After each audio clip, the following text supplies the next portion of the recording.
Steaming. Boom. I had nothing. Sick. All right, y'all. Let's get back to the action. It's too late to play good, so I'm just gonna go with Old Faithful and pray and just hope he's bluffing. Now we both got a lot of money. We could play a big pot. Nice. That was gold, man. First action on Daniel, who's got kings. Raises to 1,200. Action folds around to Tony G. Ace-9 suited, makes the call. You like that button, huh? That's your favorite thing. Well, I've got 600 in there. I mean, right? How can I fold? Well, Phil Hellmuth is folded on over to the loose cannon. Ooh, big hand for Ernest. How much more? 800? $800. Two very big hands early in this game. We could see a lot of money go in here. I raised. A raise That's music to Daniel's ears. Okay, let's just make it 25. to 3,700. 25 more? Can't tell from here. Daniel's licking his lips. I'm gonna raise the pot. Daniel raises to 13,100. That gets Tony G to fold. 13-1. One's got a big hand, Dan, huh? You got a big hand? I really do. So let's do it. Let's gamble. Yeah, man. I'll gamble with the cannon one time. Yeah, let's do it. Ernest just makes All the right. call. Let's gamble, says the guy with pocket kings. I see what. I will check to you, Daniel. Okay, I'm probably gonna bet you the same. You're gonna fly out off the flop. Ernest is checked in the dark. Daniel will be first to act. 6-5-7 on the flop.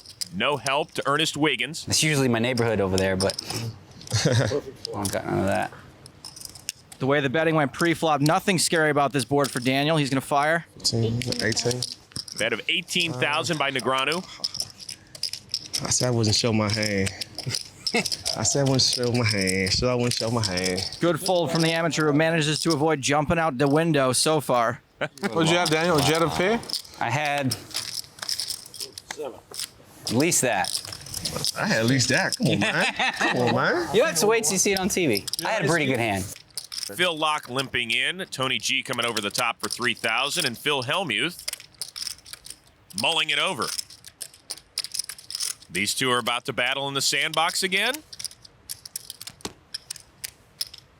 What's happening, Phil? I don't know, Tony. You might have it this time. I don't know. Tony's talk may finally be getting to Phil. Maybe you do, maybe you don't. What do I know? Ernest Wiggins is folded. Daniel straddled this hand. He's in at a discount if he likes. And he likey. Pretty loose call from Daniel. He may feel like he has the right odds with this many players in the pot. And Phil Laak joins the party as well. So we've got 4 players on the flop. And they're the 4 most aggressive players at this table so far. We could see some chips get in the middle here. Deuce, 4, 6, 2 spades. Daniel's flop top pair with 6s. However, Phil Laak has flopped gut shot straight and the nut flush draw. Even though he doesn't have a made hand yet, he is the statistical favorite to end up with the best hand. Phil Hellmuth is checked over to Daniel. Makes it 6,500 to go. When you hit top pair with 6s, there are any number of scare cards that can come off on the turn. Daniel's betting here to protect his hand by thinning the field. With a draw this strong, Phil Laak is not going anywhere. Makes the call. Tony G folds. Tony, why do you get us in trouble like this? It's always somebody else's fault, isn't it, Phil? Now down to 2 players on the turn. Ace of hearts. Now, Chris, I did forget to mention the ever-present top pair draw. Laak now has the lead. Daniel looks like he's ready to fire away again. A bet of 14,000. He obviously doesn't have a good read on the strength of Laak's hand. Now, even though Laak is a weak kicker, it's unlikely he'd fold to 1 bet after making top pair here in the turn, not to mention all the draws he still has. You're very chatty most of the time. Right now you're in silent mode. Kind of scared a little bit. Can I get the chatter to come in? What do you want me to say exactly? I'm a little scared, to be honest with you. It's like a lot of bad things could happen here. You could have me beat. You could get there. You could bluff me. All that kind of stuff. You can have ace-5 of spades. You can have 6-4. You got like 2 8s, I guess. Or exactly. Phil's trying to get a read on Daniel. Daniel's bet into him twice. Even though he's a strong draw, Phil's hand is in jail to any bigger or smaller ace.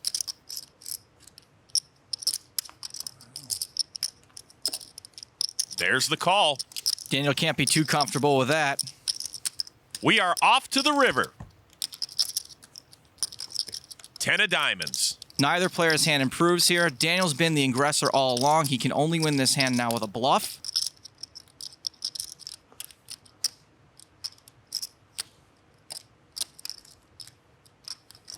He makes it 25-5 to go. So you have 6 deuce. Or ace 10 of spades. You have ace 10 of spades. It's so random. Ace 4 of spades. That's what you got. Ace 4 of spades.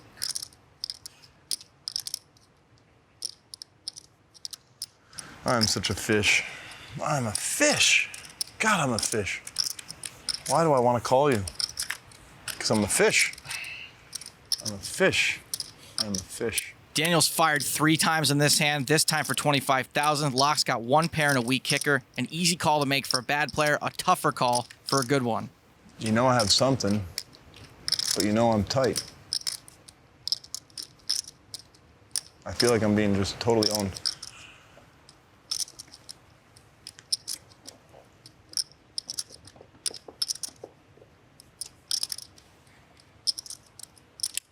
He makes the right call. A pair of 6s. That's good. You had the ace of spades and good in. When you said I have ace 4 spades, that was tricky. I thought it might be a little tricky. Yeah. Well, the fish swims away with a $105,000 pot. Yeah, that's a tip. Tip to all you poker players out there as well. And Negreanu's over the top again. This time it's cheaper, notice.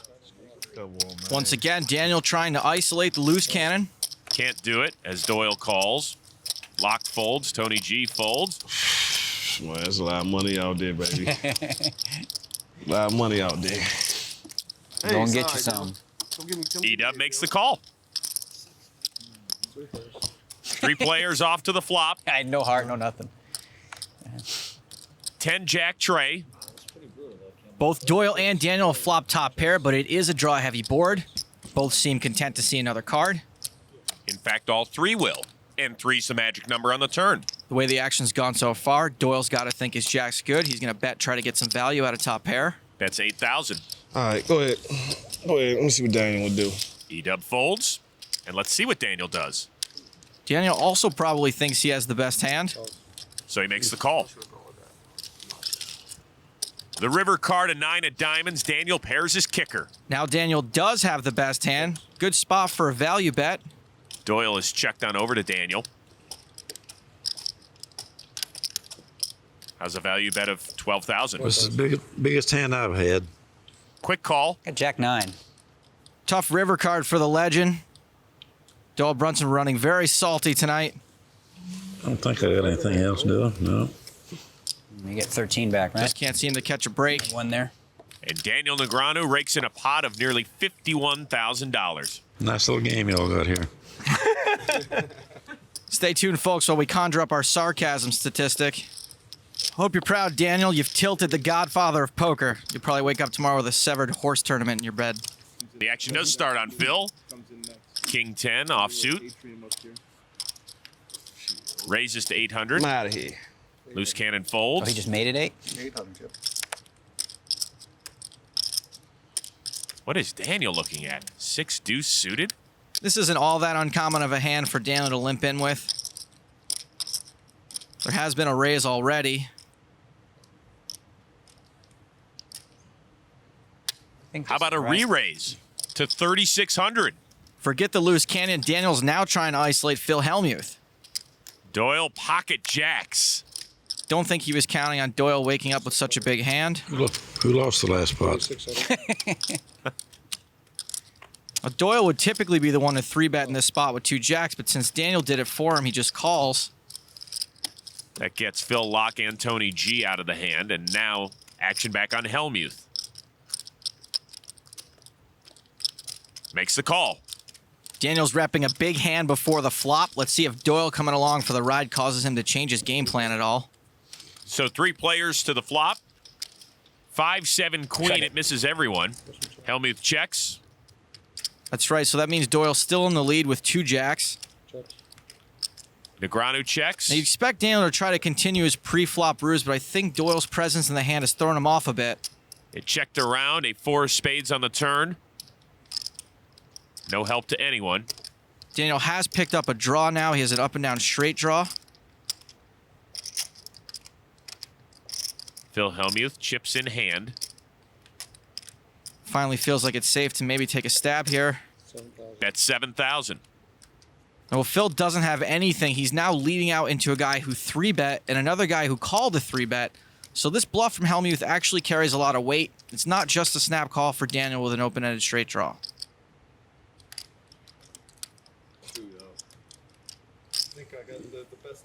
Daniel does make the call. Now with Daniel and Phil raising and re-raising and betting into each other, it's going to be very tough for Doyle to know he has the best hand.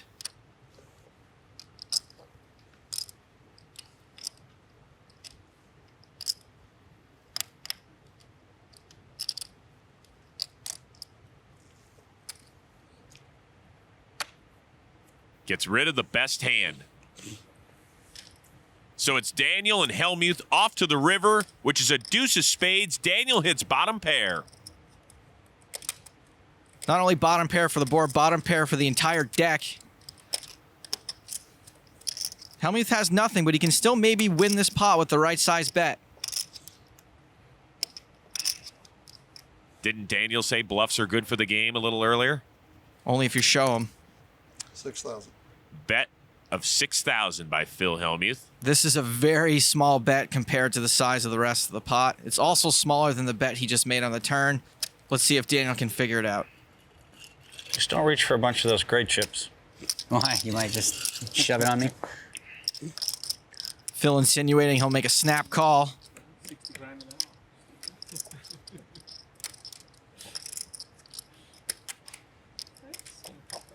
That orange chip is 25K. A lot of power in that little stack. Negreanu makes it 46,000. Daniel's correctly read Phil is weak and stuck in a huge bet with only a pair of deuces. Speech time. It's gotta come. He might have like 6-9 offsuit. It's Daniel. Good bet. And Phil lays it down. Finally got there. Took a while, but 6-9. I had you. He nailed it. Look at that. That's sick. That's not gonna look good on TV. Yeah, whatever that is, it's not gonna look good. That's gonna be bad for a profile, unfortunately. Little do they know, Daniel did have the best hand. I play so bad. I know Daniel's playing the rush and he's going to re-raise. Yes, that was what I was doing. I knew it. The analysis post-flop is not the time to get it right. You didn't want have to a get pair? it during the hand. You didn't have a pair? You couldn't call? 5-4. Imagine you made like a call with 2 threes. Huh? What are you doing betting 6,000? That's what I'm supposed to pick off all the chips from him. When You bet 6,000? When he starts messing with me. That's and if you have a, like, if You got Doyle smiling, and he's stuck 100,000. That's hard to do. Ernest Wiggins, Jack 9 offsuit, limps in. Says Jack 9's his favorite hand. This isn't a bad hand for Daniel Negreanu. Pocket kings. Let's see if he can make them as profitable as Ernest did. A raise to 1,600. Doyle gets rid of his hand. Phil Laak makes the call. I'm gonna check out this time. I have a beautiful hand. Look at that, Phil. You would play this. You would play this every time. And a fold by Tony G. 16 more, right? 16 total, 12 more. Wants to see a flop with his favorite hand.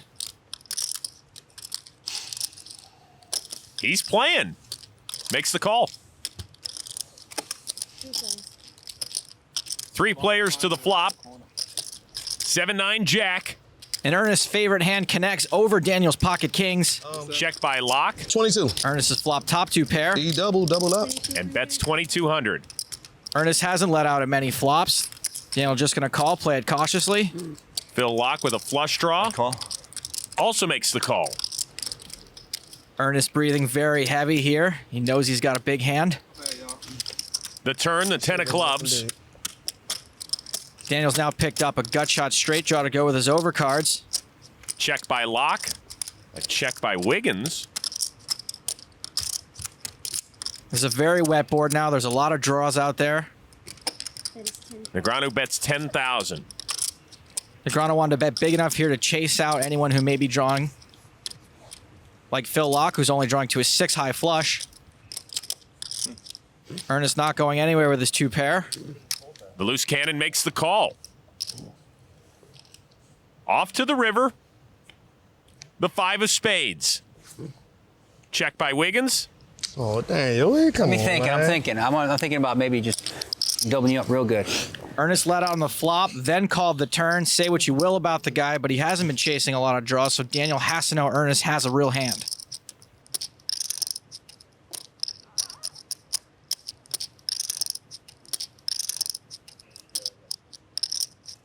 I check. 2 picks. Yes. Jack 9. I knew it. Favorite hand. Worry about grinding. Jack 9. Poopy, poopy, poopy. I think it would have worked. I mean, a real hefty bet, honestly. You know, I'm thinking like, yo, I'm thinking maybe got an 8. We need a I had 2 kings, man.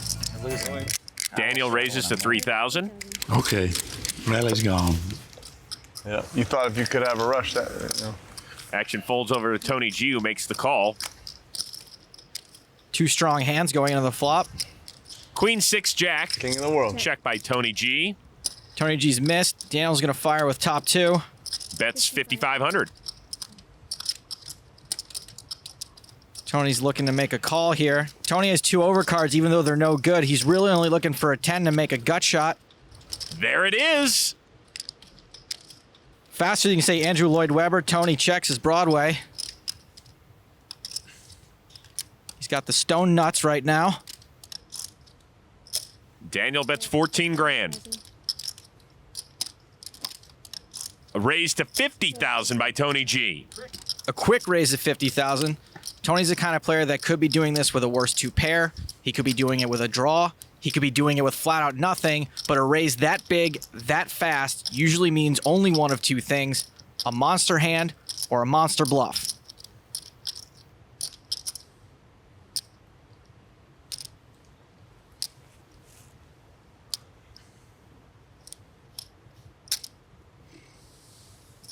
Daniel makes the call. Tony using his hand to keep his mouth closed because it's probably watering right now. The river gives Daniel a full house. Now, even though Daniel knows he has the best hand, he's still trying to put Tony on a hand. Tony checks. By determining Tony's hand, he can judge how big a bet Tony will be willing to call here on the river. Daniel wants to make Tony G the honorary mayor of Value Town.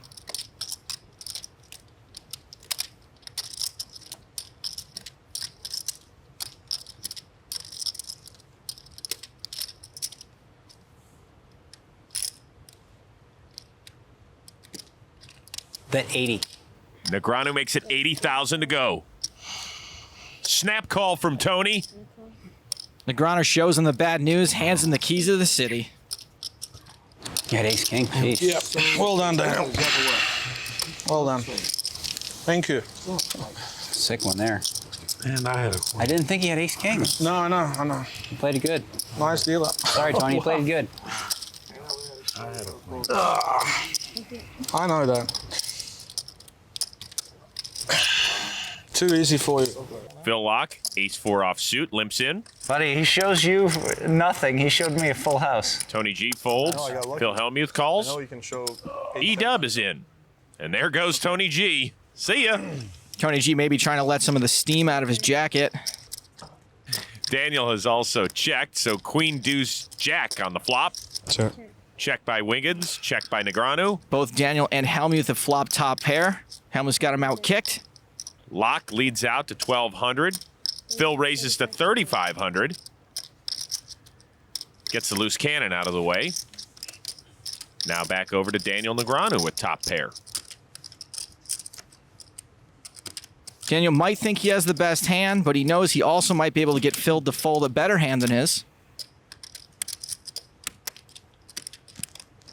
It's a re-raise to 11,500. Phil Laak. See ya!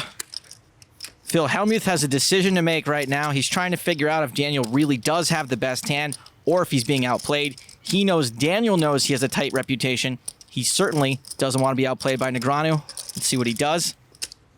So it's the old he knows that I know that he knows that I know. And Phil Hellmuth makes the call. Talking some serious metagame here. Off to the turn. The deuce of diamonds. Both players now have the exact same hand, queens and deuces with a jack kicker. Even though they're likely to chop this pot, sometimes by being the aggressor, you can get your opponent to fold an equally strong hand. And look at Phil Hellmuth. Looks like he wants to crawl under the table and hide sometimes. He does not want to give anything away. Daniel bets 12,000, and Hellmuth makes the quick call.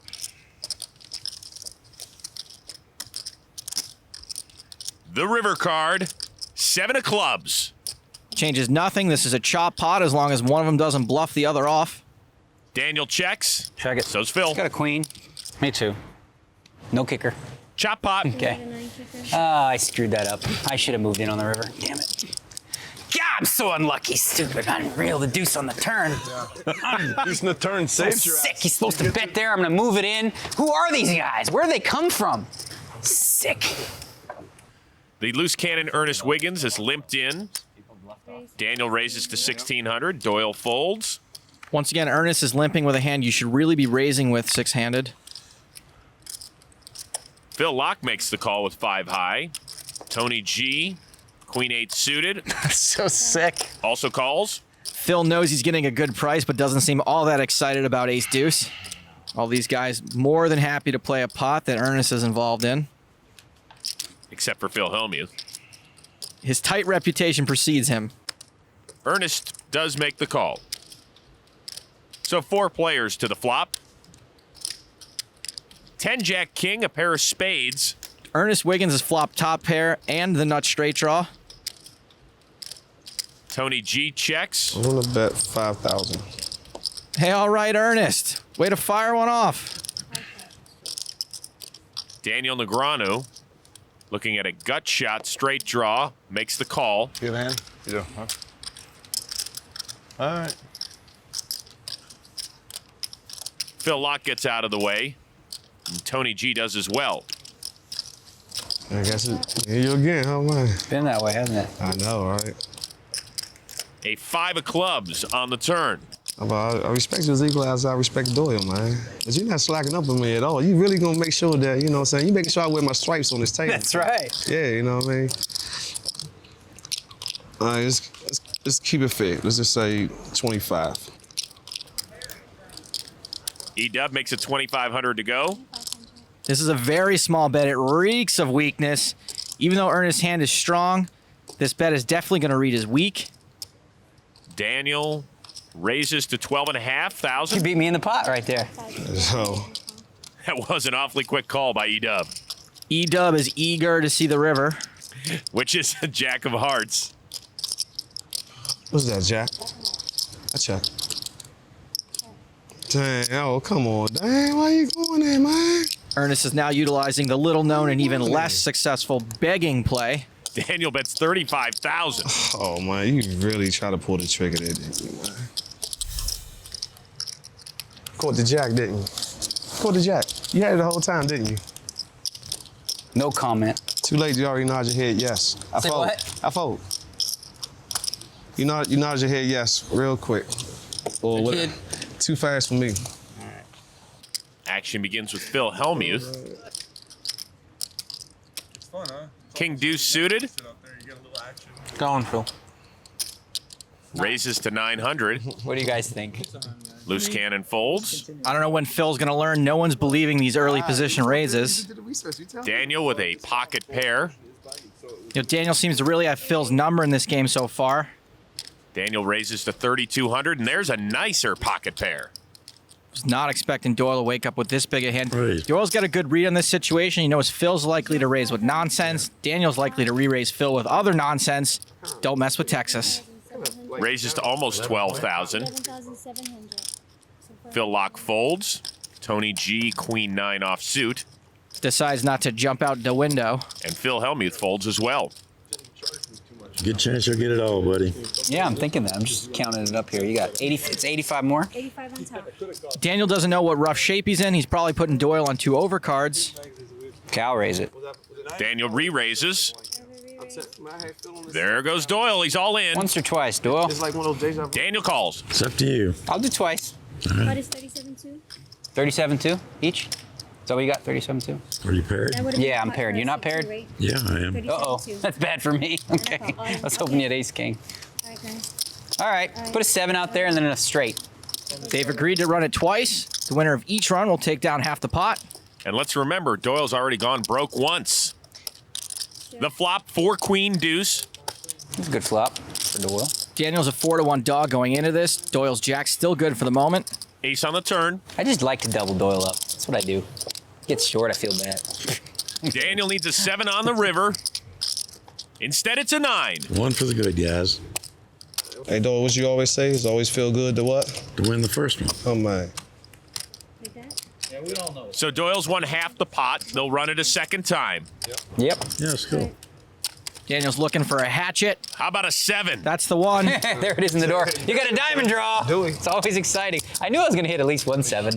No diamonds You here. didn't call it. No though. diamonds? There's like no way. No, a there's no doesn't diamonds count. here, I'm saying. I'm just Diamond saying. or jack's gonna count. It's got to be a diamond for sure. Diamond. It's not a diamond. It's a 5 of spades. 5 of diamonds. I took one of them away. More than 22% because there's 5 dead cards right here. Thanks, Phil. Doyle looking for a jack or any diamond but the 5. There you go. There it Boom, is. boom. Nice hand. Doyle doubles through Daniel. 2 jacks in the hole are good. I feel like I jinxed it. Sorry there. I knew a diamond was coming, huh? That time, there's like no diamonds anywhere. So Doyle survives the all-in to double up. Although he's really been struggling at this table, he is still the godfather of poker. Ace-jack offsuit for Phil Laak. Strong starting hand. He's going to continue to play passively. So it's just a call. Tony G, queen 3 on the button, makes the call. Phil Hellmuth's in. And Ernest Wiggins. I'm going to go against my better judgment with this one. He wants to play. E-dub, E-calls. Daniel Negreanu. Straddling this hand. Raise. Announcing a raise. Daniel's last to act because of the straddle. He's going to Raise see the if he can pot. get rid of some of these limpers. I think that's right, right? 5,000. He's raised to 5,400. Clears out Phil Laak. Tony G calls here How much? because his hatred of money builds by the second. Phil Hellmuth folds. So's the loose cannon. So Daniel's managed to eliminate 3 of the players. I have no idea what you have, just for the record. 7-8 jack is what we have on the flop. Daniel has the best hand with king high, but Tony has flopped the best draws. Daniel does also have a gut shot draw. Daniel checks. Tony checks. Daniel makes his straight on the turn. Daniel checks. Tony bets 25K. Daniel lets Tony do the betting for him. This is a frustration bet from Tony, but he still has 2 monster draws, so this is also a semi-bluff. Daniel could already be beat by queen 10, but he does have the second nuts, so it'll be hard for him to fold. He does not fold. He calls. The river card. Jack of diamonds as the board pairs. Check by Negreanu.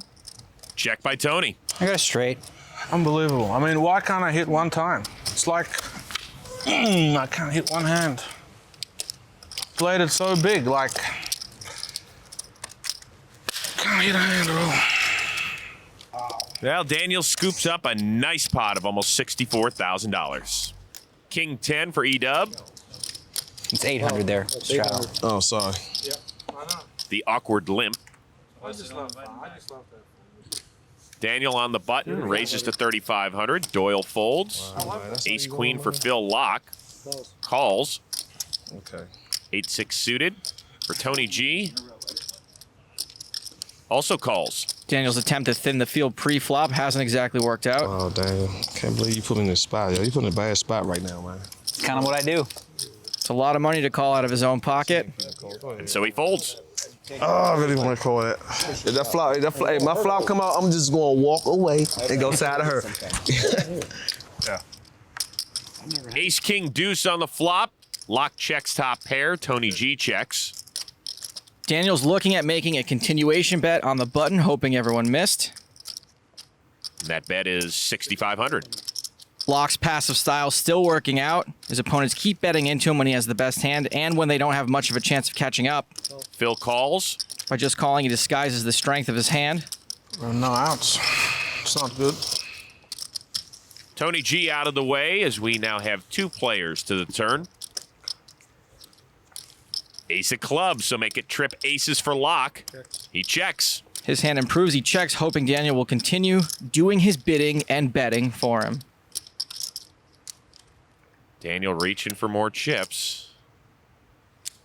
This time makes it 9,000 to go. Daniel obviously not betting for value, trying to get Laak to fold a king. Is Phil just Hollywood in this? He's actually trying to decide if Daniel will call a raise or if he should just call Daniel's bet. And he just calls. Violent call. Violent. Knock the ace out the park. Phil's got 3 aces, doesn't look all that comfortable. The river card, the jack of diamonds. And Laak checks yet again. At this point, Daniel's raised pre-flop, fired on 2 streets. Phil Laak would not mind having a cheap showdown. Daniel's going to fire again, it looks like. 28 grand this time. Big third barrel. Oh, and you know I can't fold, too. That's what's so sick. Pre-flop, I was like, does he have 2 kings? But I can't fold, can I? I have too big a hand. I mean, you would do that with ace king, ace deuce, ace jack, pocket kings, just about everything. I might as well have just a solo king, but I don't. I have a very nice hand. I'm not strong enough to fold. I wish this happened earlier instead of later. I feel like I'm paying you off. I feel like I'm paying you off, but I don't know if I can fold. I don't think I can fold, Daniel. Daniel, son, me not strong. Me not know how to fold. That was like a combination of Yoda and the Karate Kid. You knew I was calling the river when you bet 9. I mean, this is a chance for me to be, I could make a hero fold. I know I'm not gonna fold. Pocket deuces, maybe? 30,000. There's the call. Oh, you want it to fold so bad, too. You got it. Just do it, too. Oh, The Yoda kid makes the right decision. What do you want? I mean, you give the speech, you just pick it up. I don't know. You're a tough man to bluff. When he bets the river, I know that he has it because he knows I'm going to call, so he can't bet unless he has That's exactly what I was That's thinking, when you're a too. champion. You just like that. You induce the bluff. Phil rakes in a pot of almost 100 grand. He's supposed to have me beat. In a cash game, I'm beat there every time I call. Daniel with suited connectors. What boogie? It's been one of the more fun days of my life. Raises to 1,200.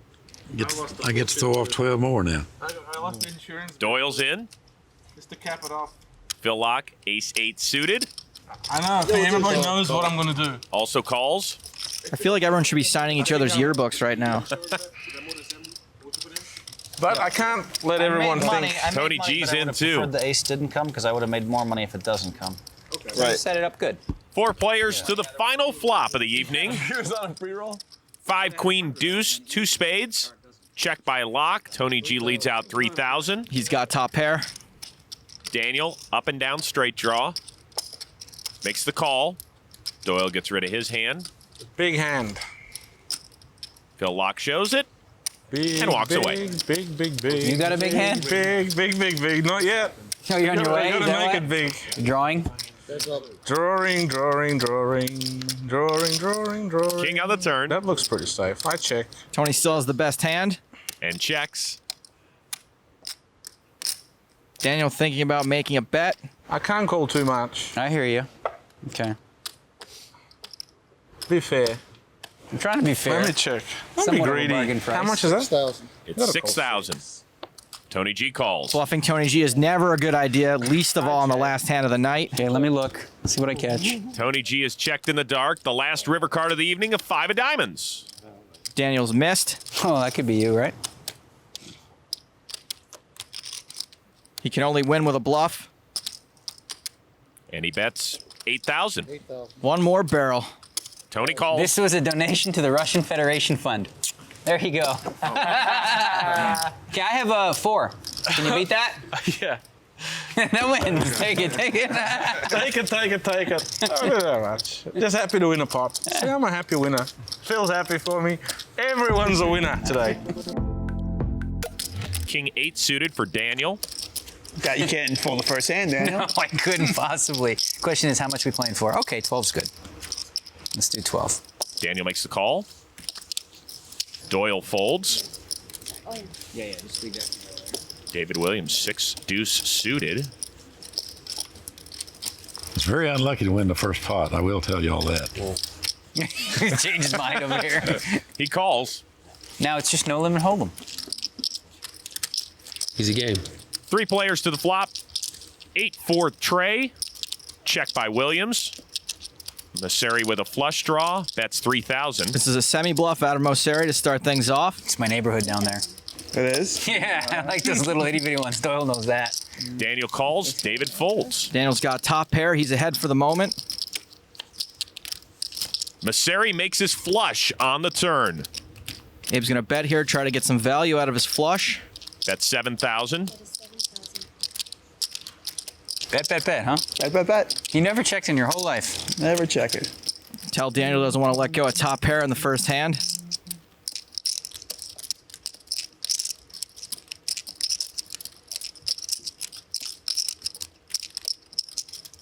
I have a really big hand. You're not going to believe this. You're not going to believe that I'm folding this. 4 fours. All right. No. I had a big hand, though. Daniel folds. Trust me.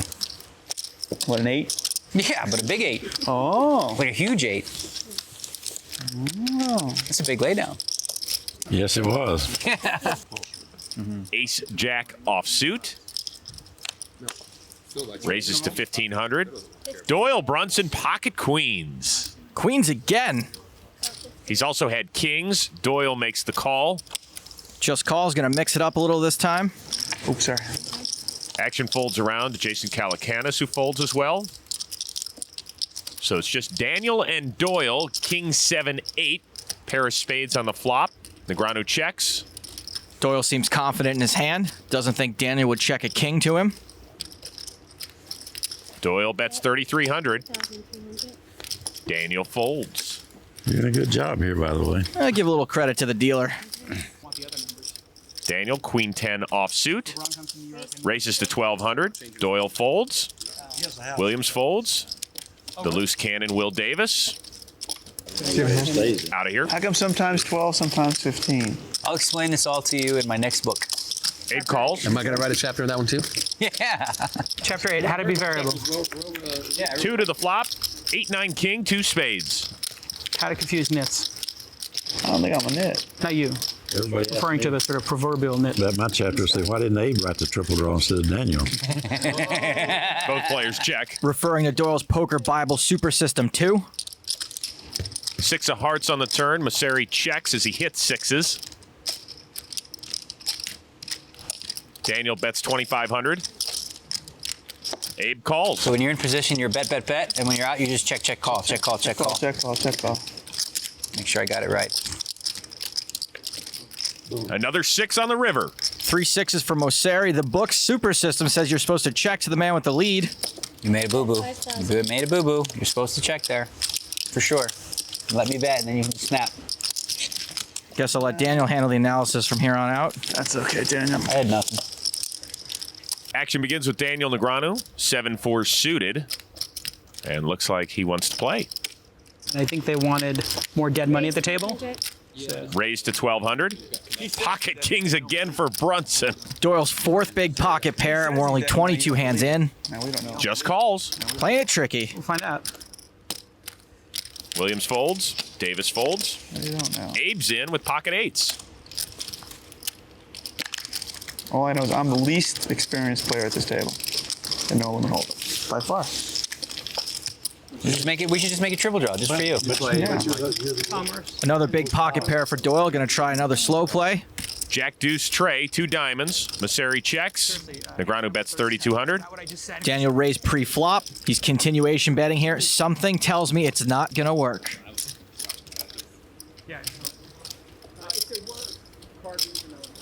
Doyle looks like he's thinking about a raise. Try to get some value.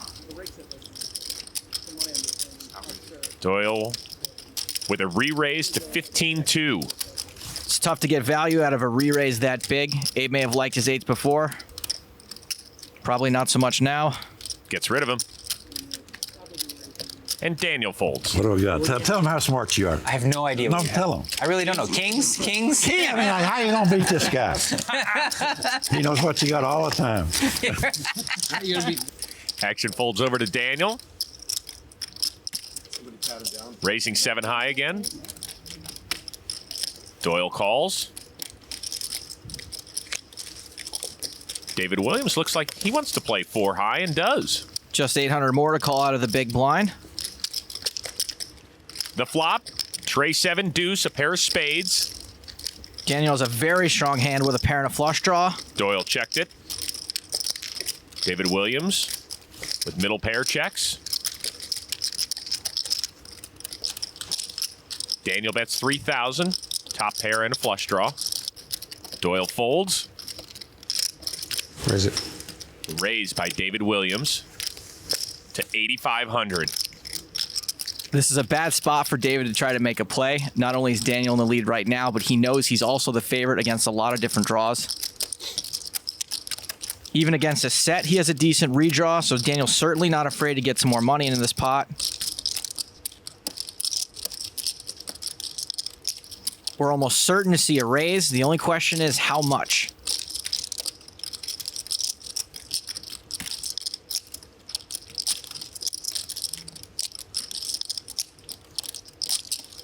It'll be a re-raise to 23.5. By raising this much, you get your money in as a favorite, and there's always the chance your opponent will fold. That way you win the pot risk-free. I think David's Hollywooding a little bit here. I don't really see him calling with a pair of trays.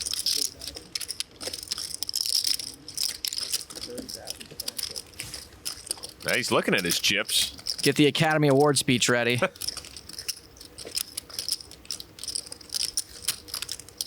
Best fake decision by a poker player.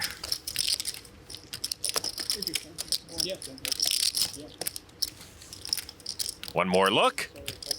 Still just a pair of threes. And the fold. You can pick a card, either card. This one? Yeah. Daniel shows his 5. What, the 4 spades? Show the 4 spades. No, well, it's obviously something like that, right? It could be a 7 of spade, could have been. Jason folds and Daniel calls. Abe and Daniel looking to play a pot with our loose cannon. 7 tray deuce. Goes check, check. Mosseri, top pair, bets 2,500. Daniel's got nothing. Fold. That doesn't stop him from raising to 6,500, and Will folds. He knows on this flop, if Abe's got a pair, his hand probably isn't very strong. Abe calls. But Abe knows that Daniel knows that too. 9 of diamonds on the turn, giving Daniel top pair. Daniel bluffs the flop, catches top pair on the turn. Must be nice. The hard check. It's an interesting check by Daniel now that he has a hand. Not really sure what he's up to. Abe bets 10,000.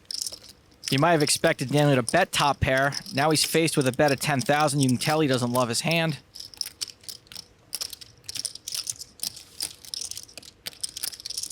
I don't know why he banged the table so hard. There's a call. Off to the river card, the ace of clubs. Check, check. Got a 9.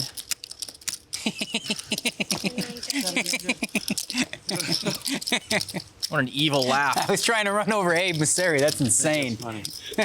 I do think that's funny. You don't think it's funny? Kind of, a little bit? Somewhat humorous? He'll think it's funny later. No, I won't. Why did you check it before? Well, I figured he'd bet it. You did. He did. I did. And then I was scared. I don't know. I went from like, okay, I'll bluff him to, I got a pair now. What do I do? Pocket 7s for Jason Calacanis. Raised to 1,200. Daniel, 8-6 suited. Calls. And Doyle's going to get a look at the flop as well.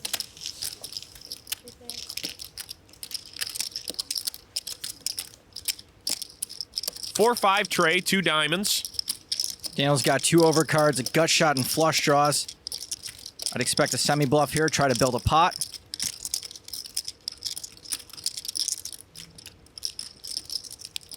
And there it is. Leads out 2,500.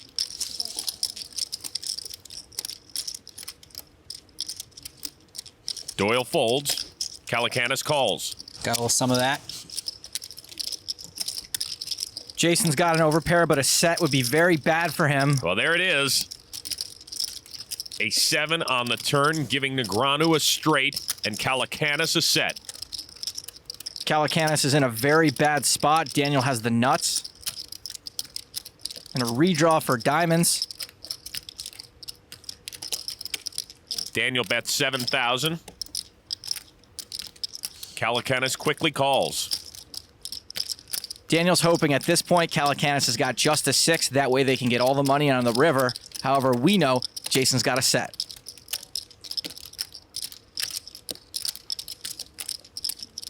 The river card is the 4 of hearts, giving Calacanis a full house. A disaster for Daniel. Daniel bets 20 grand. Raise. Daniel's thrown out a value bet. He doesn't know that he's been outdrawn. Although this raise may be an indication. To 55,000. This is reminiscent of a typical hand for Daniel Negreanu. Let's have the nuts with a redraw and see what happens. Let's pair the board, yeah. God, really? No, gotta be kidding me. Guess that means you don't have the Jack 9 this time. No, I had the nuts with a redraw. What'd you make it? How much? 35 more. Only 35 more. Only 35 more. Why? Why not? Why not? Why not? What did you have? Like, you don't have a set, right? Because you would have raised me. Yeah, I would have raised it the set. I could have flopped a straight. Could have flopped straight. Okay, I can beat that. Whew. I could be on a flush draw. Could be busted. Yeah, that's true too. 4s and 5s. No, I think you raised I could me. have quads. Yeah, you could have that too. I could have aces and just be overplaying them. I was gonna fold for sure, and now I'm thinking about calling you. So you're doing a good job if that's what you want. Now I'm gonna be quiet and pretend that's not what I want. Would you raise me with a 6? No. It's just so sick how these hands always come out like this. Unbelievable. 6-8 of clubs. Diamonds. 35 more. You insta-raised me. Daniel's trying to recreate the hand in his head. A lot of inexperienced players don't have it in them to make this raise with just a 6, let alone something worse, which is all Daniel can beat at this point. Huh. Let me see. What do you got left?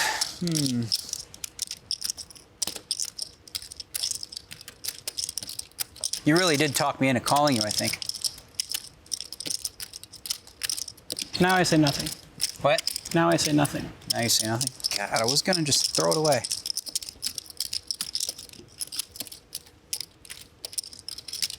It's only 3 chips. Yeah, that's true. Why did you not raise me on the flop? You can afford it. Why didn't you raise me on the flop? I'm a donkey. I don't know how to play this game. I'm only up to chapter 8. You see me shove my whole stack over to him with just kings? Just kings. I did see you do that. Pretty obvious he had me beat. Could have been 2 pair or anything. Huh?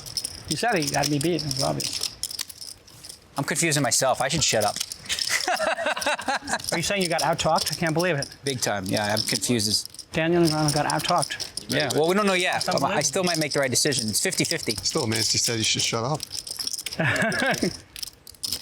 Doyle's about to call it off. Yeah, TV time. Yeah, yeah. Don't worry about it. It's costing about $15,000 an hour. Actually, I think that my raise costs less than the amount of time it takes. I'm having a hard time putting you on a hand. Yeah, that's the problem with new players, especially bad ones. You talked me out of 35 dimes. This is so sick. Oh, no. Insta-raised me on the river. I need another minute, and I promise I'll act. Nobody's calling the clock. I don't think anybody will. Maybe you do just have a 6. You have a straight and just do that, right? you know I don't care about the money, so Yeah, I'm capable of anything that way. And I'm a bad player. I've proven that already.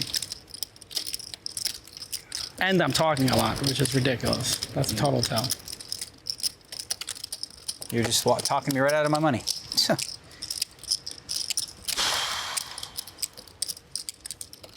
If you fold and give the dealer $1,000, I'll still show it to you. How about that? I love that. Hang on. If I fold, If you fold and you tip the dealer $1,000, I will show it to you. You have to split it with the other dealer. Oh, guarantee. that's a good deal. So $1,000, you know what I have. You don't have to live and wait till the end of the. There's the call. Sorry, not in the hand. He called it. Sevens. Yeah, that's good. I knew exactly what it was. Oh, you got me. I didn't want to pay the 1,000. Yeah, you said 7 still. It made sense why he didn't raise you on the flop, and the turn he can't raise you because you could have a 6, and then boom, he snapped Yeah, it. I guess it does. 7's full. That read doesn't do Daniel any good now. Jason picks up over 130K. Perfect analogy there, David. What's the record tip of the day? 200. 200? Who gave you that tip? He did. Oh, really? What's the record tip that Daniel gave you? I think it was 5, right? I think it was $10. Oh, was it $10? Definitely. Great.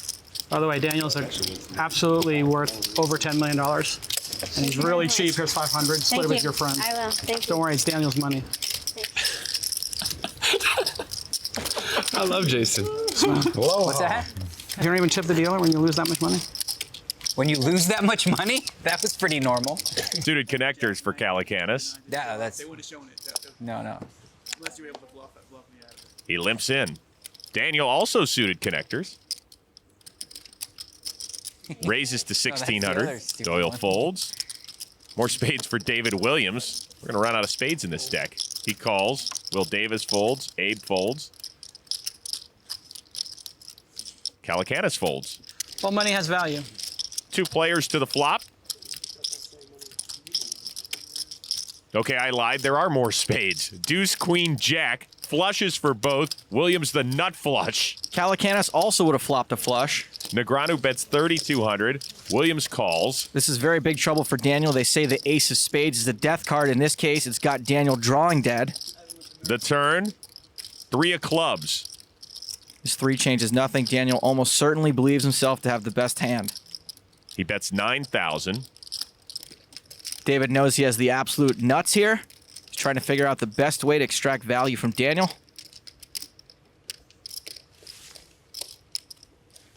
And in Williams' opinion, that's just to make the call. David decides to play it slow, look for a big bet on the river.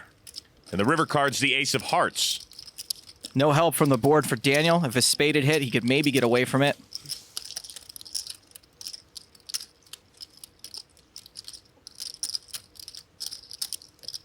Daniel bets 6,000 on the river.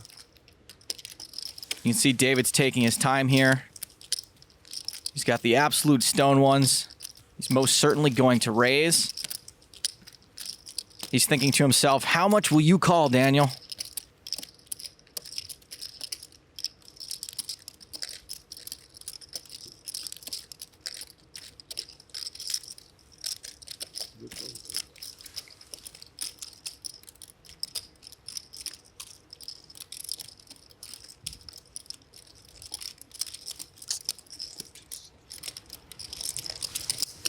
Williams raises to 36,000. How much more? 30,000 more. Daniel calls and sees the terrible news. Welcome to my world. I had a flush too. We could have got it all in on the flop. Jesus. As bad as that was for Daniel, he knows it could have been worse. 20, 30, 40, 48, 50. Counting how much you could have got. Left 50,000 out there. I was hoping you raised me. That's how sick that is. I left 50,000 out there. Daniel pocket 5s to start off this hand. Raises to 1,200. Doyle folds. 8-6 offsuit for David Williams, who's out of the way. King Trey for our loose cannon, who folds. Abe's in with pocket 4s. Who called, Abe? Let's do this, Abe. Once again.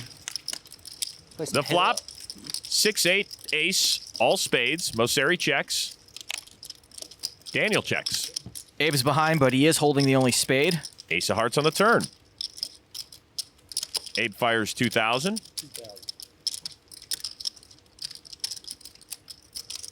Daniel calls.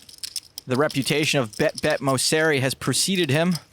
The river card, 4 of hearts, giving Abe a full house. Now all of a sudden Abe is hoping Daniel somehow has a flush or maybe even just an ace. Bet of 9,000. Abe. Daniel. What are you doing over here? How much is in there? Lots. No, you're betting a lot. You're betting a lot of the pot, like almost the whole thing. You want maximum value. Maximum value. Daniel's noticed that Abe has overbet the pot. For what? What do you have? You good? What do I have? I don't even know. I'm probably just going to give you the money because what the hell. If Daniel thought he had the best hand on the turn, this 4 really wouldn't change much. By overbetting, Abe has polarized his hand and made it look either very strong or very weak. I think. I don't know. I have no idea what you have. Absolutely none. So just pay you. Full house. That's good. That's going to win. What? Full house. Oh, God. I had him till the river. Sick. That's about right. Good hand. Yum Kings for David Williams. I don't know. Just calls. Bit of a slow play with kings. Maybe wants to trap both the loose cannon and Daniel. Davis comes along for the ride. 6-jack deuce on the flop. Check by Williams, check by Davis. David's slow play has worked out so far. Top pair in all red is going to look pretty good to Daniel, who bets 5,500. Especially since Daniel's stuck in a bit steaming at the moment. David raises to 15-5. Whose idea was the straddle? Yours. It's a good idea. That was you. You know, David has check raised and he's doubled the size of the pot. These are both strong moves. It's possible Daniel could get away. Or maybe not. He calls. The turn. The 4 clubs giving Negreanu 2 pair. This is such a dirty card. I mean, who can really put someone on Jack 4? David will never see this coming.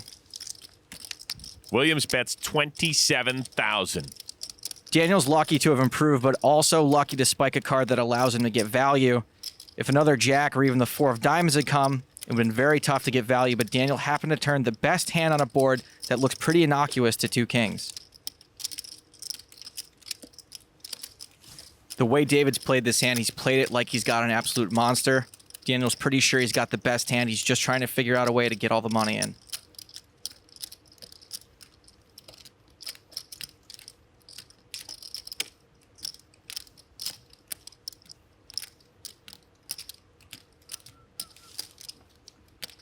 I'm all in. That's one way to do it. Daniel is all in. How much is it? 50, 74, 79, 80. Call? Once or twice? Okay, we want to see hands first or no? Well, I don't care. I'll do twice either way. I'll do twice. All right, twice So is that's nice. 4. It didn't hit him, and it did. 2 times. Run it twice. I raised it 10,000. I backdoor lots of backdoor stuff. All right. Daniel trying to justify why he called on the flop. I said that's 8. 8 out. We will see the river card twice, playing for half the pot each time. What are you rooting for over there? Chop or blood? Chop or blood? Am I allowed to say?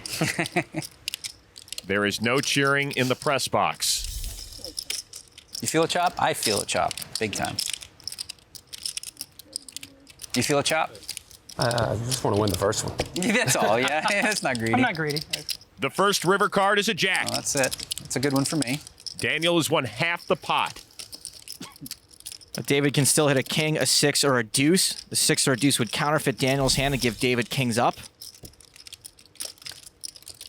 The second river is a 7. It's 27 plus 50, 74, 80,000. 1096. Now we both got a lot of money. We could play a big pot. Nice. Okay, let's try it. Is it 84? That's what I'm doing. I'm just saying. 84. Not pot or anything, but just 84. And look at the hand for Doyle Brunson. Doyle has picked up more giant hands than the cleaning crew at an NCAA game. He straddled, so this time he's got pre-flop position.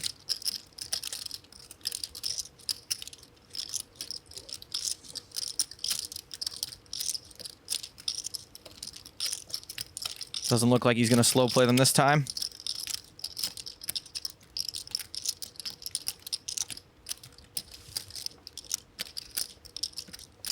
Doyle's coming over the top to 28-4. They can play a real big pot.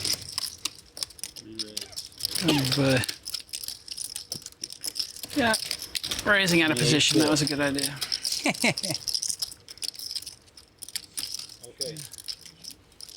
The internet tycoon continues to get his firewall hacked.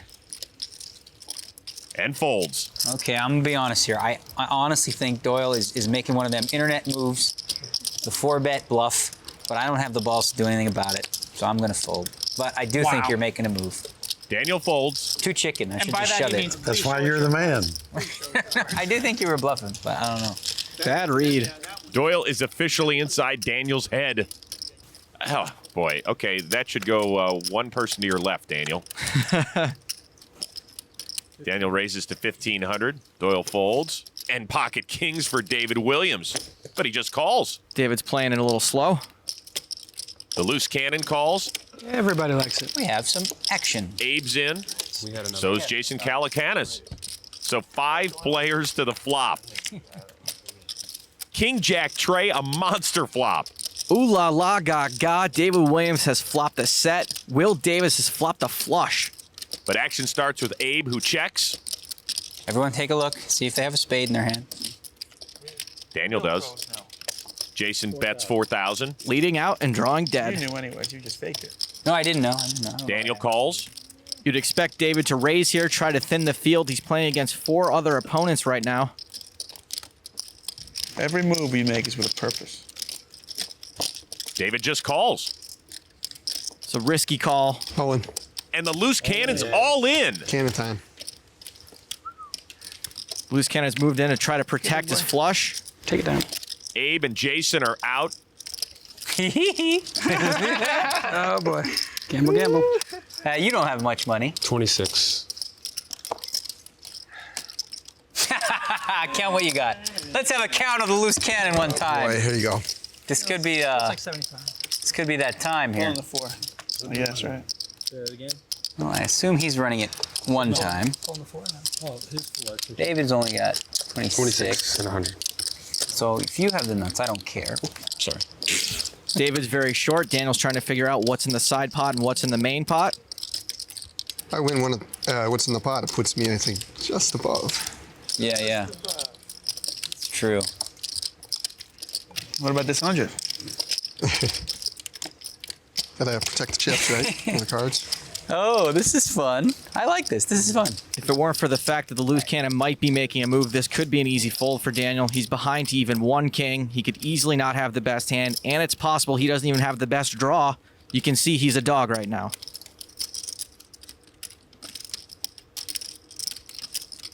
So we've got 69, 79. Daniel's doing some calculations now. He's actually not getting very good odds, only about 1.25 to 1.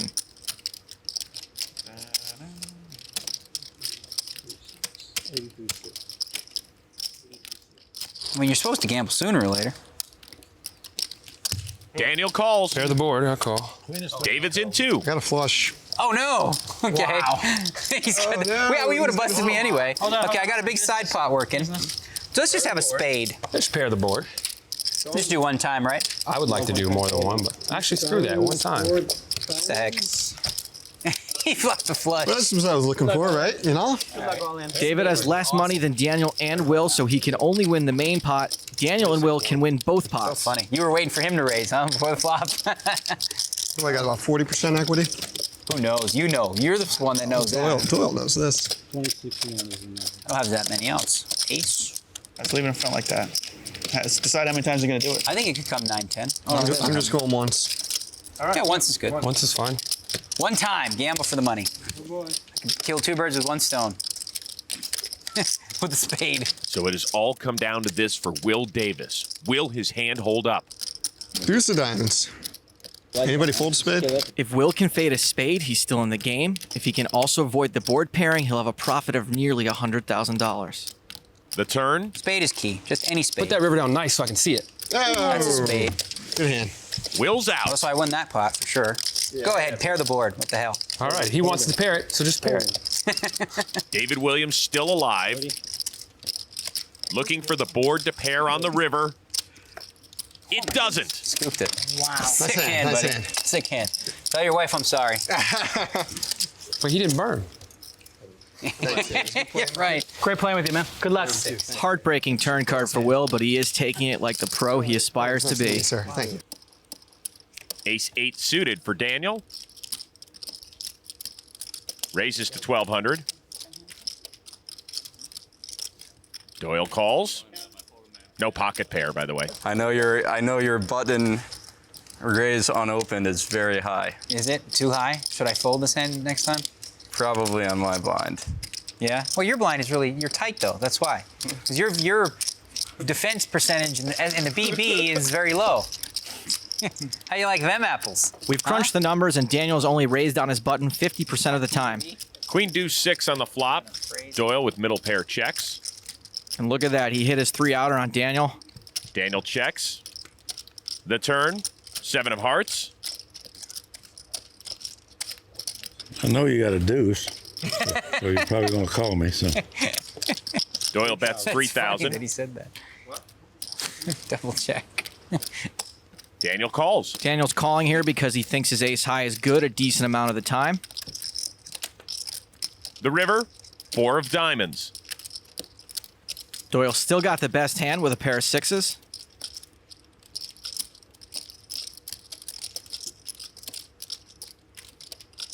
Comes out firing again. 4,500. This is a fairly small bet. If Daniel's thinking about calling, it's because he sees there are a few busted draws out there, clubs, straights. And for this reason, it's a very good bet by Doyle. Weird.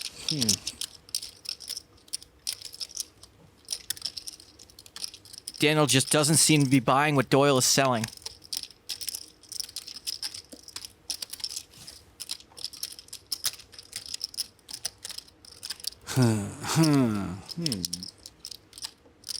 Daniel calls. 6s.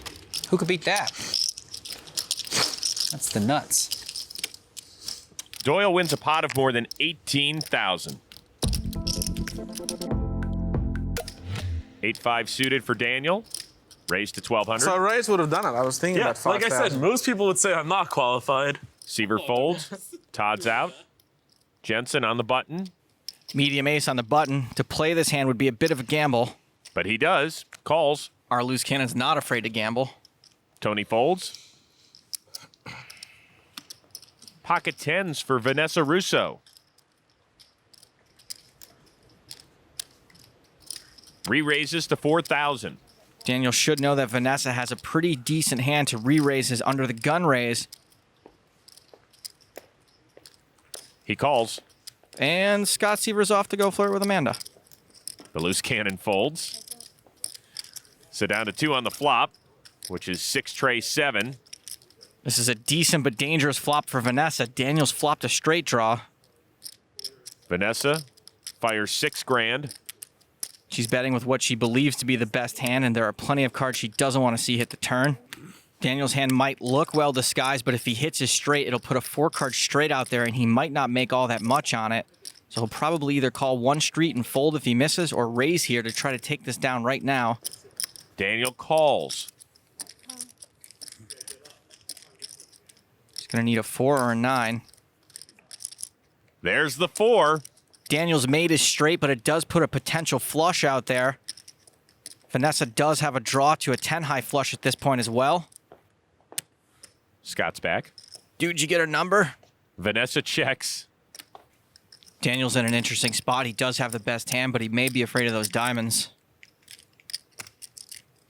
I have no idea what to do here, to be honest with you. I'm supposed to do something. I don't know what, though. Phone a friend. Ask the audience. Cut the choices in half. All right, well, if he's going to take a 50-50, it might be because he thinks he's either way ahead or way behind. If he's ahead, he probably won't make all that much, and if he's behind, he's drawing dead. Daniel checks aggressively. The river, the king of diamonds, giving Rousso a flush. A fantastic card for Vanessa, though she may not know it. Going to be tough for her to bet for value. It goes check, check. And Vanessa wins. Straight no good. Saved money. I had a straight. I saved money. Do you really? Yeah. No, you don't. Uh-huh. I did save money. Yeah. Actually, I finally figured out exactly the right way to play it, and I did. Yay. Yay me. Well, that's the next level. That's the genius level. Step one of the right way to play it is to not say out loud, man, I have no idea how to play it. No, that was part of the whole plan. Trust me. That's what I'm saying. You definitely got it wrong. That hand's going to get talked about, the one I had against you. Do you play cash games much? Not really, right? Obviously. I mean, no, sorry. No, I mean like... This is, you know... Just messing with him. I did not sign up for this. Todd calls. That's not true. I think I specifically did sign up for exactly this. Yeah, I was like, oh, I knew this was coming. When Todd calls, he knows he's way ahead of Daniel's button range. Now he's really ahead after he hits his ace. Todd's checked to Daniel to let him continuation bet. 2,200 on the bet by Negreanu. There's not really a point in raising here. Worse hands will fold, better hands will call. Todd calls. The turn. 6 of hearts. Todd checks. Daniel drawing dead. Looks like Daniel's trying to bluff at it again. That's 4,500. I think it's unlikely that Todd would fold here. If he doesn't, Daniel's options are going to be very limited on the river. I think Todd is pretty sure he still has the best hand. A raise is still pointless, though. Todd just calls. We'll see if after that call, Daniel shuts down, although he can only win this hand with a bluff. The river. 5 of hearts. Todd checks. Daniel's got a pair of 5s, but it looks like he's not giving up on this bluff. He might think that since he bluffed the turn, he has to bluff the river too, and that maybe Todd is playing so tight that he'd have to fold an ace to a 3-barrel bluff. Daniel makes it 15,800 to go. Todd's trying to figure out if there really is any way he can be beat. 2 gut shots came in with the 5, and a 4 is definitely in Daniel's range. He's pulled out the calling chips. He just has to figure out how often Daniel will be bluffing in this spot.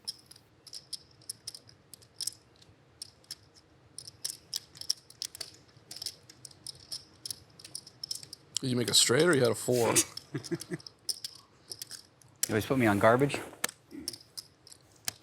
Is that actually nervous laughter from Daniel?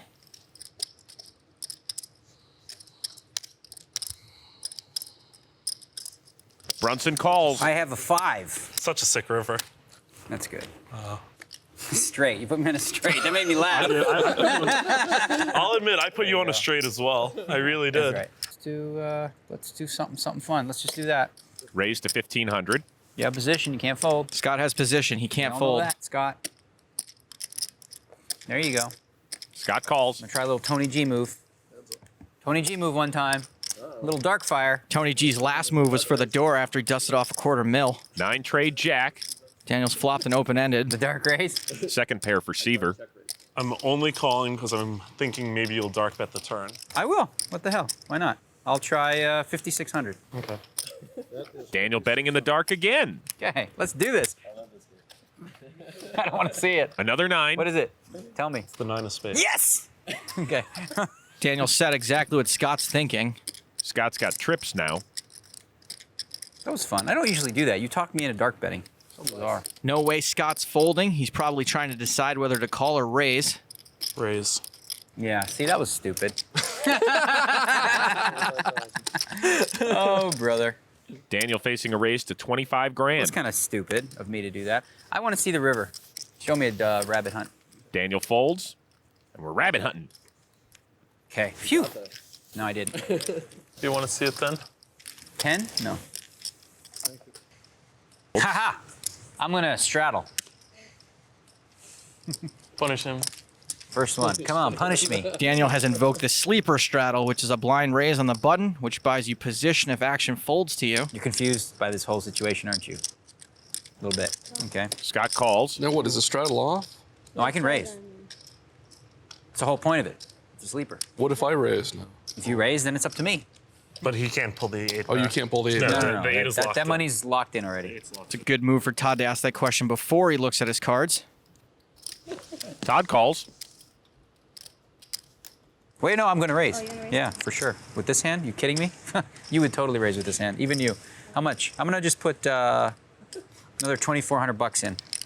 Raises to There you go. 3,200. Ha ha! It worked. Sweet. Plan came together. Position, big pot. They already sucked in for 800. Cannot fold. Why are you telling me? I don't know. Why not? You're there. What, you got other things going on? Yeah. Sorry, did I bother you while you were busy? Pardon me. Okay. What do you want to do now? Raise pot. Do that. Do that. Let's get it on. Huh? How much is It that? is 11,000. Scott over the top to 11,000. I think these two are having a water closet contest right now. Todd folds. So you made it 11 total? That's what they told me. All right, let's go. I think one of us is going to go all in this hand. Eventually, on the turn, something funky's going to happen. Could be me, but I got reload money. So whatever. Queen 4-9. Both get a piece of it. They both flopped a pair, but they're both vulnerable, and this pot is already quite big. There's the Seiver look and the slow check. Daniel's got to decide if he's going to bet his pair. Try to control this pot. All right. Daniel checks. King on the turn. No change to either player's hand. Scott checks again. It's been checked at Daniel twice now. He may take a stab at it. He does, betting 12,000. This is mostly a protection bet. Scott may fold some better hands, but if he does think he has the best hand now, almost any card that can come on the river is a bad card for him. Seiver raises to 43,000. I guess I could have checked. Might have been better for me if I checked. Because if I checked, you couldn't have raised me. Scott is out now bluffing. He might be doing it with the best hand, but he is bluffing for certain.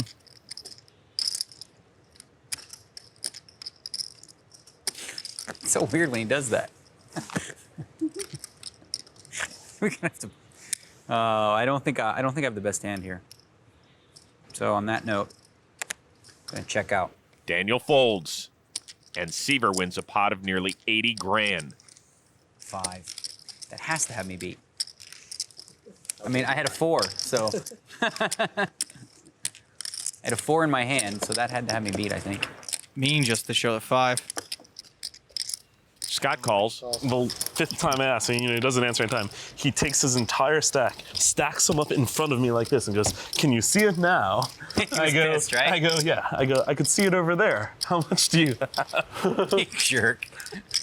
Leave it to Scott Seiver to be the one guy on the planet who likes needling Phil Ivey. The loose cannon on the straddle re-raises to 10,000. Aaron Jensen has made a very aggressive play from the straddle, especially with a raise and a call in front of him, but he does have the best hand.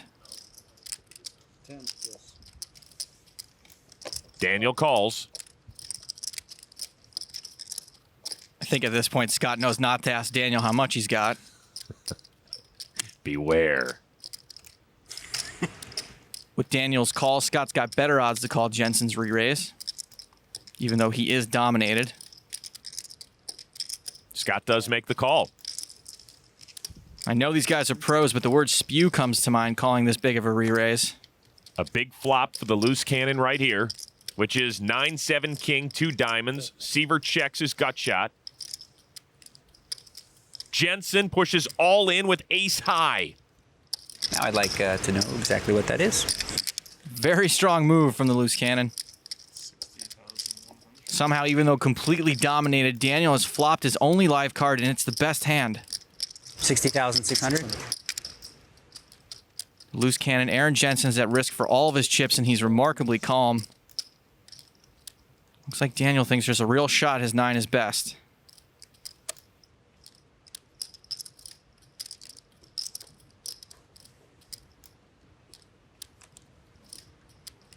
Daniel calls. And Seiver folds.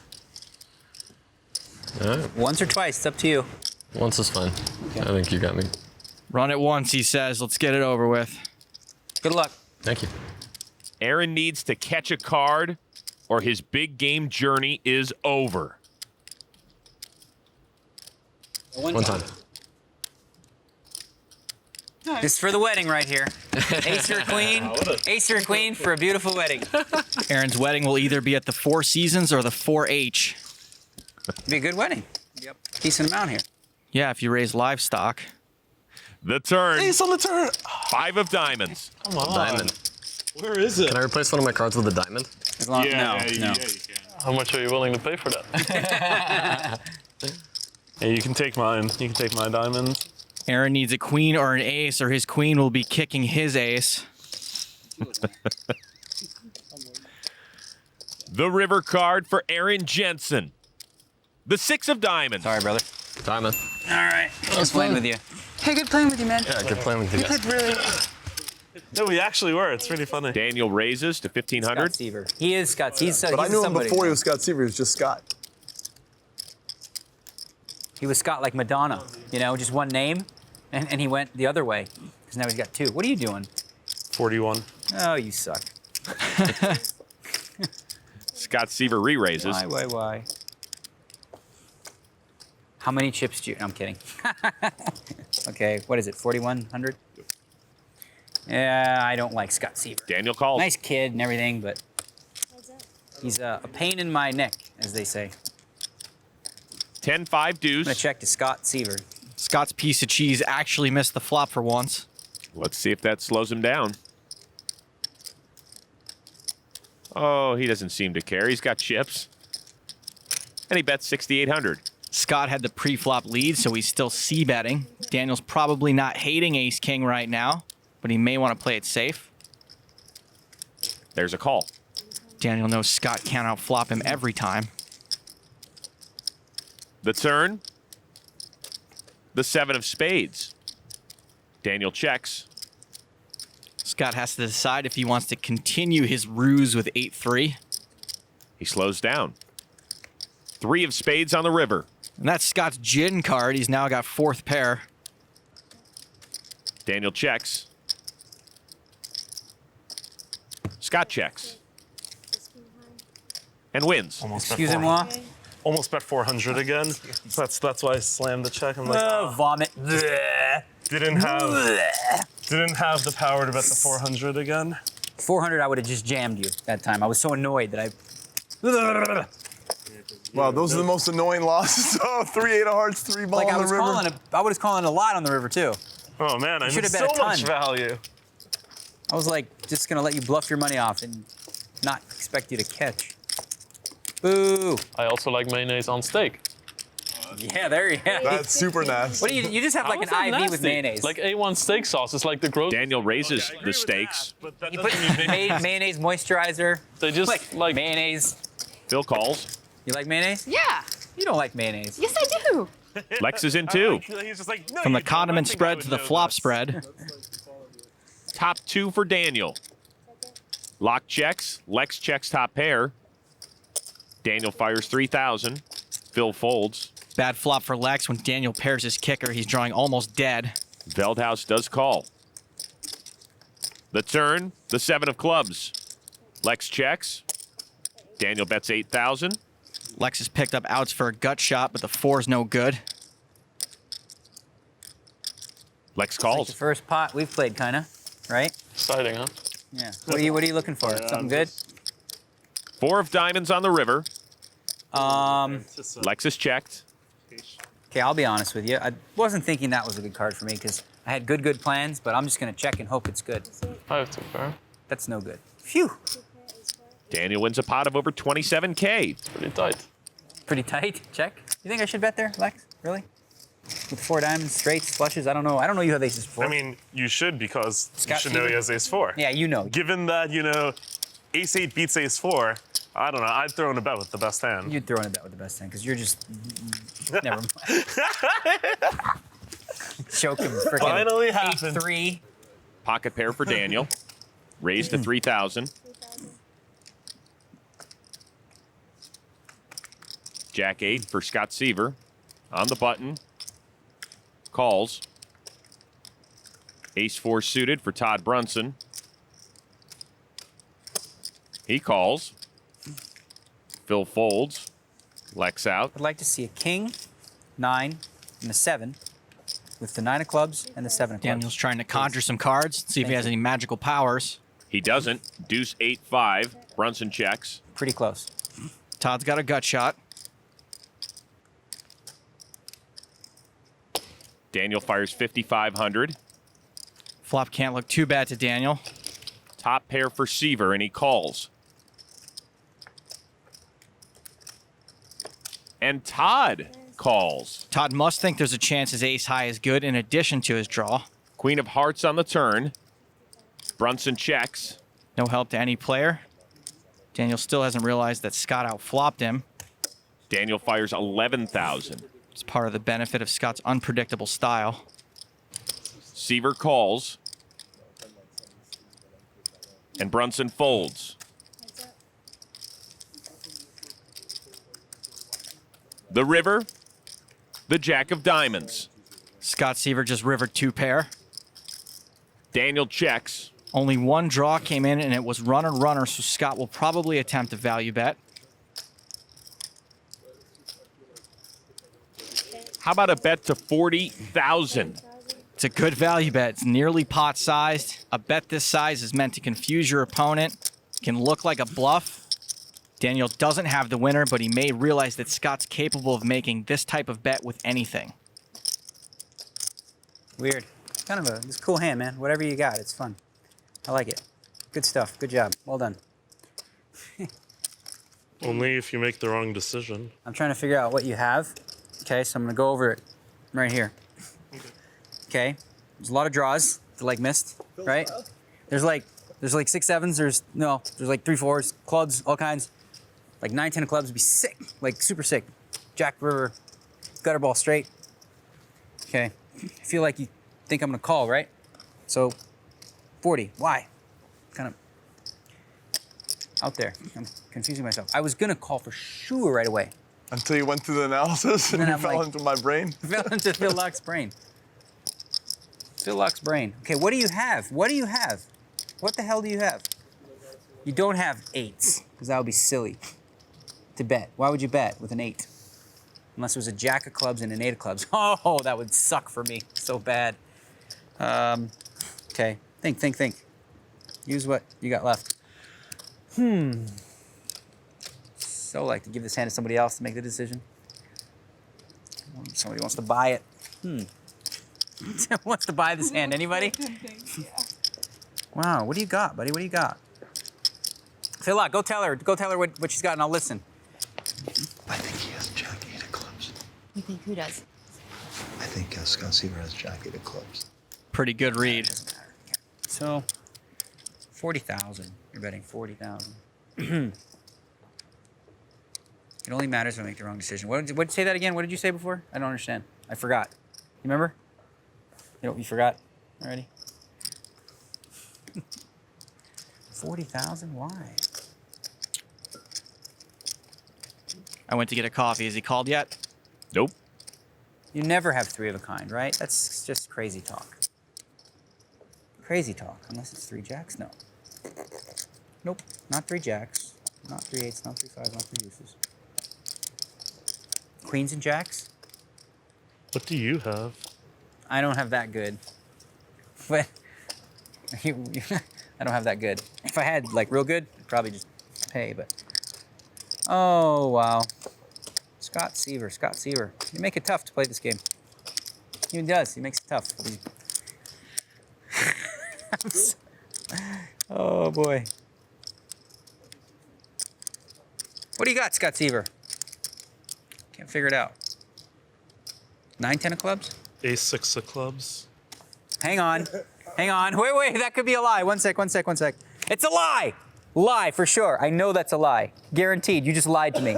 Say it again. You have what? Ace 6 of clubs? You have Ace 6 of clubs? Is that what you have? Liar. What a liar. So lying. I know it for sure. Oh. It's okay. You were trying to tell me you have a hand that...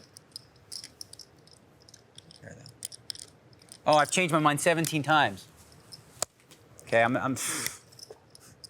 was so committed to just calling, and I think I'm going the other way now. I'm going to give you one last thing I'm going to say that you can use. Okay.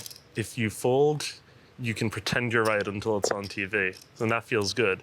If you call and you're wrong, you feel bad right now. I don't even understand what that means.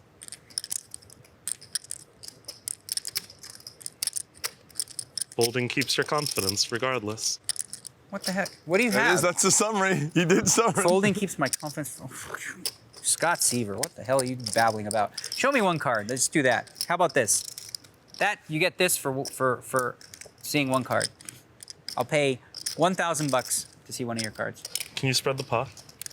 He's trying to see if this is getting the right price. No thanks. Hang on.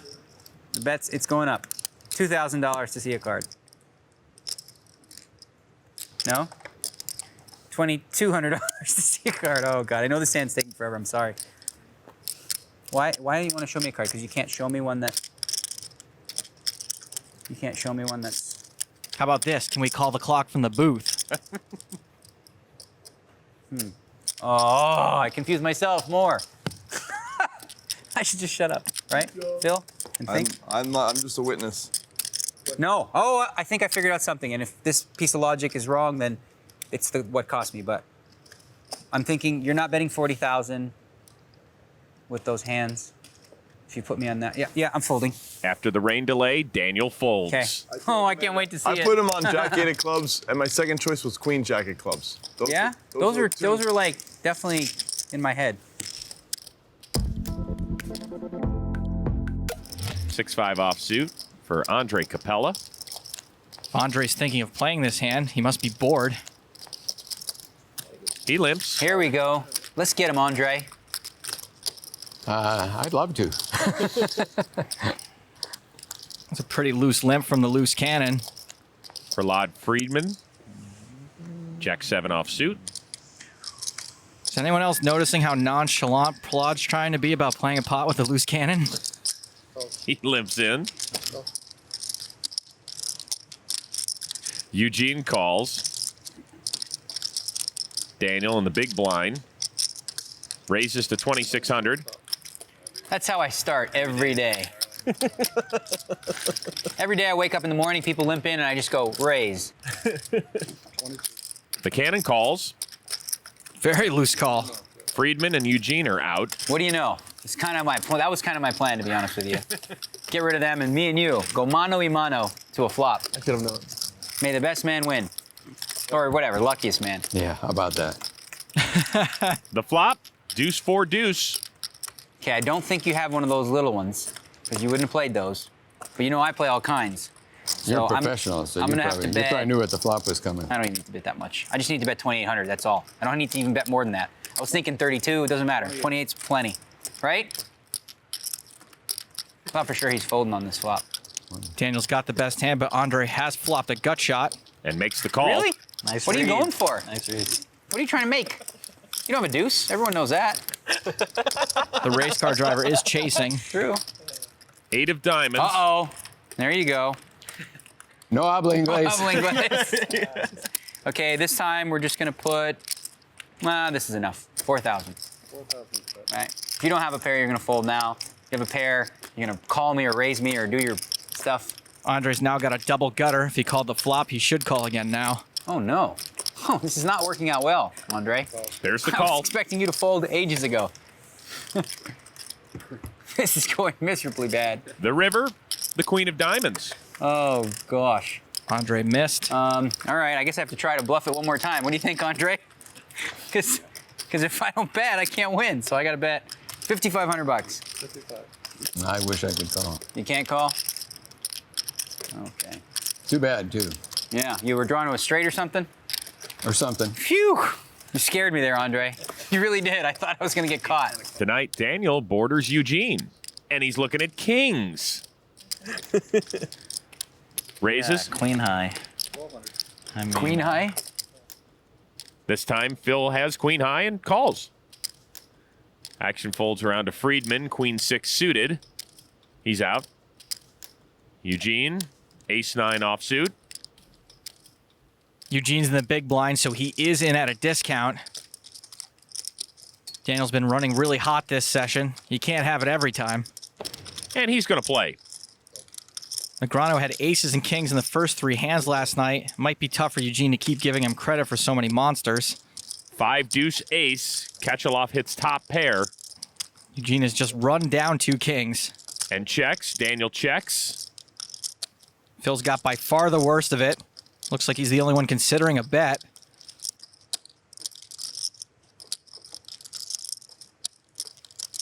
He's got 1,200 in his hand right now. That's what he makes it to go. Eugene might be worried about a bigger ace, but if you're calling with ace-9 and an ace hits, you can't really just fold to one bet, especially one this small. He's listening, Joe. He calls. Let's see if Daniel listens. He can't like the ace, but he might not be ready to fold his kings yet. You too, Daniel? Yeah. Oh my God. You didn't expect 2 calls, No, right? I Just one. was expecting 1 call. No, no. The turn. The 8 of hearts. This is about as big a blank as can hit. Eugene checks. Daniel checks. Okay. Phil checks. I check. No one improved or picked up additional draws. King on the river, giving Daniel a set. Daniel overcalled way behind on the flop, though it did get him a free card, and it paid off for him big time here on the river. Katchalov leads out, 4,200. 4,200. It's going to be tough for Eugene to know that card hurt him. Eugene's just made a value bet. As soon as Eugene bets here, Daniel's pretty sure Eugene's got an ace. Daniel's trying to figure out how good his ace is and how big of a raise he'll call.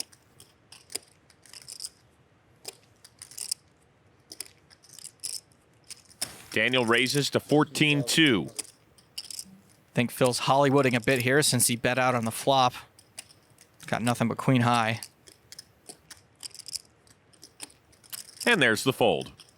This is a good raise from Daniel. There aren't a lot of hands Daniel would play this way that aren't bluffs, so in Eugene's mind, he may decide Daniel's bluffing more often in this spot than he has it. Daniel opened under the gun, overcalled the flop. Now he's raising the river. Those all indicate strength.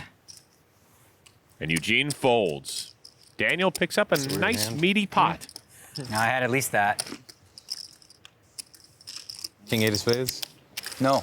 I don't think he'd raise it on the river. King 8 of spades? No, you're right. I wouldn't. Isn't that the max? Really? You wanted to raise the max? Yeah. How come you do that? Why do you do that? I want to charge him.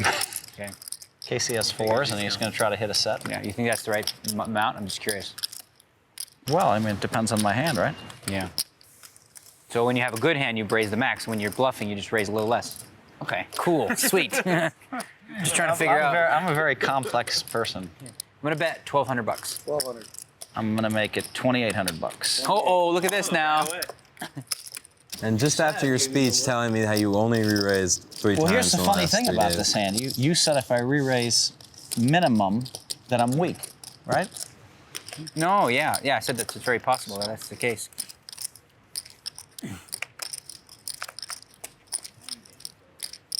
What do I owe, 16?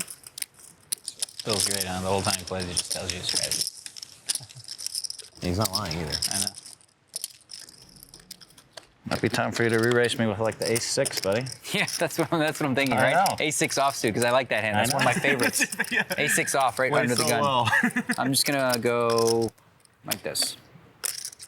Re-raise to Call. 7,800. Yes! Phil calls. He's insta-called me.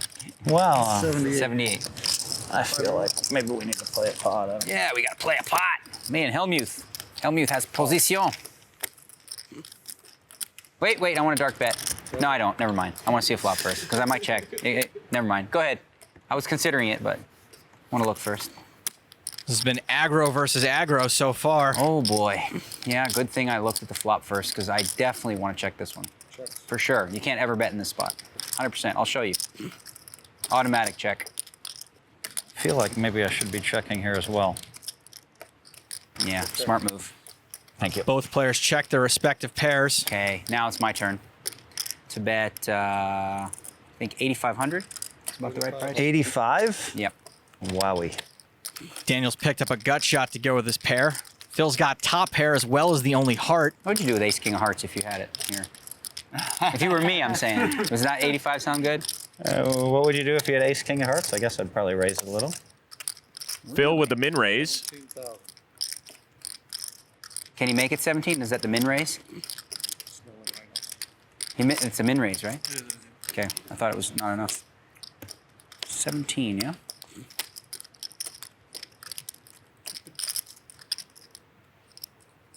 Daniel calls. Daniel just doesn't want to give Phil any credit for having a hand here. You got any deuces in the deck? Nope, but there's a king of diamonds.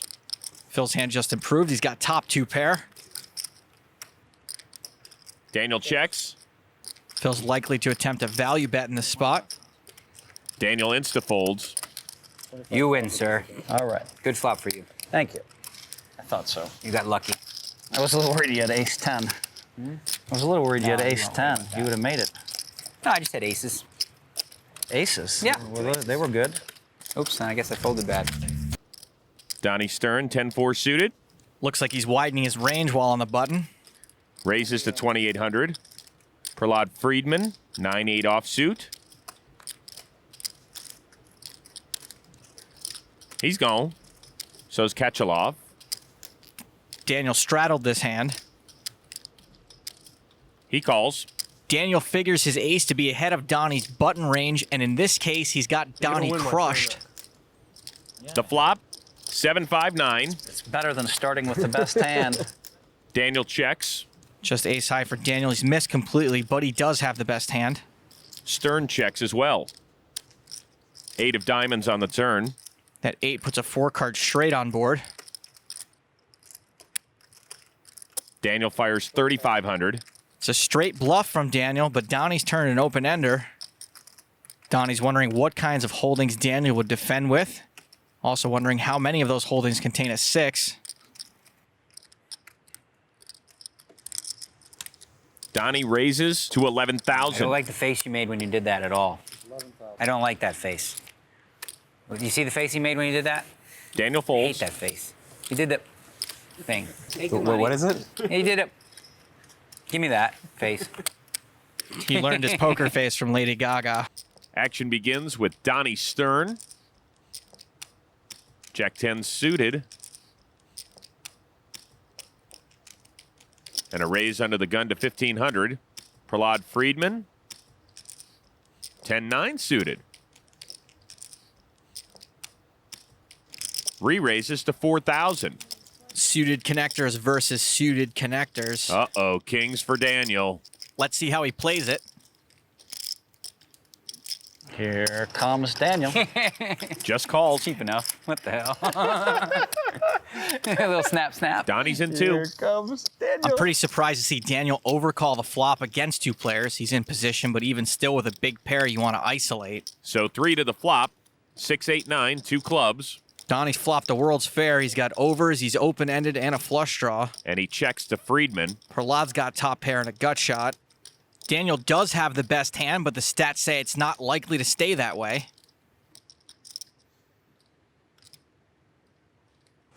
Friedman bets 7,000. Let's see if Daniel's still confident he has the best hand. He just calls. Again, this is a pretty odd call from Daniel since this board is sopping wet. Maybe he's already in cheap showdown mode. With 2 players still in the hand, Donnie's going to want to get some more money in while he's still got a lot of equity. The question is how much?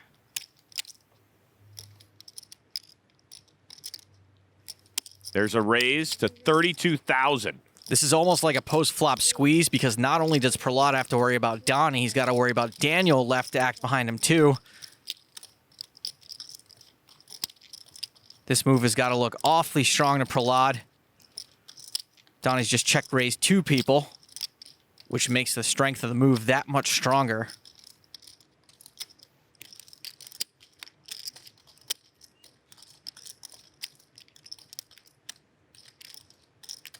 Prahlad's got a pair and a gut shot, though he may be wise to the fact that clubs could be dead to him.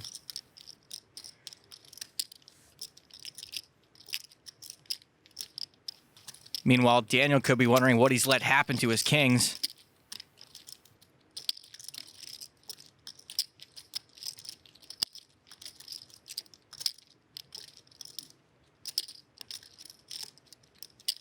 Fold. I had you.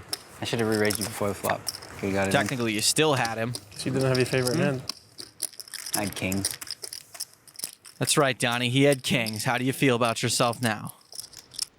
8, 9 for Phil. Phil's steaming, and he's got connected cards that are the same color. Man, I was hoping he wouldn't go out like that. Daniel referring to our loose cannon Andre Capella, whose seat we are still trying to fill, and will momentarily. Does seem kind of brutal. Phil has re-raised. Action over to Prahlad, who folds. You steaming, Phil? I'm pretending to be steaming. Okay, but I think I can't fold. Okay. So what is it, 57? How can I fold this hand? That's so stupid. Right? Hard to comment. I don't want to fold. I just don't want to. I'm not gonna. I don't care. I don't care if it's Phil Hellmuth. I don't care how many bracelets he's got. I want to see the dang flop. Well, you got the 3-4 diamonds? Well, something like that. But no, I don't have 3-4 diamonds. That's pretty I have a strong hand, buddy. That's what I play. Strong hands. The flop, 4 Queen King. Check. Daniel checks. Daniel was way ahead pre-flop. He's increased his lead even further now.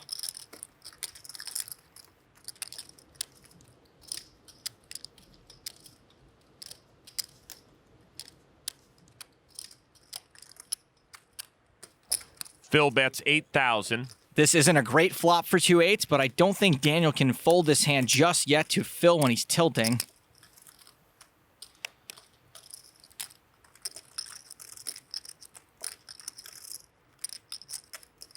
Daniel calls. If Phil wants to win this one, he's going to have to make a showdown as expensive as possible. Wowzer. King Jack? 5 of spades on the turn. Daniel checks.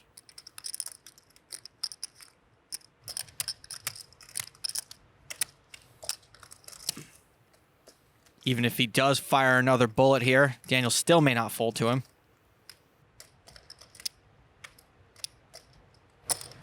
Phil fires 17,000. I should have just put it all in before the flop like I planned, but now I'm going to fold.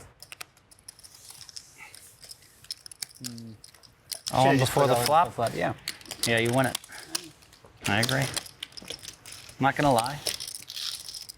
And a warning, I will ship weak.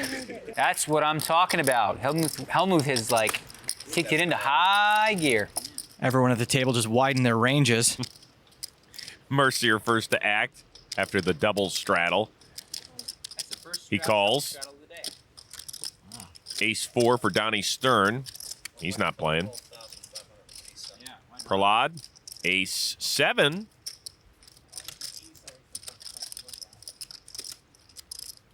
Nope. Suited 1 gapper for Eugene Katchalov, who calls. Okay, now it's my option, right? Yeah, because Daniel called.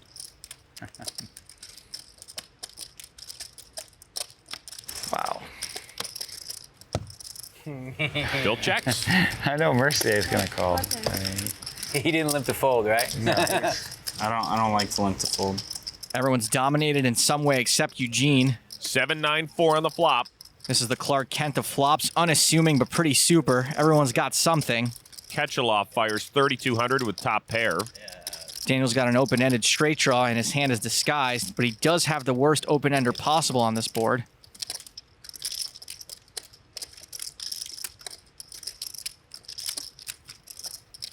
Daniel raises to 10,200. Phil's also got top pair, but he's dominated. After Eugene bet into 3 opponents and then Daniel raised into 3 opponents, Phil should have a pretty good idea that Dolly Parton is no more good here than she was in Rhinestone. That was one of my favorites, by the way. You like that one? Phil likes it too, apparently. I'm all in. Phil is all in. Phil has just pulled the trigger, but I think he might have been looking down the barrel at the time.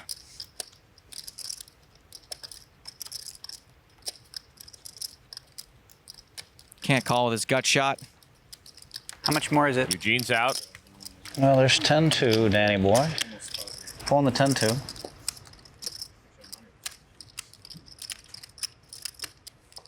$14. Yeah, I think I committed myself in this shoot. Into 3 mil, that's better. 20,000. 21,100. 21-1? Yeah. 21,100, correct? Right. Daniel's getting better than good odds to call. 21-1, just let me double check to see if this is right. So that's 20 and there's 20, 30 in there, yeah. Daniel's in. You got a 7 or a 9? No, I got run it twice if you want. No, once is good. All right, one time. I figured I might. I thought Daniel was weak, and I thought I could get you off a 9. Yeah, you're right. Just one time. Gamble, huh? Yeah, Phil's ready to gamble. No insurance, no nothing. He's ready to just double up or go home. The new Phil Hellmuth. There is a perfect card. A 6 is the perfect card for me. That's what I'm rooting for. 3 or an 8 would be much better for me, but you'd be upset with that, and we'd lose you, so that wouldn't be good. Even if they chop, someone's going to be upset. The turn, 3-ball. There's a 3. He's drawn dead, right? To a tie. Did anyone have any doubts that you were going to get there? Phil is drawing to a chop with a 6. One of the most obvious straights. The river. The jack of clubs. Sorry, buddy. Game, baby. So. Game, pro up. Yeah, Phil. Game. I was playing with you. Game. Tried to make it 4,500, by the way. Go easy on him. It's only his 3rd time on the show. Doyle, we are pot limit pre-flop. Barry re-raises to 6 grand. Pocket kings for Daniel. I'd expect to see a 4-bet here typically.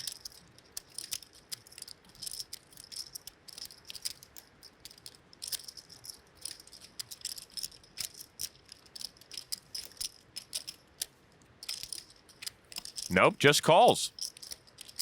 Was that just for TV time, or you really got, Yeah, just for TV time. you got that tough a hand? I was confused. I have a very good hand. Yeah, I bet you do. Doyle's not getting the right odds, but he is in position. And calls.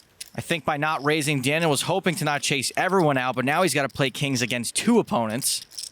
The flop, queen deuce tray, top pair for Barry. This is exactly the kind of flop Daniel wanted. Greenstein fires 10 grand. Barry and Doyle both have a piece, and Barry's piece is big enough to lose him a lot of money. Daniel just calls. And Doyle calls with middle pair. Even with a piece of this flop, that's a pretty loose call from Doyle. Unless you get trips on the turn. Barry checks. Barry's now got the nut flush draw. Daniel will have no idea someone hit this 3. This is fun. Right off the bat, I have no idea what to do. He knows with this many players along for the ride, his kings are very susceptible. I check. Daniel checks. I don't know if Doyle used instinct, intuition, or got incredibly lucky, but he has both of these guys in bad shape. If Barry and Daniel were checking to trap, they are in trouble. Doyle bets 21,000.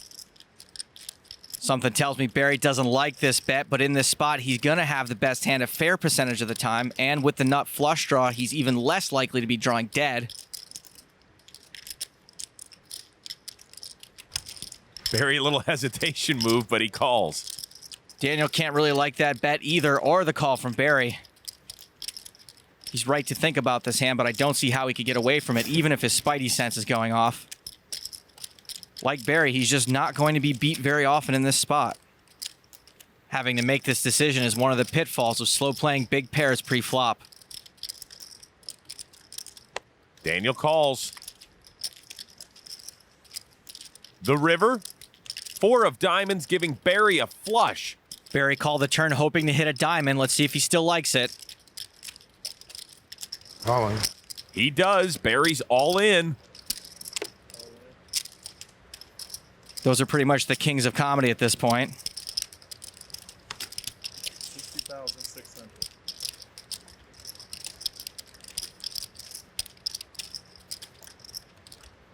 Daniel folds. That's a card I didn't want to see. I don't really see Barry making this play without a flush or a full house. I call it. Doyle calls and sees the bad news. That's what I was afraid of. You turned a 3 to a? If I raised the flop, I would have lost the whole thing. Yeah, I wasn't going anywhere. No, I had you. You had me beat. Jeez, gotta be kidding. It's the story of my life lately. Jack 9 for Barry. Raises to 1400. 7-4 suited for Daniel. Oh, this is right in Daniel's wheelhouse. Calls. Russ on the button. Folds. Doyle will not fold. Now it's Doyle's turn with a big pocket pair. Raise the pot. Doyle raises to 6,600. Lex folds. So does Barry. 66 is the total, right? So I owe 52, right? I just wanted to put Barry on tilt. I'm in the mood. I'm in the mood too. You're in the mood. And you bought another 100, right? I got something to win if I hit. Daniel calls. It was no surprise that the two guys I was against came after me the next hand. Daniel looking to snap Doyle's big pair off. 10-7-10. Daniel does hit bottom pair. Safe board for Doyle, and it could be trouble for Daniel. He may have caught himself a costly piece of it. 18. Doyle bets 18,000.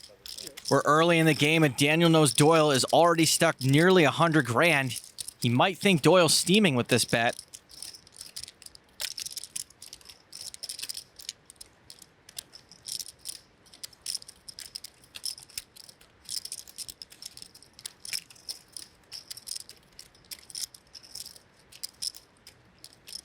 Daniel calls. Daniel is obviously still not convinced Doyle has a bigger pair.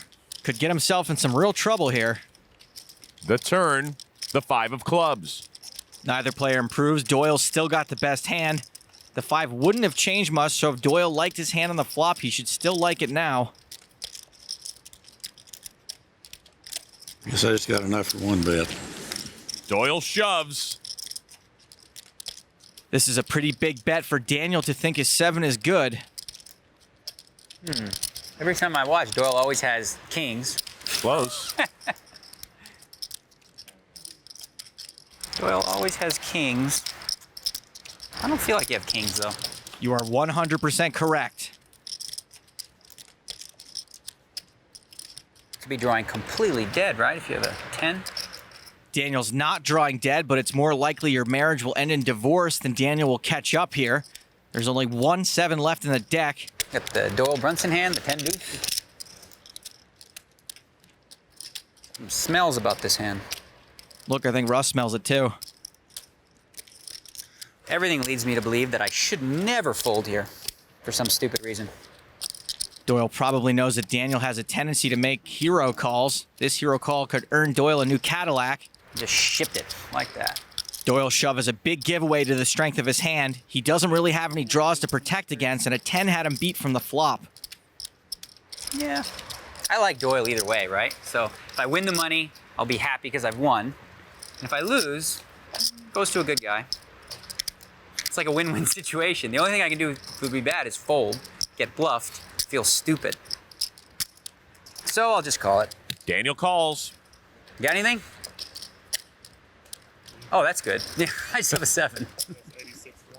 Okay. I have 2 outs. No, just one. Justin folded a 7. Y'all deal once or twice or 3 I do times? twice. It's Whatever fine. you want. I don't care. 2 is good for me. All right. Deal it twice. Maybe we can split it. Maybe I'll get a split. Maybe you'll get a split. And you get a lot of big pairs. I was thinking, how many can you get? The first run for half is a queen. The 6 tray last time. What's that? That blocky last time. Brunson wins the first run worth nearly 112 grand. Apparently Daniel had me beat. Second run is a king. Whoops. Nice hand. Doyle takes them both, and Daniel's in a free fall. I play small ball. I see that. There's the raise to 4,500. Russ, 6 high, lets it go. Suited connectors for Doyle Brunson. He folds. Not a mandatory call out of position. About $1.50 or so. Barry wants to make sure Daniel's got enough to make this call worthwhile. And Barry makes the call. Heads up to the flop. 6-10 queen, 2 clubs. Barry checks top pair. Daniel flops the World's Fair. He's got more outs than a baseball game. Daniel bets 5,500. Barry quickly calls. 5 of hearts on the turn. Barry checks. Daniel's whiffed completely, but you can see he's still got almost 50% equity in this hand.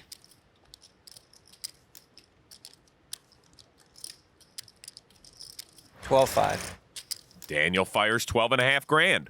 With this bet, Daniel's building his own implied odds. He could take it down right here, and even if he gets raised, he's got so much equity, he could still make the call.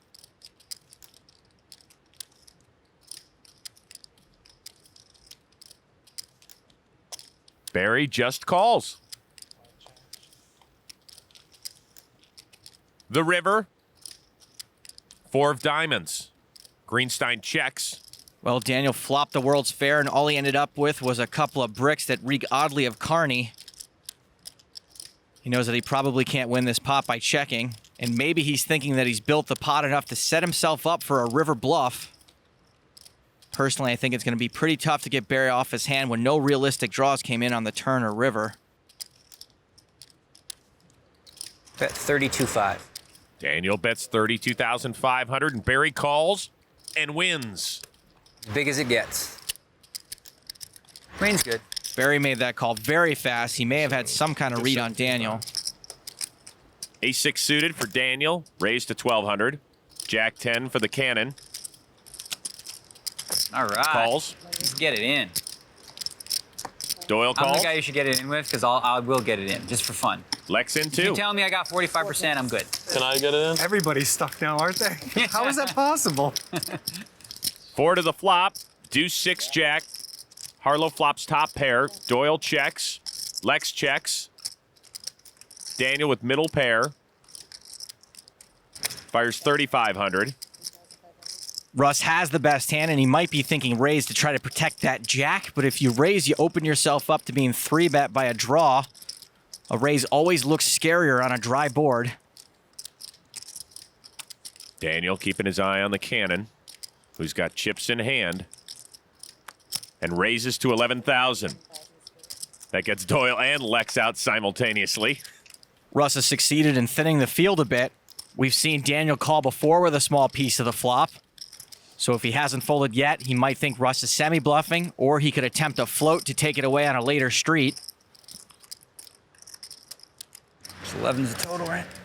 Daniel calls. I think Russ would have preferred to take it down right there. The turn, the 8 of hearts. Daniel checks. This is no help to either player. Has to look like a pretty safe card to Russ. But he doesn't bet, he checks. The river, the 5 of spades. Russ has got this hand locked up. He can only lose if he somehow folds. But if Daniel checks again, this would be a slam dunk value bet.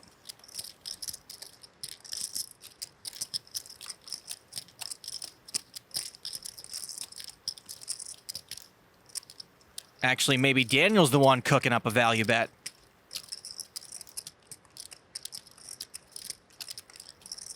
In 2 of the last 3 hands, our amateur, Russ Harlow, has been staring down 2 of the world's best. First, Justin Bonomo, now mixed up in a hand with Daniel Negreanu.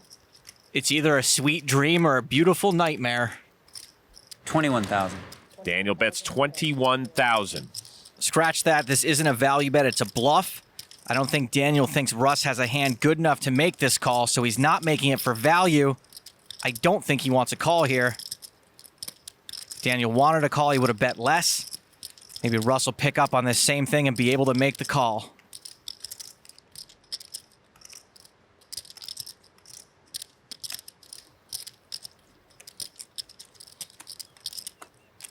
Russ calls. I think you're probably going to win. I got a jack. Yeah, that wins. What I thought you had. Oh, well. Give me 4 back. Well, I can't check the turn and not call that bet. Who lost the last one? Me, that'd be me. Steaming. Boom. The cannon's starting to act like a pro. He's needling. And calling. Doyle calls.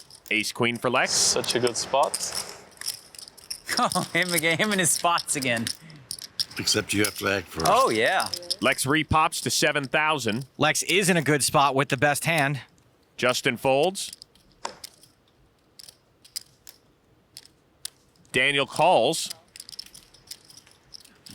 Russ folds. I'm sure Lex would be pretty happy to play this pot heads up. I remember writing about this one time, so I guess I'll. What'd you say? Heads up. I remember writing about that hand one time.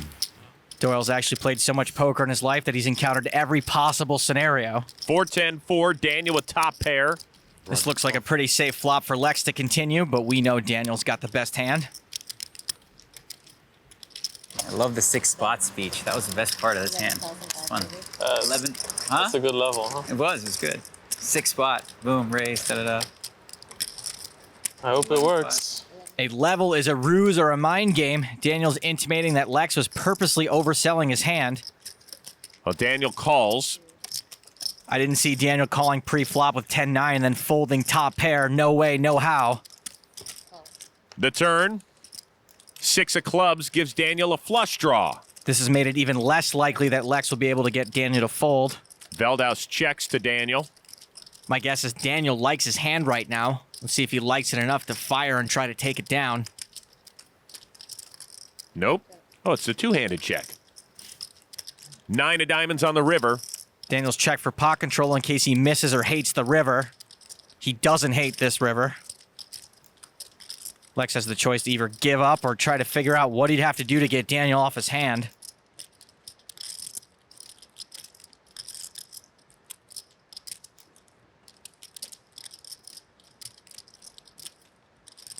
I'm all in.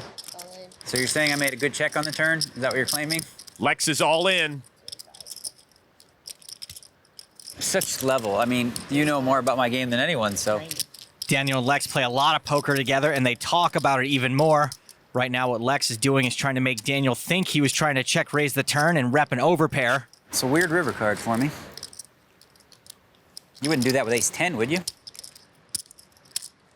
Actually, I don't know.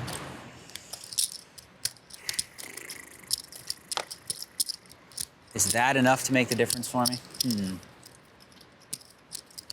I would have felt better if I just bet the turn, you raised, and then I called. That would have been even more fun. Since the board is paired, Daniel's hand would be no good to an overpair. That 9 doesn't really mean much. Daniel already had 2 pair. The only hand he's beating now that he wasn't before is a bigger 10. All right, so you raised. Said 6 spot. Looks like the mind games might be working against Daniel. Patented overbet. Daniel trying to break Lex in the cross-examination. You put me on a 10, probably. Figure I'm gonna throw it away. Daniel's probably thinking if he calls and loses, he's going to be stuck over 300 grand. Well, you played it good. Whatever you got.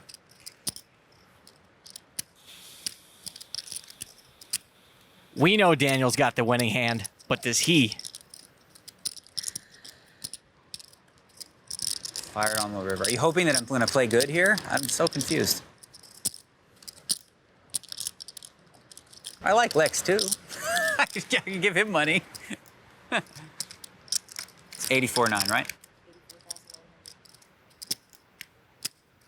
Daniel calls, and for a change, sees some good news at Showdown. Superman Daniel made the hero call, and there's a very unhappy Lex Luthor. Let's see what kind of trip Daniel takes these ladies on. He just calls. Daniel just called with kings yesterday, and it didn't work out too well for him. Russ Harlow calls to make it a 3-person party to the flop. 5-3-8, all diamonds. The cannon flops a flush. Daniel is in trouble this hand as well. Daniel checks. Russ slow plays it, checks. Russ is checked to the original razor. Bonomo fires 4,000. With no piece. Russ checked and Justin bet his position, so Daniel probably doesn't hate his hand. In fact, he calls. Russ deciding now if he wants to try to continue to slow play or try to extract some value here. The cannon with the min raise. Russ's min raise should be setting off all kinds of alarms. Bonomo folds, and Daniel insta-calls. The turn, the 3 of spades. Daniel checks. That's a good card for Daniel. He can at least win the hand now if he hits the last queen or 3. Russ would be wise to bet again and charge Daniel to draw to a bigger diamond if he had one. He does, betting 13,000.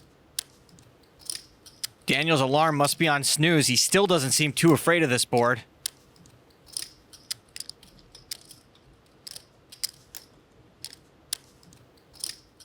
He calls.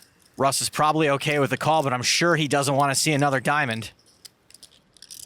But there it is. The 4 of diamonds.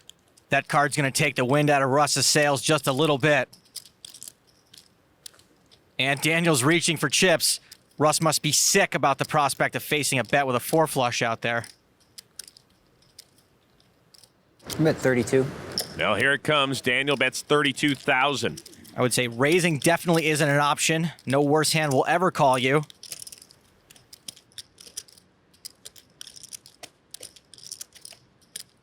Call. I think you win again. Harlow shows some nerve and picks up another monster pot. I just keep sending the bluffs off. Pocket kings for Daniel.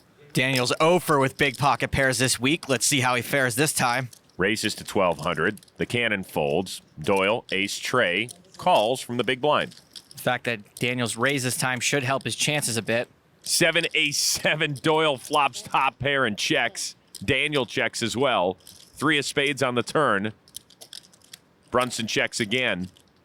Daniel checks. Daniel really doesn't like that ace. Jack of hearts on the river. Doyle bets 2,200. Daniel pretty much has to call. Which he does. That's 3 in a row. No good kings, no good kings, no good queens. Barry beat Daniel's kings last night. I call. First time. I know. Nice defense. Got a really, really good hand this time. Ace 10 suited? Better. Better. I don't believe. 9, 8, 10. Daniel flops a straight. Jack Queen of Hearts. He's also the godfather of soul reads. So Daniel checked. Lex fired 2,200. Another ill-timed bet by Lex. This time he's leading into the nuts. And Daniel's got a redraw to the super nuts. Daniel repops to 6,600. Lex can't love his hand. Okay. But he calls anyway. Laboriously. Tray of spades on the turn. A lot of players would have slow played the nuts on the flop, but Daniel knows his opponent, and by raising, he's built a nice pot for himself here. Hoping he can squeeze another bet out of Lex. This time he leads out to 11-2. Doesn't work. Lex folds. What's the best possible hand you could have there? Queen Jack of Hearts. Yeah, that's what I got. I had the Queen of Hearts. Liar. Bonomo's pants are breaking fire code. What a 6-6 flop. Give him whatever he needed. It was the Queen Jack of Hearts? I had the Queen Jack of Hearts. Wow, and I called it on the flop. You didn't hear me. Oh, I heard you say it. Yeah, I did hear you say it. Just like, shut up. I'm going to raise. Daniel announces a raise. I don't want to know what it is. I'm just guessing. I'm going to make it. I'm going to make it 3,000 total. What the hell? In pot limit, you may ask the size of the pot, but Daniel opts to eyeball it. Jacks for Doyle. Calls. Daniel's a 4-1 dog headed into this flop. Which is 9-4-5, 2 spades. This is a pretty good board for both hands, which means it's actually a really bad board for Daniel. Daniel fires 5 grand. Plus, Doyle didn't re-raise in position pre-flop, so his hand will be disguised. This is a great board for jacks. Doyle shoves. What in the world are you doing? This is so weird, Doyle. Moving all in. You got a flush draw or something? Maybe. Ugh, I always call him. How much has he got? 75,000. I just give you so much money. It's unbelievable. Without me, what would your kids do without me, Doyle? What would your children do? Here comes the pre-call moan. What's that? Pre-call. Yeah, this is my pre-call mode. This is what it's doing. Doyle has just made a risky play. He's beating Daniel, but he's risking 90K to win 10. It might be a winning play in the long run, but it's not optimal. More than I thought I had again. You just keep shipping like gazillions against me. Whoops. 6,000. No. Oh, yeah, you're right. You lose value when they fold by not milking the streets and lose huge when you do lose. This is ridiculous. However, Doyle did get Daniel to call off super light earlier in the week with the same move. So you got flush draw and something. I mean, you're trying to pretend you have a flush draw with this big silly bet. You have a 9 and a flush draw. Doyle does seem to have Daniel confused. Oh boy, I just gotta. Daniel folds. You're my hero, Doyle. He ships the freaking 90. Couldn't you make it 15 or something? We like young Doyle. I play small ball. Doyle was hoping for a call, but he got some laughs instead. Daniel raises to 1,200. The cannon out. Doyle, ace king suited, calls. Not a mandatory re-raise. King 10 for Lex. He's in. Bonomo's out. Doyle gently has these two dominated. 8-7 deuce. Daniel hits top pair. Lex fires 2,800 with air. It's a donk bet bluff. Daniel's 3-outer is also top. So unless someone has 7-8, a setter, and overpair, you can't flop better than this. Top is top pair, top kicker.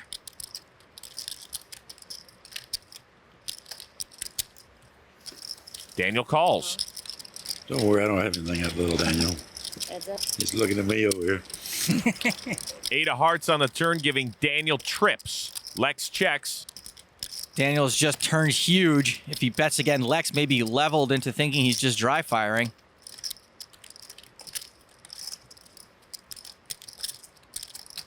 Though Lex can't even beat ace high. When's that ever stopped him before? Never.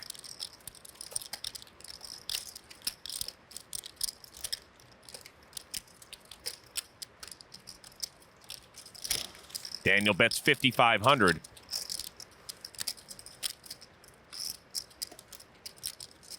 And Lex folds. I tried really hard.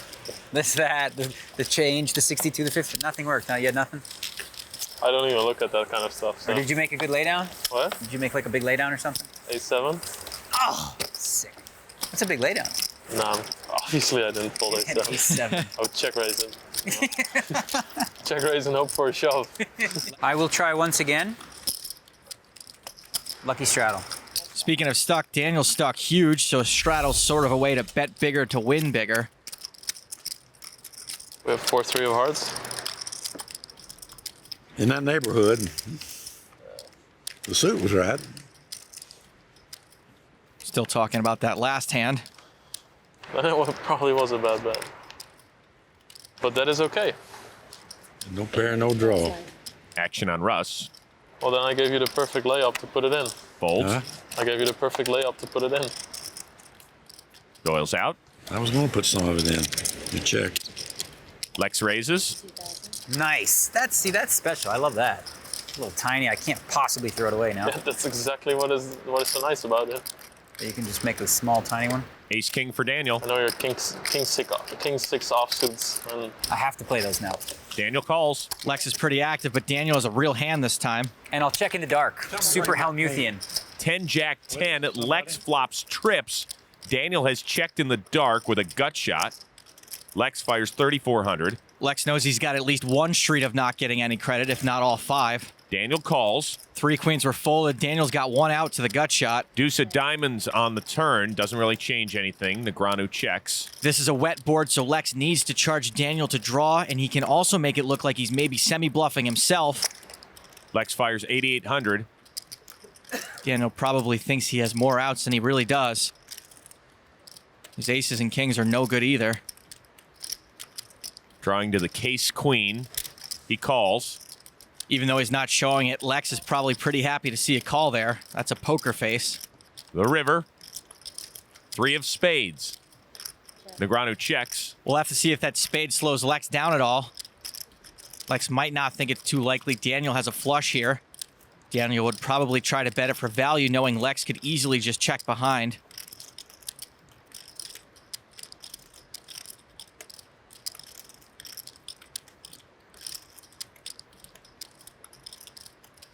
Lex bets 19-8. I swear I thought he was going to bet way more than that.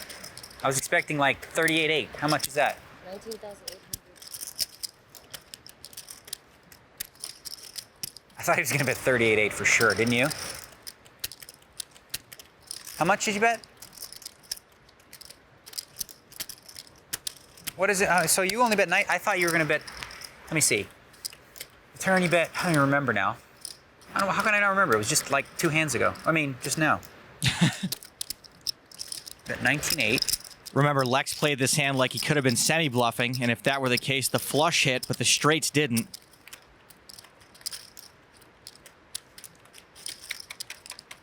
Can you tell me what you bet on the turn? Because I forget. 8,800. You don't have to tell me, but it's up to you. I'm just curious. Huh? Are you serious? Yeah, do you remember what you bet on the turn? I forget. I really forgot. I don't want to have to count the pot. Hang on the flop. Jeez, I don't remember anything. You play every day? Yeah, I do. Man, what did he bet on the turn? You made it 2,000 before the flop. This is kind of sad. I know. He bet. Turn, you bet like 88. You bet 88 on the turn. I remember now. Okay. And then the flop you bet. This is so silly. Oh boy. 19.8 is a bet, right? And that part I remember because I see it right there. Oh, man. Daniel calls. 10. That's good. So Lex wins a pot of nearly 70 grand and is back in the black. Aces for Lex. This one's not cool for TV. Nope. Raise. Repops to 4,600. Daniel calls. See how fast I did that? No blah, blah, blah. Let's go. Come on. Yeah, I mean, like, see a flop. you know you're not folding, so. No, for sure. I'm not folding the flop. I know. Okay? I'm not folding the flop. This I is don't good care for what you. happens. Now Daniel won't remember what happened pre-flop. Daniel flops an open ender. You're like a goldfish. Where am I? Where am I? Where am I? How much did I Bet whatever you want, Mr. C-Bet. I told you I'm not folding no flop. That's 7,200. I don't care. I don't care anymore. I swear. Really? No, I don't. Oh, no. He's like, oh no, here it comes. This is a flop Daniel really can't fold. He's got a ton of equity, even against an overpair. Make it, what'd you bet, 72? Make it 22. Daniel raises. You got two kings over there. Speaking of kings, Doyle's back. That's what I always put people on is kings. Even me? Yeah, well, I don't know. Just this hand, I think you have kings. I don't know. Daniel put Ross on aces when he had kings. Still made the right laydown, though. 22? 22.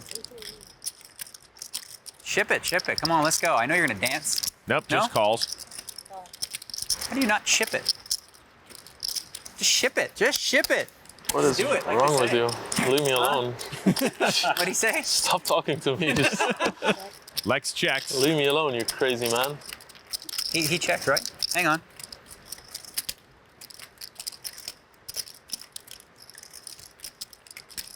Okay, that didn't work. I checked. Daniel checks. The river, the jack of clubs.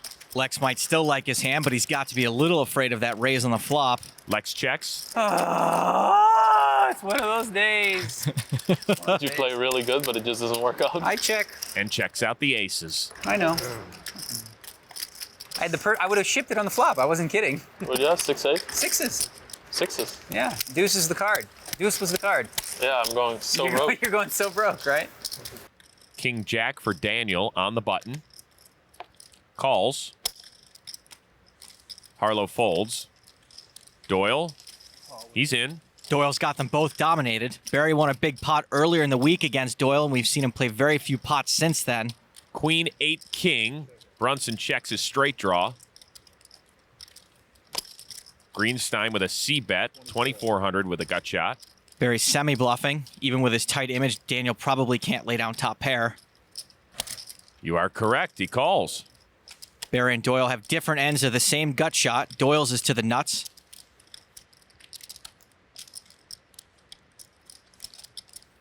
And Doyle calls. 8 of diamonds on the turn. That 8 doesn't change anyone's hands, nor does it provide any additional outs. Brunson checks. It does affect board texture since any smaller king just caught up to Daniel. Barry bets 7,000. The bear's been in hibernation, but it looks like he's hungry and aggressive. Daniel pretty much has to call this, but he can't be too happy about it. That's a $25,000 chip. Looks like he's thinking about a raise. Maybe not.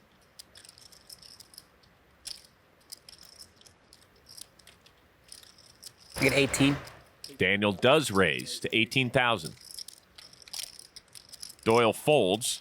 Daniel's essentially turned his hand into a bluff because now it looks like he's trying to rep the 8. Either Daniel's got a great read on Barry or he's trying to avoid getting bluffed on the river. Looks like Barry may have gotten caught. I don't see him calling here.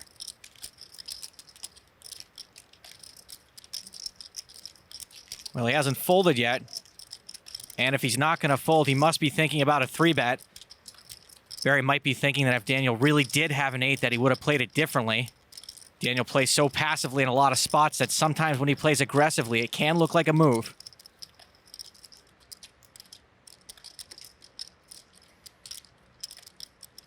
There's the repop.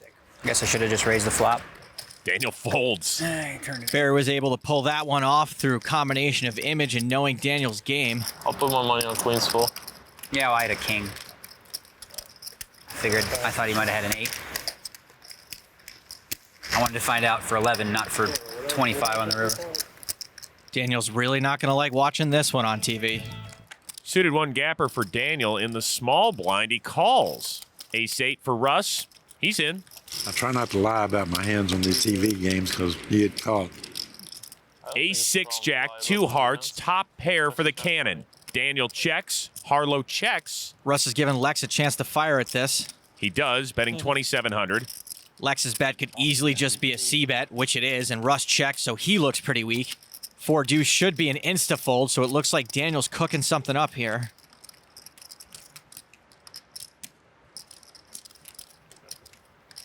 And he cooks up a raise to 7,200. Russ is in a good spot. Daniel's juiced the pot for the guy with the best hand. But he folds. That's a ridiculous fold. Russ just doesn't have enough time or chips to fold there. Why call pre-flop if you're going to fold top pair? If Russ doesn't end up turning a profit, he's going to regret that fold.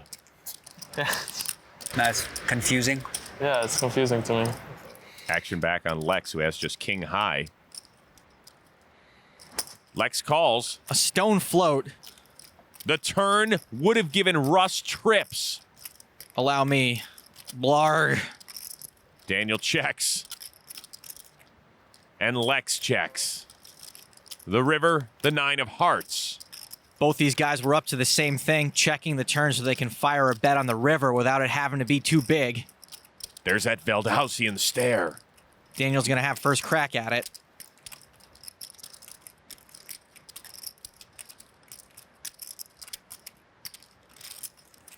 He bets 9,000.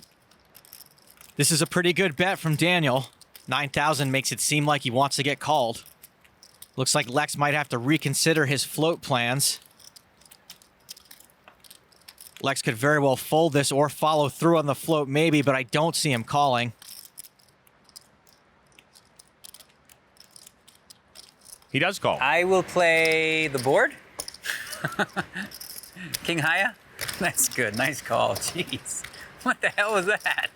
That was sick. I had 4 high. He missed his draw. That is just a sick, sick call. What did you put me on exactly? 4 high? That was sick. I didn't think you had anything on the flop. Ace king for Bonomo. Raises to 1,400. Barry folds. Queen 10 suited for Daniel.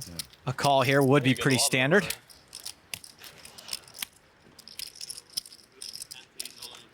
And there it is. 8-7-4. Daniel checks. Bonomo checks. Ace of clubs gives Bonomo top pair. Daniel also picks up a flush draw, so we should see some action with this card.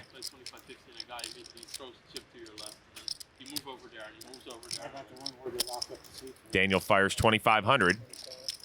Daniel's building himself a pot in case the club hits.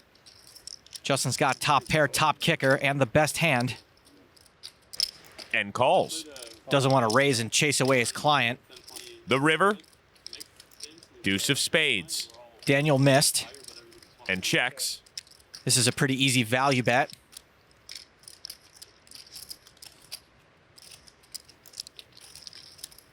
Bonomo makes one, betting 6,500. Daniel's not folding. He's cutting out a raise, but it's looking more like a donation to me.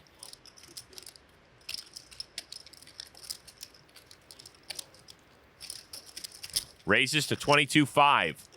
Justin's got top pair, and there's nothing really strong enough out there for Daniel to rep with a check raise, except for maybe a set. Bonomo calls. Surprise, surprise, you got it.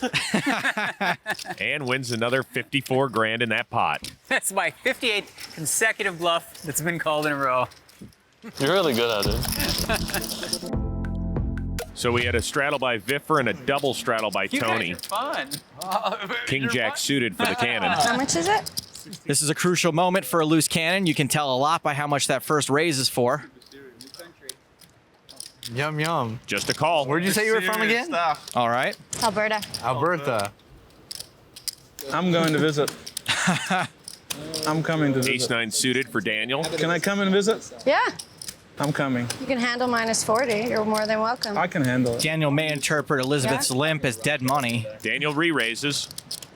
I'm going to be honest here. I'm rooting for you in this hand, right? Everyone's rooting for you. Everyone always roots for the loose cannon. Except if you're in a hand with her. Action folds back to the original straddler. How much is it? $6,600. See, if you do it the right way, it's only 4 chips. Calls. I'm out. It's not that much. Tony folds. Viffer feeling a little frisky with 7-3. But the cannon's not. All right, me and Viff. Limp folding isn't exactly the table image you want to start off with. King 10-10. Viffer's got top air right now. And checks. Thinking about so many different things. Like, what's this? I've watched you on the show. I know what you like to do, so I don't know how to play this hand. I have no idea. That means he checks. Okay, he's right. That's fair. Yeah, he checks. The turn, ace of clubs, giving Daniel top pair. Viffer checks. I'm supposed to bet that card for sure.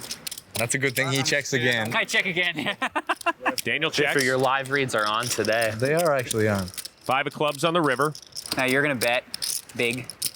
That's what you do. I've watched the show. You check, check, check to the river, and then you bet big. 4,000? Yep. Viffer's attempting to steal it, but I don't think Daniel can fold for that little with top pair. Folding is out of the question. Just so you know, you can relax. I'm not folding, so you can muck now if you want. That's the good news. That means he's going to raise. I might raise you. That's good. Nope, just a call. All right, let's see him. I said, I told you I wasn't folding. You could have folded before that. Oh, that's fun. Cool. He got the extra. Daniel wins a pot of more than 25 grand. I like playing with these guys. Houston's out. And now aces for Daniel. Set. We have a straddle. Okay. What's this? This is $28. $28? $28. Actually, $2,800. Joe folds. William folds. Just for the commentary during the hand, I'll call. Viffer's in. If you check, I'm going to bet this one. I'm going to Barry G it. All right. I don't want to check then. Oh, I'm going to probably raise you. Viffer bets 400 in the dark and hits bottom pair. That's not even a check. That's like just a waste of space. Viffer's basically done this to prevent Daniel from continuation betting. How about raising? How much is that? 54. Viffer calls. Daniel's raising an amount that makes it look like he's trying to get rid of the Viffer. Viffer bets in the dark again. 9 of spades on the turn, giving Viffer a flush draw. Viffer's basically checking by betting, so his call on the flop isn't so bad up against any random continuation bet. Daniel raises to 12-4. Now that he's got a pair and a flush draw, he may not be going anywhere. Why do you always raise me? You're not really betting. That's not really a bet. 400. Whoa, repop to 41-4. This is a pretty scary board for two aces. 7, 8, and King, Queen both just got there. Spades picked up more outs. Now, it is way more likely that Viffer would be semi-bluffing here than he is to actually have something. So while technically this is a 3-bet, it really is just a raise. Daniel calls. Interesting card coming. Another 400 from Viffer in the dark, and a set of aces for Daniel. Oh my God. What are you doing, Viffer? He's mashing my brain into bits. It is very peculiar the way he's played this hand. Oh boy. I really wish you would have bet like 50 or 60,000. Oh, this is gonna be so pansy-like. I'm the biggest pansy of all time. I'm such a chicken, only because you're so creative and tricky and all this funky stuff. You could actually bet 400, hope I make a legit raise, and then just boom, blow me off the hand. And I'm too scared of that. Just flat out, fear. This is just a fear call. He calls. That means this will make the highlight reels. What do you got? Nothing, of course. Oh, good. It's good for me. I almost folded, I swear. I really did. Have a 3. I almost folded, I absolutely swear.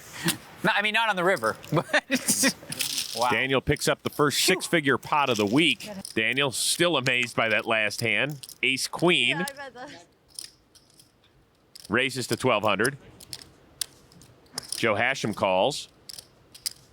Jack-8 for Reynolds. Raising a call and I have to fold my buttons, Danny.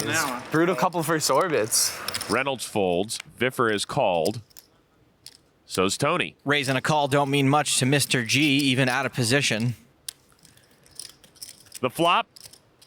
Jack 5-10, 2 clubs. Viffer top 2. That's 400. Tony raises to 3,000 with bottom pair. Viffer bet some weird amount again, so Daniel might like his overcard gut shot combo. Likes it enough to call. Hachem folds. Viffer's basically given himself a very unconventional check raising opportunity if he wants it. There it is to 6,000. That's a min raise. Tony calls. So does Daniel. Viffer hasn't made it very expensive for Tony and Daniel to draw. King of hearts on the turn as Daniel hits his gut shot. Action on Viffer. This is a terrible card for Viffer. Looks like he still likes his hand. Fires 6,400. Tony's picked up an open ender to go with bottom pair. Why would he leave now? Yeah, he's sticking around. He calls. Daniel's got the nuts, and this is a very coordinated board, so it's a good spot for a value raise. Viffer let out and Tony called, so there's a pretty good chance at least one of these guys will call you.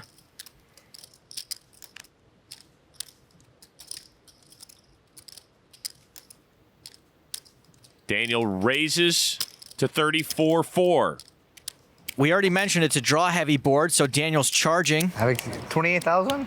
Oh, yeah, the last few Daniel's given Viffer terrible odds to draw to his full house, though Viffer might not be sure he's drawing. If I lose all my money the same, will you still go have dinner with me later? Sure. Then I guess Daniel can pay for it. Viffer pays for it. Here. Wow. Tony folds. There was incentive with that. I got added equity. Yeah, added equity. I get the dinner. Dinner equity. From what I understand, 28 dimes wouldn't be the most Viffer's ever spent on a night out. Hey, a pot. There's a bet again. Pre-river. 4 clubs. That does complete a flush draw, so it might be a bit of an action killer. Looks like Daniel wants to bet it anyway. Could be because with the ace of clubs in his hand, he knows Viffer wouldn't have been drawing to the nuts and probably would have played a flush draw a little harder on the turn. Daniel raises to 32-4. Viffer can't really like this at all. Hard to tell by the twists and turns on his face. Daniel let Viffer off the hook on the river earlier when Daniel had aces. He's not making that mistake again. Will you buy dinner? Because I might not be able to afford it now. This guy's got game.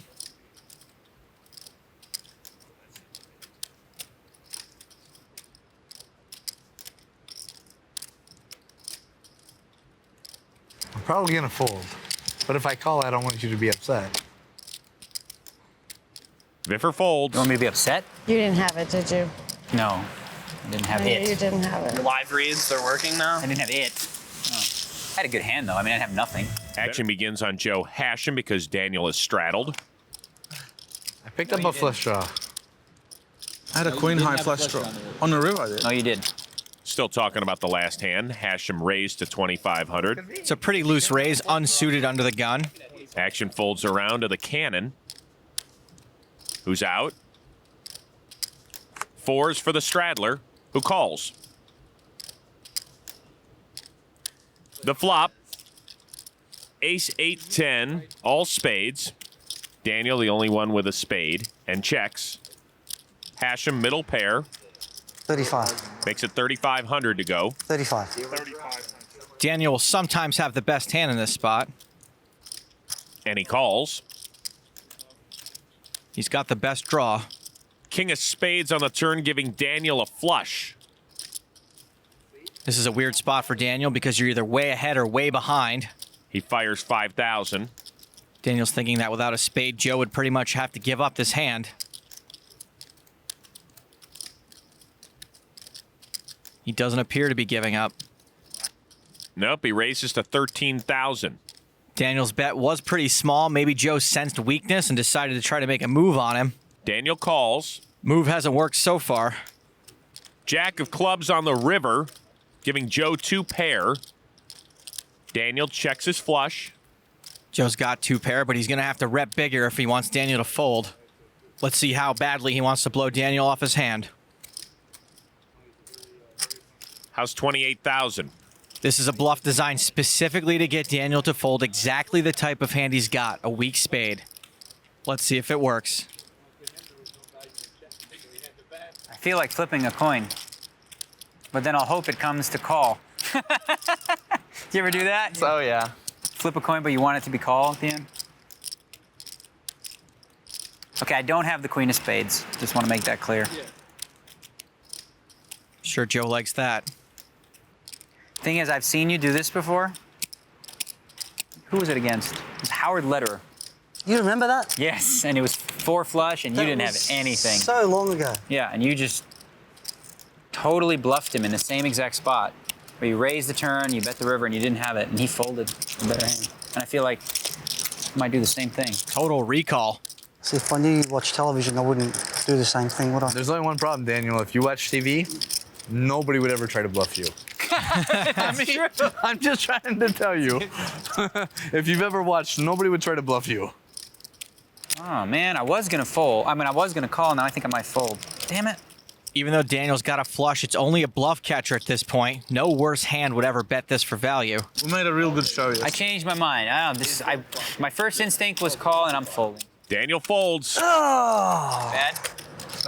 Did you show a spade? And Joe shows. Oh, if I knew I should have my first instinct. I had the 4 of spades. Wow. High five. Ace Jack for Tony G. Raised to 1,500. The cannon. Folds. King Queen for Daniel. Daniel's ahead of Tony's range. You made a 15, right? Let's make it 5. I mean, that's all right. Fine. If you ask, I'll. Daniel re-raises. Joe folds. Harpo out. Viffer I was gonna do 48, but what's the difference? gone. Just make it clean. Tony calls. Yeah, just make it 5. Take 5. See what we do. Even though Daniel's ahead, he's only a little worse than a coin flip to run Tony down. King 9 ace. Tony checks top pair. Daniel checks middle pair. 10 of spades on the turn. Tony checks. Both players have picked up more outs. I go to bed the river. And Daniel makes it on the river. I check. Tony slows down and checks. Daniel bets 6,000. With the nuts, Tony rivered 2 pair. I got to run really bad against you, don't I? I call. Tony calls. And Daniel shows him the straight. It's just beyond sick. Well done. Sick. You done bet that all the way. What's that? I was dead the whole way? That pot was worth over 23 grand. Just check it all the way and just give him 5,000. Out. 1,000. Friendly 1,000. Tony G raises a friendly 1,000. The cannon called.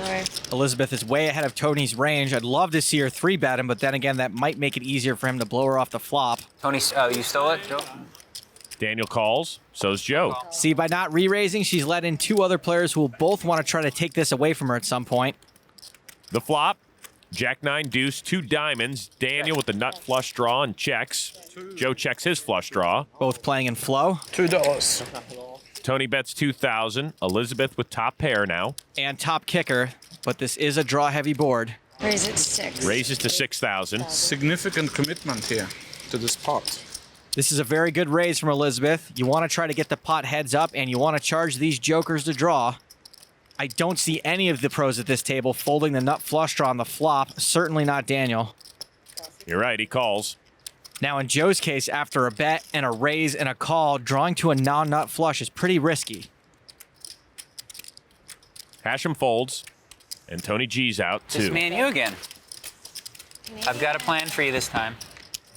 And the plan works as Daniel makes his nut flush. Of course, it would have given Joe a weaker flush than Daniel. Joe will be able to mop up his tears with the money he saved. Daniel looks like he's leading out to 12,000. Daniel's now betting into the last aggressor, which is smart in this case because it prevents you from letting your opponent check behind you. And leading out makes it harder for them to give you credit for a hand since it looks so aggro. 25. Houston raises to 25,000. Elizabeth obviously still really likes top pair, top kicker. She may be afraid that Daniel's trying to make a move on her. Raise 25 more. Daniel re-raises to 50,000. If Elizabeth makes this call, it'll be for more than a third of her stack, and she's drawing dead. Tough decision, I assume. I'm gonna be your lawyer. Going Take back the through, fifth. going back through all those hands that Don't are played listen on to the him. show before. Maybe I'm just trying to decide if I should push now or later. It's up to you.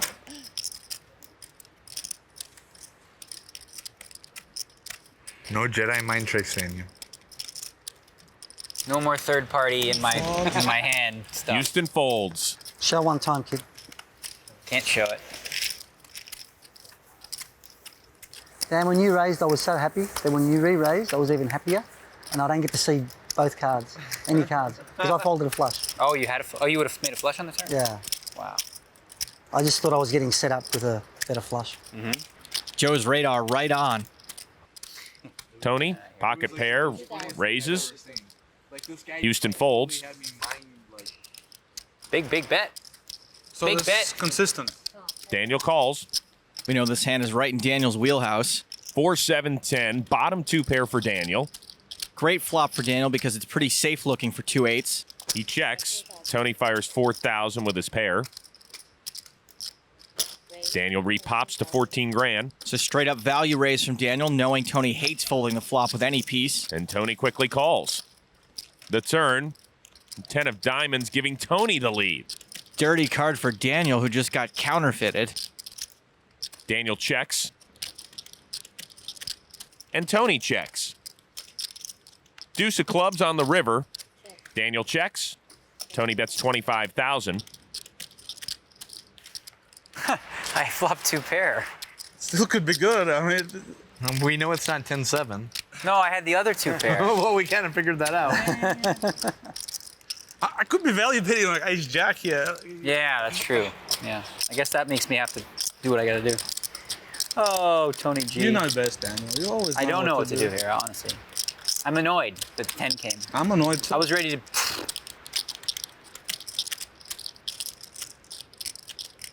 I did keep it friendly on the turn with you. I gave you a chance. You don't have a 10. You've got to be betting a 10. So he has to bet a 10 on. What the heck? I can't figure it out. Here, take it. Daniel calls. Let me take him. Oh, geez, got it. 8. Sick. Nice hand. Daniel with a frustration call there. He needs to be there. What is that? 16 there? Try sitting Fair next to him enough. and see how you like. Daniel's called Tony's raise. What do you mean? I've been buddy head with him all day. Oh, you mean this? Kings again for Reynolds. I'm gonna go 7,500. Re-raised to 7,500. William got stacked earlier with Kings against Tony G. Viffer and Tony are out. I feel like I'm going to run good against you on the show. Daniel calls. I got a caller, and it wasn't Tony G. Hold on here, everybody. Hold on. Tony G didn't qualify pre-flop. Daniel qualifies with middle pair. Now I'm looking at Daniel's second hand heads up. Now I'm out of position. Yeah, it's more fun for me this way. William is first to act, and he should want to bet before this board gets really nasty. Check. He doesn't. Checks. Sounds fair. Daniel checks. The turn. King of hearts. A set for Reynolds. Well, the board didn't get any nastier for William. Got a lot better. William checked before. Let's see if he bets now that a potential scare card for Daniel has come off.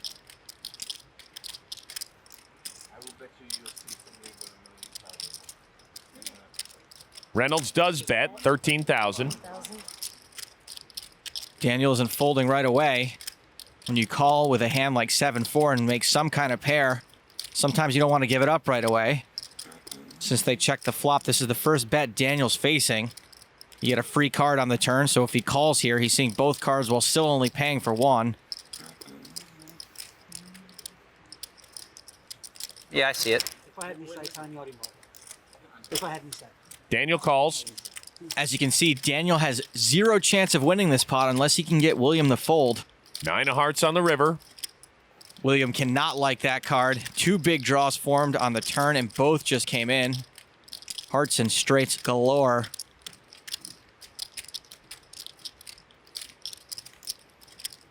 Action on Reynolds. Check. He checks. Daniel's bluff catcher has nothing to catch at this point. These guys know each other pretty well. They play together all the time in Daniel's room. Daniel bets 40,000. 40K, huh? Daniel's turned his bluff catcher into a bluff. Checked out my stack. Do you want to make sure I had enough for you to get paid off? You hit that river heart. Daniel's a talker while he's in hands when he is the initiative. Not so much the other way around. Can't extract anything from him. He's a seasoned, grizzled veteran. Daniel's trying to get William to fold a pair. Not sure he can let go of a set, though. Daniel Negreanu fires 40,000 into me on the river. Poker is real. Daniel's made a great attempt. William is actually considering laying down his set.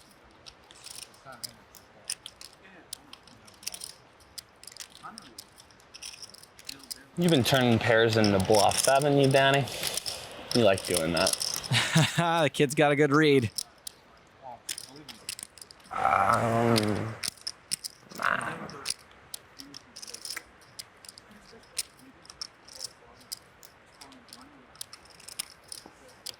I call. Reynolds calls. Well, you're too good. You know my game too well. Pair turned into a bluff. Did you? I mean, everything got there, though. I thought you were going to fold. Nice hand. I thought you had a pair, not 3 kings. That's a nice hand. Everything got there, and I thought you would check back most pairs, then turning your pair into a bluff came into my head. Yeah, when you said that, I'm like, oh no, he's going to call me for sure now. Ace-8 for Tony. Calls. 9-8 for the loose cannon. Out. I'm going to raise you. Nothing crazy, just 2 more. To 2,800. I'm committed. Tony calls. Committed to the river. He's committed. That phrase is just gonna stick with me for forever now. Queen 10 deuce. Daniel's open-ended. I will have to check.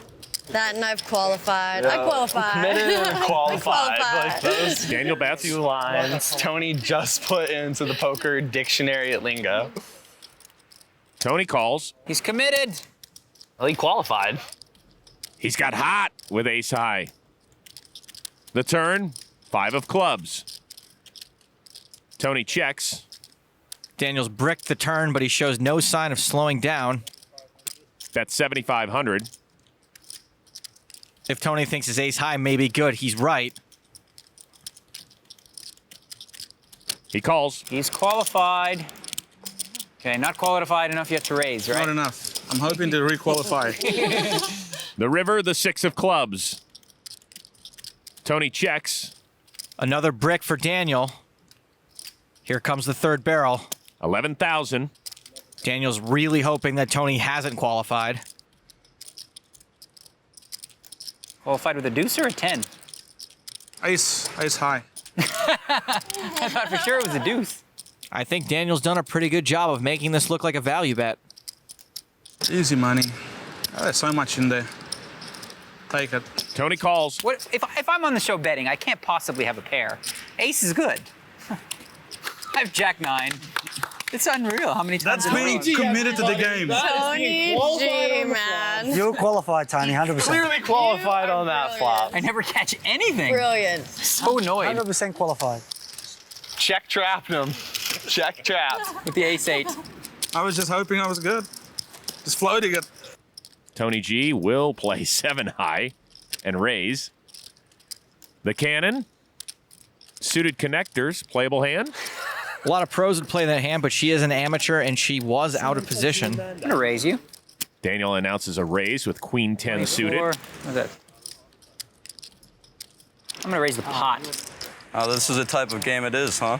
You have no idea. It's been Every hand? every hand. From the very first hand, too. It's been vicious. 32 more? To 4,400. That's the first time I've re-raised from the big blind. Tony calls. You must have a really good hand. It's true. Re-raised him from the big blind when he raised on the button. Very first time. 8 king 9 on the flop. Both have gut shots. You must have a really good hand. Not bad. Did you qualify? I qualified. Qualified. Tony qualified. Daniel bets 4,500. Tony calls. Take it. Take it usually means I fold, but in Tony's case, he can't fold because he wouldn't be wasting any money that way. Ace of hearts on the turn. Daniel's picked up more outs. He's got a double belly buster now. That's 10 grand. This board just got worse for Tony, whose pair outs are likely no longer good, and he can't make the hero call with ace high this time. How about coming over the top to 30 grand? Guess what I got? Nothing. Yeah. Yeah, that's right. That's what I got. You're gonna have to take it, Maybe sir. a draw. Daniel folds. Maniac play pays off again. Queen 10 of spades I had. Just threw 20 in, hoping for the best. Ace 6. Raises to 2,800. Hachem folds. William Reynolds, ace queen.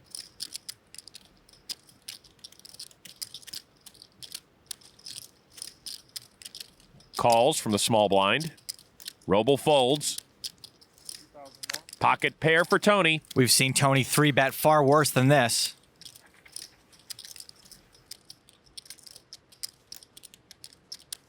A rare moment of reflection. Wow, what are you thinking about? You never think about anything. I'm thinking how much to raise. We're pot limit, so your options are limited. I'm gonna raise a 2,000. Repops to 4,800. Yeah, that's the play right there. Daniel calls.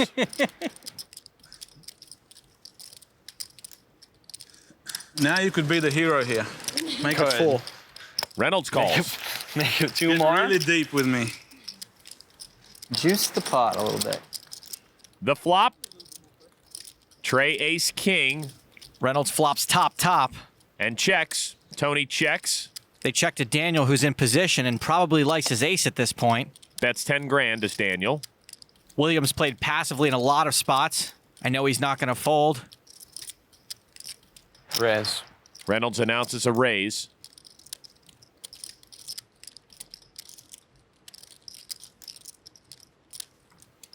To 22,000. I did have a hand of significant value that I would have been completely committed to before the flop. Tony folds. You behind me, I know I can't call. Even Tony knows when he's beat. And now we're down to William and Daniel, familiar foes from Daniel's room. I like these heads up ones with Daniel. Yeah, just like online. Like getting heads up.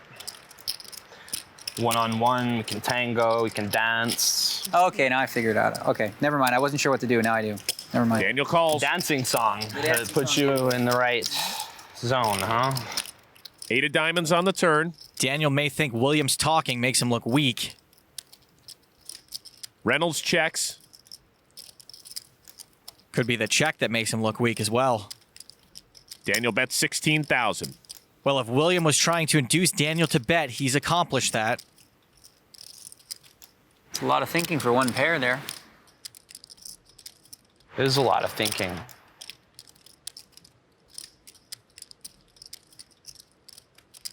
but I came to the conclusion. Time to ship it. No, even dirtier. Min raise, min click. There's a min raise.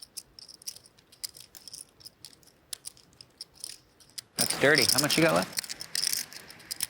Let me see. I can see it. Never mind. This is a value raise. William is pretty confident in his hand, and he's hoping Daniel levels himself into putting some more money into this pot. Which he does. Queen of diamonds on the river. Pretty good river card for William. Yep, makes him 2 pair. You can't still be thinking. You already knew what you were going to do if I called. Wasn't expecting just a call. Oh, you thought I'd just put it in? Fold, I thought. That's how much Williams got behind. I didn't know you had that little. I miscounted your chips. I thought you had like 60. So, just for the record, I really didn't know you only had 26 left. That would have changed things for me. You're right. Okay, I'm gonna put 26-4 in. Reynolds shoves. Oh, you obviously had me beat then. I assume. This is a pretty small bet into that size pot.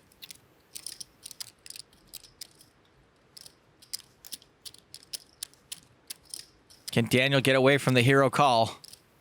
He can. It could have been a chop. Probably was. What's the other one? It was probably a chop. Probably. So you couldn't beat the 8? Do you already see that one? I got in the double check raise there. Don't see that very often. I'm putting another 100 on. Tony raises to 2,000 with a legit hand. The cannon. 10-9. Calls. I'm known as the tightest player. You are. The tightest player in the world has joined me and made his presence felt. Daniel with ace-queen. I'm raising. He's out of position, but he knows Tony's likely to call light. 7,000 more. 7,000 on top. To 9,000. 9,000. I saw your VPIP. Can I fold now? Cool. You may. You may as well. Put that in the pot. That 800 I straddled off, I just donated there. Tony's in, Elizabeth's out. Good luck. What is it? Did I put 9? I'm going to bet 12 in the dock. Oh, we're getting blind bets on the Are you calling in the dark? Yes, that's what I'm talking about. 7, 6, 10 on the flop. Tony hits a set of perfect tens. I should have raised in the dark on that flop. Now I feel silly. You been in dark again, Daniel? No, not with that board. Daniel has no idea how much he hates this board. Top pair for Daniel. Worst card ever for Daniel. What did I bet on the flop? 12? 12. He thinks he's good, but he's crushed. Daniel fires 28,000.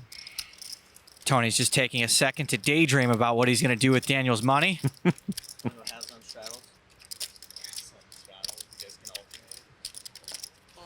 He just calls. Tony's got his fish on the hook. The river. The 5 of hearts. It's really too bad for Daniel because this hand would be so good against Tony in so many other spots.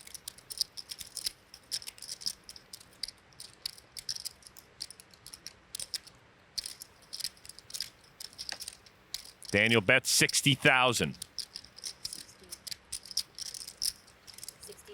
Tony puts Daniel all in, raising to 275 grand. The river may have saved Daniel a little bit, even though he's frustrated. Straight and flush draws both just got there. Not that easy with the G. What's the G? It's not that easy. No, I mean, I put a lot of pressure You're on. running good on me today. Running good. I run good too. I've been running good last couple hours. Daniel frustrated. Let's see if he figures it out. I didn't even see that it was a heart, to be honest with you. I really didn't see it was a heart. I might have checked the heart. That 4-3 of hearts is... Oh, that was stupid to check a heart. I mean, Tony's known to have a lot of heart. And commitment. Heart and commitment. Both Daniel and Tony's reps would suggest Daniel will stack off here. He doesn't. Good lay down. thank you. Nice river. The river didn't help me, it hurt me. Oh, you had me already? I had you on the flop. Nice turn then. I had ace queen. Yeah, you were drawing dead. Yeah. It's always nice. Flop top set. I'm throwing another 75 on.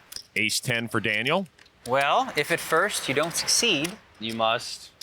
You make it 7,000. You must re-raise to 7 grand. I'd say this raise is partly because Daniel thinks it might be the best hand and partly steam raise. Barry folds. I can feel it heat up. I will raise the pot. Yup. Yup.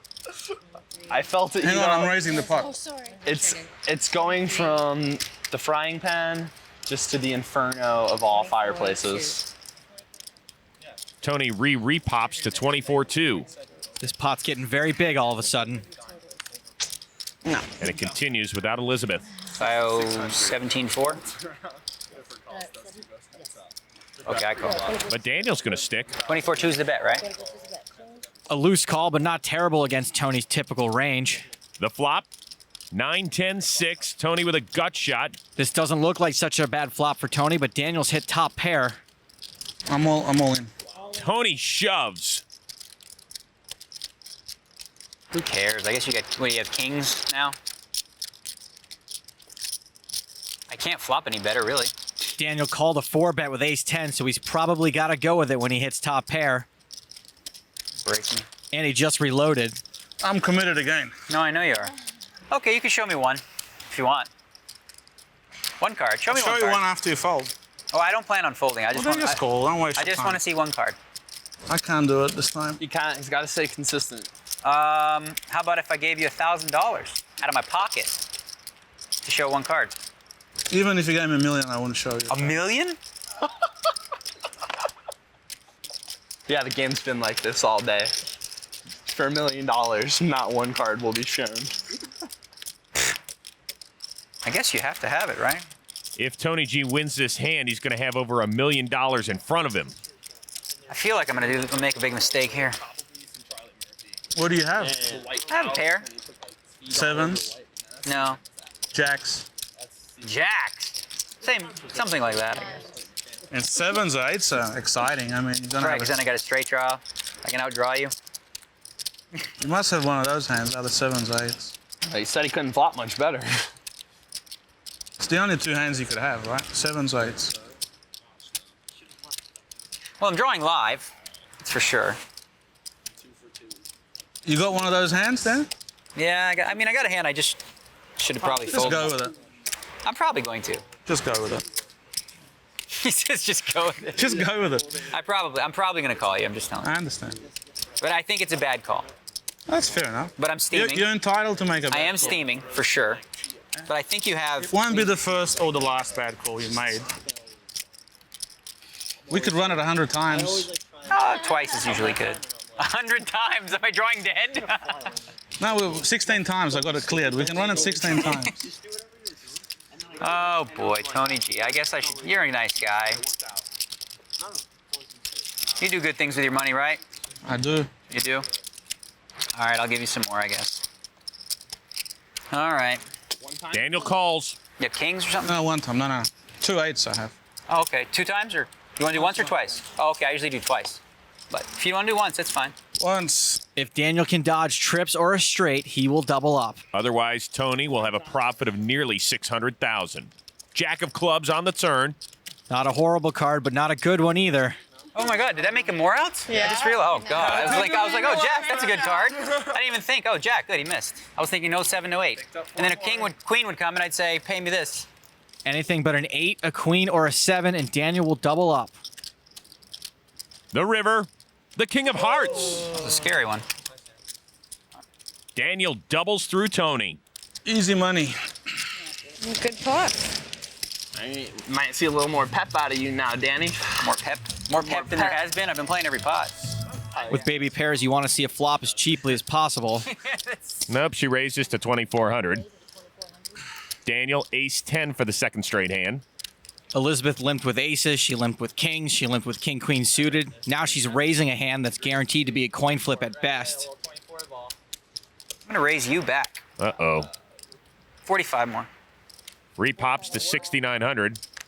Alan Barry, queen 6 suited, folds. Reynolds is out. Robl, suited 1 gapper, folds. Tony, pocket pair, just calls. It's 45. Daniel knows time is running out for the cannon. He tried to isolate this pot with her. And the cannon calls as well. Greatest game ever. I'm always qualified, you know. I like that attitude. I really do. 3 to the flop. 8, 9, 5, 2 hearts. Tony G checks the best hand. Let's see how Elizabeth likes these ducks now. Enough to check. Daniel in position. He also had the pre-flop lead.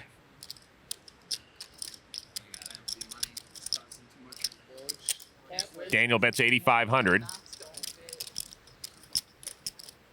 Tony quickly calls, and Houston folds. These two are at it again, only Tony's got the best of it this time. The turn. The deuce of diamonds would have given Elizabeth a set. You're not supposed to react to the board when you're not in the hand, but something tells me she wants to do a lot more than that. Tony checks. Elizabeth looks like she's in pain. Shake it off, kid. I can't bet that flop. Daniel checks. I wouldn't recommend betting at all if he thinks he's only looking at the flop. 4 of diamonds on the river. Tony fires 15,000. Very thin value bet. I can beat a hand. I'm trying to think. There's one hand I can beat. It is the 10 and the jack. I can beat that. I can beat the queen and the 10. Just fold and let me have it. Huh? Just fold it and let me have it. No, I might play it because this is a lucky hand for me. Like it's got a lot to do with luck now. No, I want to pay this time. I think I want to pay again. Betting 15. I hope you're just betting a 5 because I'll be proud of you. If you're just saying, you know what, I have a 5, I'm betting. That's how you play with hot. He basically is. Right? You've seen it. I will be proud of Tony G if he shows me just a 5 and says, give me that money. Send him back on his tricycle. But I want to see. All right, buddy. Daniel calls. It's the same as 5s. 7s. That's good. Yeah, I'm proud of you. It's similar. Very similar. I had ace high. You had what? I had pair of deuces, so I went over. She would have turned the set? Turned the set. It took a lot of heart to lay that one down. Daniel raises. Alan Barry, suited 1 gapper. This would be a fairly risky call out of position. Actually raises. If you're going to play the hand, you take the lead. Hey, at least someone's playing along with, that's Tony G stuff. Daniel calls. Alan said he likes these small 3-bets. The flop. 6-10 deuce, 2 spades. Daniel still best. Alan had the last aggression. Fires 3,100. C-betting to continue to rep any sort of big hand or draw. Daniel calls. Daniel C calls. The turn, the 4 of spades, giving Daniel a flush draw. Barry checks. Okay. Daniel checks. Trey of spades gives Daniel a flush on the river. Let's see if Alan tries to rep the big spade here.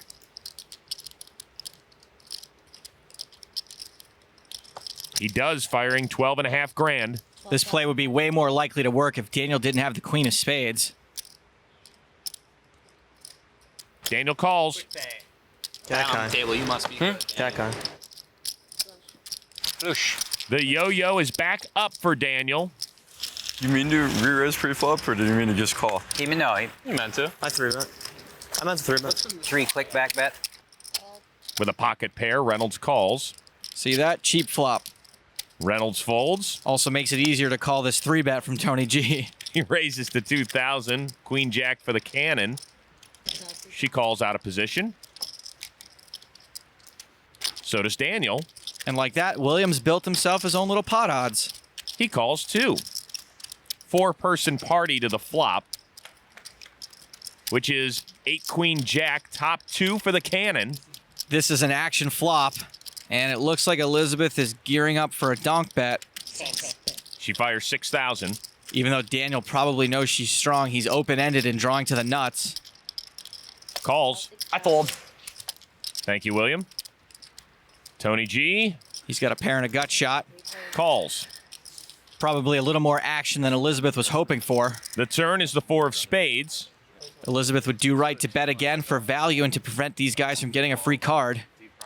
She does, making it 15,000 to go. It's a decent-sized bet.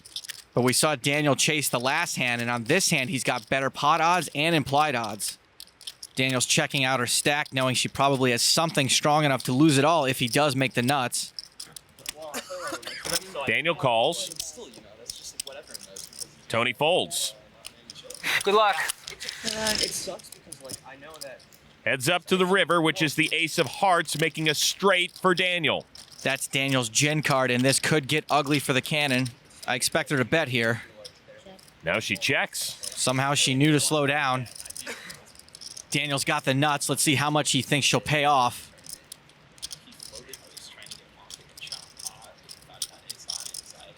$50. He bets 50,000. We know Elizabeth should fold, but she knows Daniel is steaming, and there are plenty of hands she could be beating. If she was wise enough to check the river, maybe she'll have the discipline to fold. If Elizabeth has watched this show at all, she would know Daniel doesn't bluff raise the river very often. No one does. If Elizabeth makes this call, she'll have less than 30,000 remaining in her stack.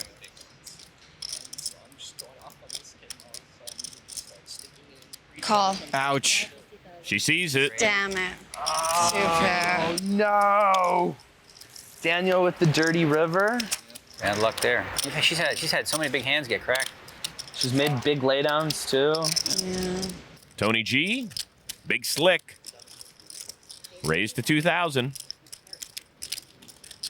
Pocket pair for the cannon. With 29,000 left, this is basically all-in territory. 6. Nope, just a raise to 6. Re-raising chips. King, queen for Daniel. All right, we'll give her some action. Over-calling chips. Calls. Good luck. If Daniel wanted her to have luck, he wouldn't be in this pot trying to run her down. Very full. That's what we call a cougar. No one got that one. Sometimes I go cougar hunting. Reynolds is out. 12. Tony repops. Tony's trying to give her some protection. She should put in a 4th bet here.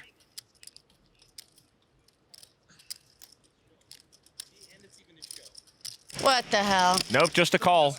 Oh, you just have to raise. Why do you just call? Sorry, I thought, Tony wanted to tag I team thought me. it was potted already. Tony really wanted to tag team me there and get me out. Oh, really? I mean, No, I understand. I don't care. Daniel called 3 to the flop, which is queen 8 trade. Check. Tony checks. I'm all in. The cannon's all in. How much is it? Daniel hit his 3 outer. So sick. The loose cannons on all of it. I've busted 2 in my career. It's like 11-9. Elizabeth can't be feeling too comfortable right now. She would have won. Daniel calls. Tony folds. Do you have a queen? Yeah. All right, you guys. She sees the bad news. Are you guys running it Hang once? on, if you want, you can run it twice. Run It's it. up You to should run it more than once. In this case, I think it wouldn't be a bad. Well, actually, you know what? In this case, it wouldn't be that bad because she's drawing so slim. I mean, it's totally up to you. All right, run it twice. She wants to run it twice. That way, you at least get your half the pot if you catch one of the 2, and you'll still. Tony, I'm as tilted as you are. This is guy over here. He just keeps knocking out the loose cannons. How are we supposed to play poker if there's no loose cannon? There's nothing And now we beautiful picture in front of me. and now Tony's too tilted to realize he's being patronized. They're going to run it twice. The first turn, the ace of diamonds. Ace. Hey, there's your ace from space. there How it is. sick is that? Would have made Tony top pair. That is sick. Doubt that'll improve his mood. The first river. It's a jack, and Daniel wins the first pot. So she got one more chance. I mean, so far it's a good decision to run it twice. None of those were hearts. I think it's pretty cool how they all root for the cannon. The second turn, the 6 of Okay, diamonds. 110. Let's have a 10. She goes, I go. There you go. We both leave. If Tony goes, I'm going to the club. You lose, I go too. We might have nobody left if Elizabeth doesn't hit her 10. Will this be the cannon's final card? It is. Yeah. Sorry. All right, pack it It's up. good playing with you. Tony, 10-9. 22. Raises to 2,200. Lex folds. Yeah. Yeah. I got mines. Daniel calls. The Avenger Tony plays a lot like the regular Tony. The flop, 8-4-7. Open ender for Tony. Fires 5,000 Daniel's got middle pair. and calls. Should have done that in the dark. 10 of hearts on the turn. Top pair for Tony. And checks. Daniel's picked up a gutter ball draw. And checks. Tony makes his straight on the river. That's 15,000. Bad river for Daniel, who's just made 2 pair. This could be some of the revenge Tony's looking for. Oh, if you checked, I would have bet that. Means you can raise now. Wait a minute, you checked the turn? I'm not gonna raise you. I mean, I can beat anything but a straight. Pretty much, I mean. I just like to pay you off, don't I? I mean, you can bet worse hands than I have. I can't fold, no way. Daniel calls. 9 wins. 9-10, I guess you can't guess that one. 9-10, oh, that's good. I made a good check on the turn at least. You did? Very unpleasant. I would have been really committed to that part this time. Genuinely, I actually might have been even overcommitted. Overcommitted? The jack appeared. Tony G needs to be committed, all right. Things got a little hot last hand between Tony G and Andrew Robl. Hopefully more of that rant will be on the website. Robl raising ace-jack to 2,500. One card is possible. You could. Jack 5 for Tony. Folds. Lex is out. 6 tray suited. Good enough to call for Daniel. Queen Jack for Alan Barry, who folds. It's a little tight, but he is dominated. And Reynolds folds. Also tight. Both guys were out of position to the razor. I'm very unhappy right now. I'm not going to be able to sleep until after this episode comes out. Check. Negreanu checks a flush draw following the flop. And I guess that is an achievement. Robl bets 4,000 with top pair. He's making Daniel pay to draw. Daniel will. Daniel trying to chase that spade. The turn, the 10 of diamonds. Robl picks up a straight draw. Daniel misses. Action on Negreanu. Looks like we're going to see a semi-bluff. That's 8,500. This is a donk bet bluff. He knows Robl is tight, and Andrew knows Daniel is loose, so top pair, decent kicker, and a gut shot might all just be too much to get away from for Andrew.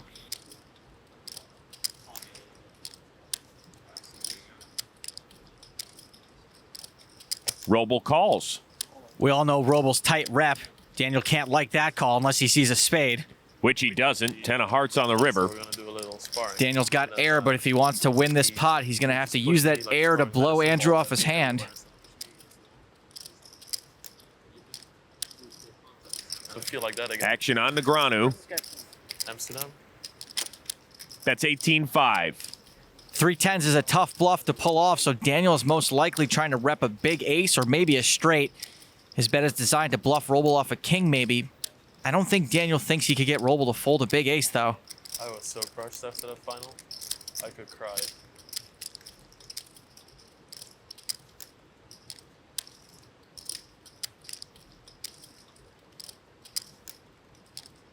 I'm going to walk out. If these guys are going to come here, waste my time, I'm going to walk out of the game.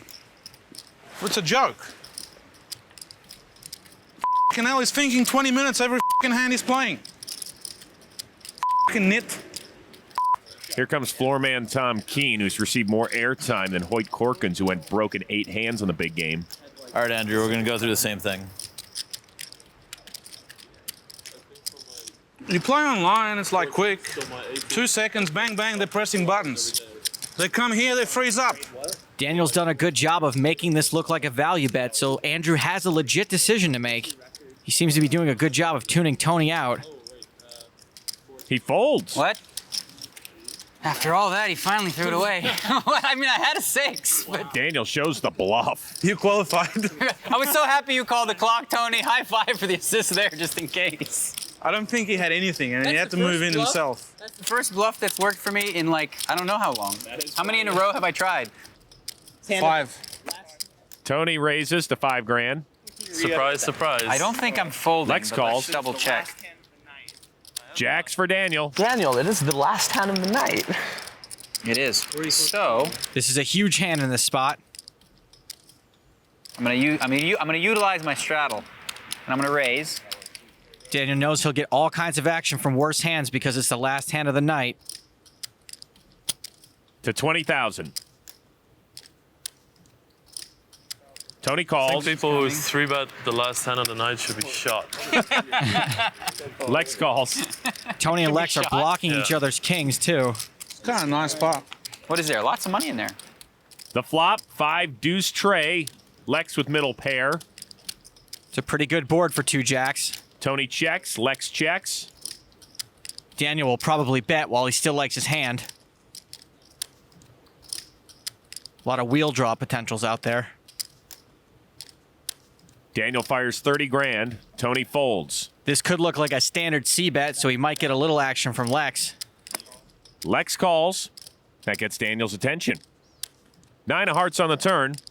Lex checks. This is a great card for Daniel. It doesn't spike any draws or provide additional outs. There's very little for him not to like. Last hand of the night, right?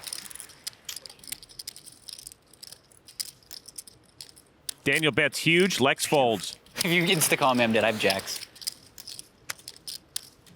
Nice comment, though. Danny, you won the last one with jacks? I really didn't want you to call. I don't know. Hence the 100K overbet.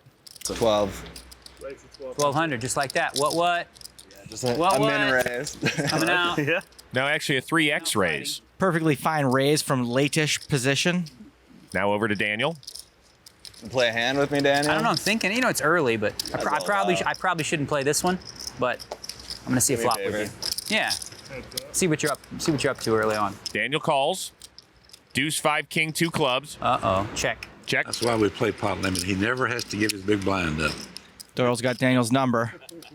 14. Given bets. Yeah. 1,400. Do you have a king? I may have. Do you? Just tell me. It's fine. Do you have a king? No? Okay. I called in. Oh my lord, not only was that free information, but Daniel didn't even have to work for it. 7 of spades on the turn. Daniel checks. He doesn't have a king. You're an honest man. I like that. So does Given. 6 on the river. You got a 5? Do I have a 5? A 3-4. 3-4. I'm gonna bet you $1,200. Daniel bets. It's a weird bet, I know. It's a Phil Hellmuthian like bet, right? It's a Hellmuthian bet. I played that bad. I'm just breaking the ice. I think you might have 3-4 though. Fold. No, I have you beat though. Well, I know you have me beat. But I didn't have a 3-4. If I had 3-4, I would have just pounded you on the river. Daniel. Ace king. Calls. Galfond. He's in. Here, I thought I was gonna owe you one again to get us even, but nope. Ace king can sometimes be a re-raise in the small blind, but calling's fine too. King tray 9. Negreanu checks top pair. Galfond checks middle pair. Seiver checks a gut shot. 7 of hearts on the turn. Daniel still best. This card shouldn't be too much cause for concern for Daniel. Negreanu bets 4,200. Daniel may get some action since second pair top kicker is going to be good a fair percentage of the time, and that's what Phil's holding. Seiver still to act behind. Galfond calls. Seiver, on the other hand, a call from him would be pretty loose. With 2 flush draws out there, he might be drawing to only one of 2 black 10s.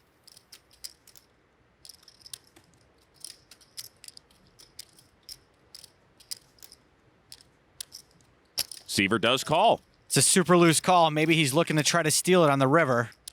Which is the ace of diamonds, giving Daniel top 2. Galfond has 2 pair as well. Bad card for Phil Galfond, and it should lock up a reasonable size value bet for Daniel. And while this card did complete a flush draw, no one made what could be seen as a semi-bluff at this pot except for Daniel. And for that reason, he should keep the bet reasonable, but he should certainly bet it.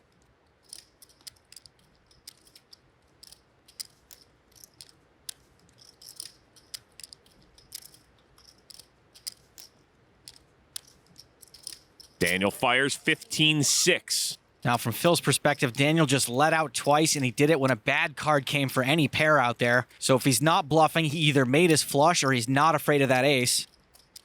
Galfond is beating any other 2 pair hands that Daniel could make this bet with, so I would only be surprised to see a raise.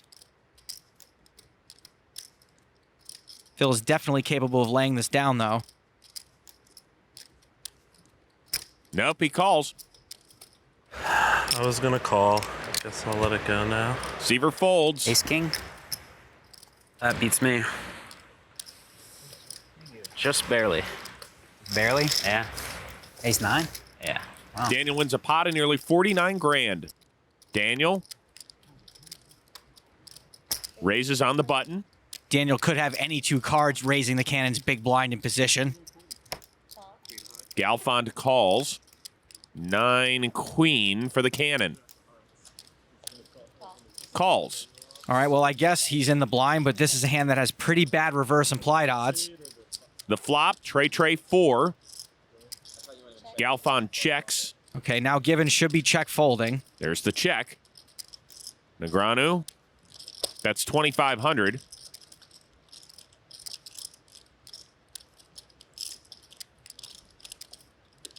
Galfond calls. All right, he's gone through the motion of waiting for his turn to act, but he should definitely fold now. Nope, calls. Ooh, splash the pot. Come on, Bill. Punish these two. Yeah. Punish them, Bill. If anyone needs punishment to this table, these guys are out of line. 8 of clubs on the turn. Galfond checks. All right, so the cannon has decided to overcall float out of position with queen high against a calling station and a guy who bought in for $500,000. Givens checked over to Daniel. Daniel. That's 7,200. Right now, I'm putting the very bottom of Negreanu's range on at least a 4, which has Given destroyed. Galfond folds. If the cannon was floating, he definitely cannot just call again. He should fold. You got a 3 over there? But if he wanted to get nuts, and if he actually did have a 3 in his hand, this is a spot where he would check raise for value. Check raise would look super strong in this spot, and Daniel, unless he actually had a 3, or maybe a big spade draw, would probably fold. 17-5 more. There's the check raise. Wow. It takes nerves of steel for Bill to fire at a pro for this amount with absolutely nothing. So I guess you do have a 3, huh? Especially one that likes to call as often as Daniel. That was a pretty decent bomb by the cannon, and Daniel's usually pretty honest in these situations. If he's asking if he's got a 3, my guess is that he's worried that the cannon does have one.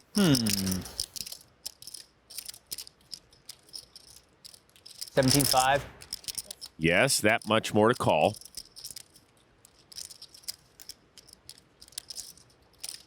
Usually when Daniel thinks about it this long, he's talking himself into a call. I wonder if Bill knows that. And there's that call. Gulp. Good luck. You too. 6 of spades on the river. That card would complete a flush draw, and my read was that Daniel would only call our raise on the turn with a 3 or a flush draw. If he has either one, I don't think there's any way to make him fold. Remember, a loose cannon cannot reload. If Given continues the bluffing, it gets picked off, he will be decimated. If you bet too much, I'm not going to call, so don't go crazy. Just warning you. Or, you know, helping you, I don't know. 20's good. We'll go to 28. 28? 28. Yeah. There's the final barrel. Oh, this is an interesting hand. Will it work? Spade didn't scare you, huh? Or maybe it helped you. I can beat that. I can beat a lot, but wait a minute, you called a raise. I have ace-3.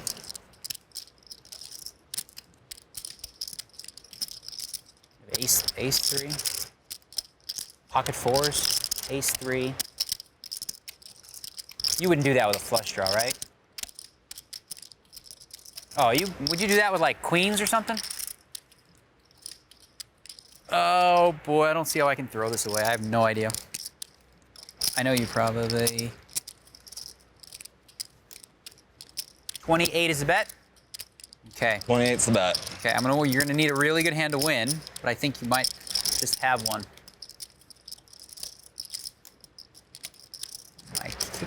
My kicker beats some hands.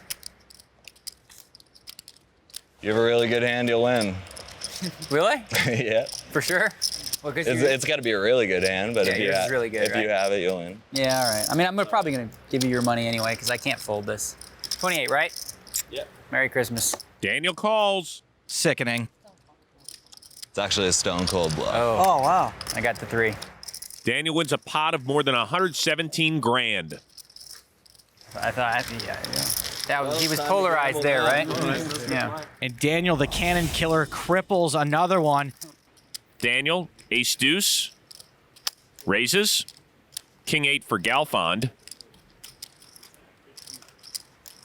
Not those. Calls. Brunson folds. Seiver. Jack 10. We should see at least a call here. Yep, a call. 3 to the flop, which is 8 king ace. Bottom 2 for Phil, top pair for Daniel. Seiver checks his gut shot. Daniel bets 3,000. Daniel raised pre-flop, so he's going to be betting here pretty often whether he has an ace or not. Phil may not want to chase him out. Galfond just calls, and Seiver folds. The turn, 10 of hearts. This board just got worse for both players. Daniel checks. Any two big cards now have some kind of hand or draw. In fact, the worst you can be doing right now with two cards bigger than an 8 is a gut shot. Neither player wants to see another big card come off.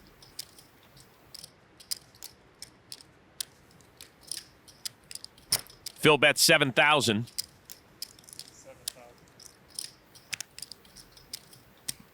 Unless Daniel pairs up on the river, his kicker will not play.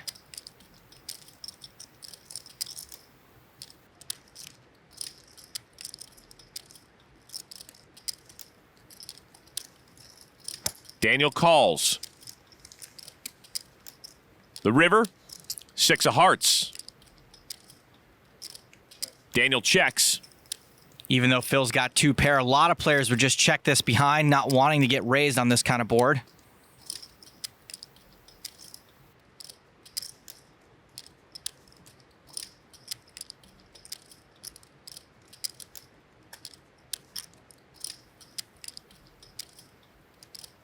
Nope, Galfond bets 15-5. Phil's made a good read that his two pair are good, and this kind of value bet separates a really good player from an okay one.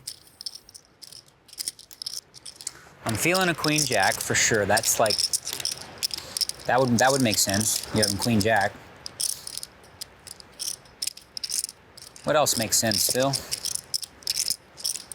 Queen jack for sure makes sense. You know, float and hit straight, and then bet and bet. What else? Pocket 8s? I don't think you do that with ace king. I don't think you do that with ace 10.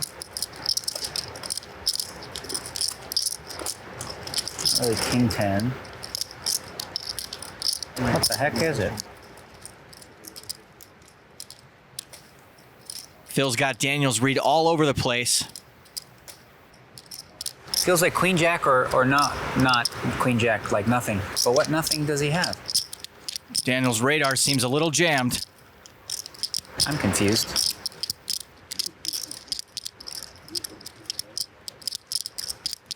Yeah, 15.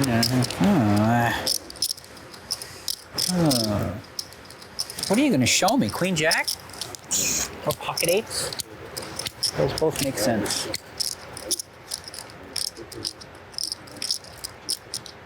There's no draw here, which means you're more likely maybe to rep something. I've made worse calls. Story checks out. Queen jack pocket 8s, or I think I win. Queen jack pocket 8s, or I think I win. Okay, what the heck? Let's go. Daniel calls. King 8. That works too. Yeah, that one I didn't have in your range, but it works too. Yeah, I was thinking the whole time. See, it smells like king 8 to me. That one was polarized. No, see, it wasn't, because he had king 8. Doyle learned a new word, and he's excited to use it. Seiver trying to bounce back with another pair. Raises to 1,300. Hachem, jack 10 of diamonds. Calls. 10-7 for Daniel. Uh-oh, this is Daniel's favorite hand, and it's actually gotten him into trouble in the big game before. Re-raises on the button to 5,200.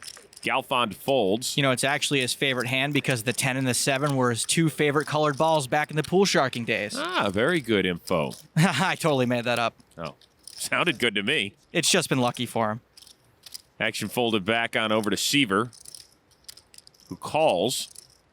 Scott Seiver is really hoping Daniel has an overpair so that he has the right implied odds to make this call. Hachem folded, so heads up to the flop. King, deuce, queen.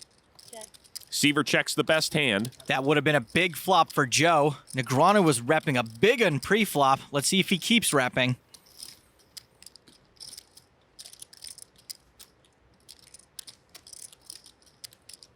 He reps, betting 6,200. Looks like Scott's going to peel. He calls. Hachem wants his cards back. 6 of spades on the turn. Seiver checks. Daniel still got just 10 high. This is one of the dangers of having a favorite hand.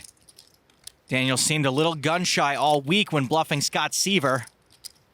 Let's see if he can fire a third barrel.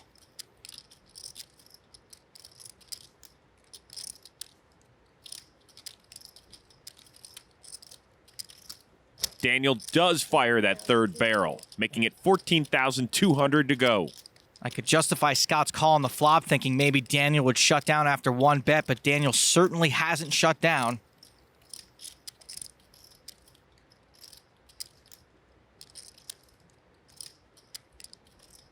Seiver keeps it going. He calls. Seiver's totally stationing Negreanu. You mean like a calling station? Exactly. 4 clubs on the river. Seiver checks. That's a tough card for Seiver to be afraid of. Daniel's loading up for a fourth barrel.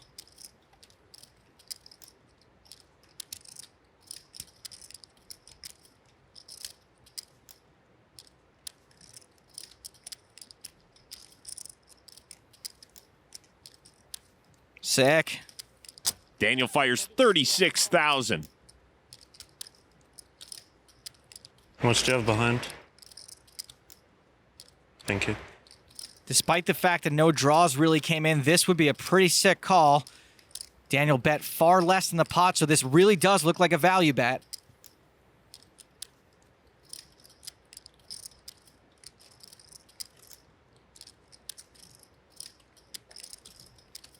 Scott really doesn't look like he believes him, but in a situation like this, if you call and you're wrong, you look like a total fish. 36. Daniel sticking to his new strategy of being quiet. Shh.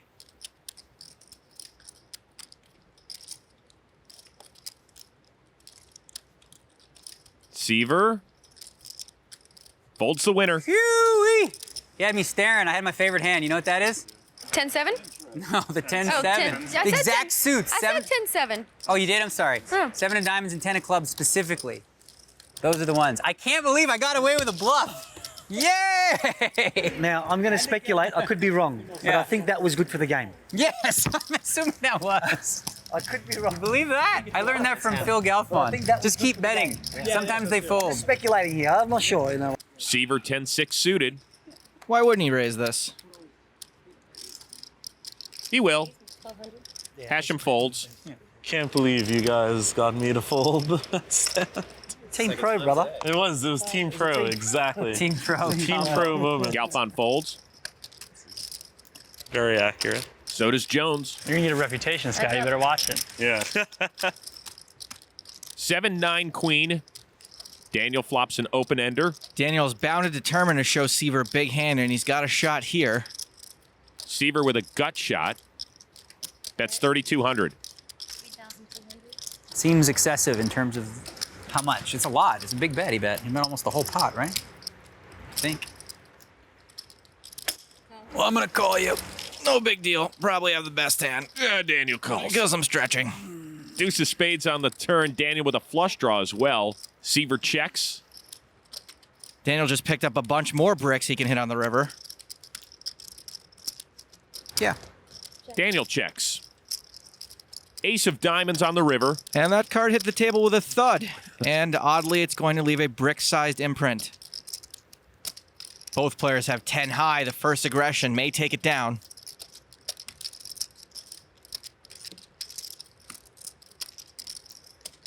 Seiver fires. Like the 700 straight draw, and now straight draw and a flush draw this time on the turn. Daniel folds. What do you have? 10 high. 10-8. Would you have 10-6? Oh, sick. I had you so destroyed. Such a small bet. Come on, you guys. Can you stop playing silly and let's, you know, play real poker? Gee, none of us have been all in. Nope. Is that right? Just the cannon. 10s for Hachem. I just only made it 1,200. Wow. not possible with the straddle on. Joe raises. Aces for Daniel. A re-raise on the button probably wouldn't get a ton of credit, which is exactly why he should do it.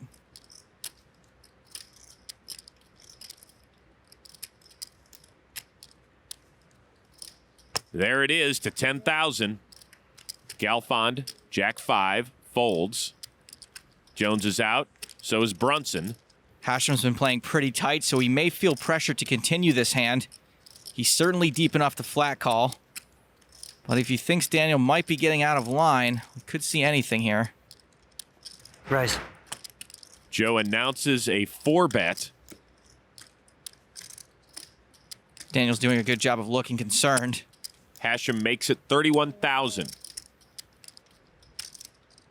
Daniel does have to decide between a call or a raise, but if he's going to raise and he does it too quickly, it'd be a dead giveaway. This might be a good spot to just call. Hachem could have the sense to fold to a 5-bet, so if Daniel just flats, it's not that likely that Hachem could fold outright on the flop. It really depends on stack sizes here. Hachem has only about another 60K behind, so that's close to a size you'd want to try to get it all in with.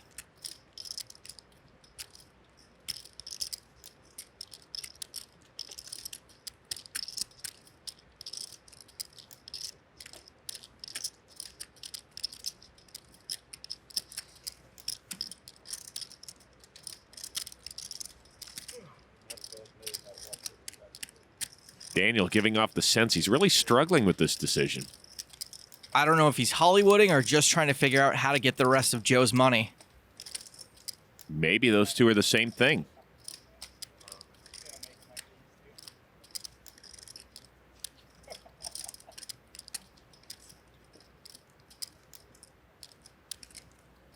There's a 5-bet to 91 grand. Daniel's just basically put Joe to the decision of all in or fold. Not sure if he's willing to invest another 60K with 2 10s. He may feel pot committed, but I don't think Daniel's ever going to do this with a hand that 2 10s are ahead of. One other thing I've noticed is that Hachem has released a number of hands this week when he's been put to the test for big chips. He might be getting frustrated. Hashem's getting 2-1, but unfortunately for him, he is a 4-1 dog. Kind of glad it's not a quick all-in. Right? Yeah, that's good news. Daniel can't wait to show you the bad news.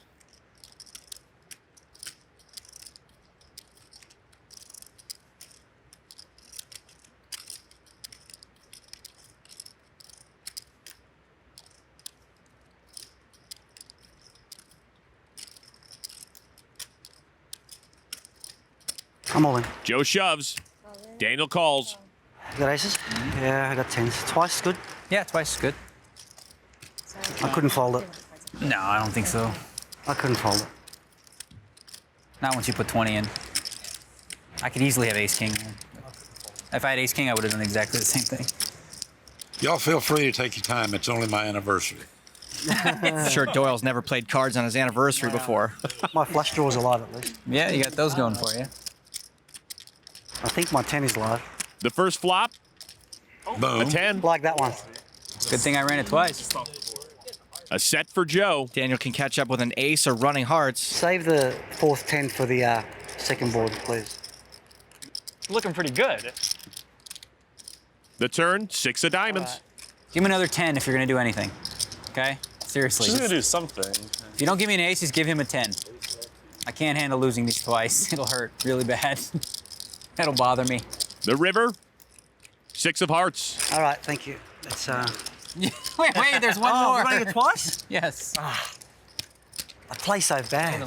You made a huge mistake, Joe. I play so bad. Joe, you made a huge mistake.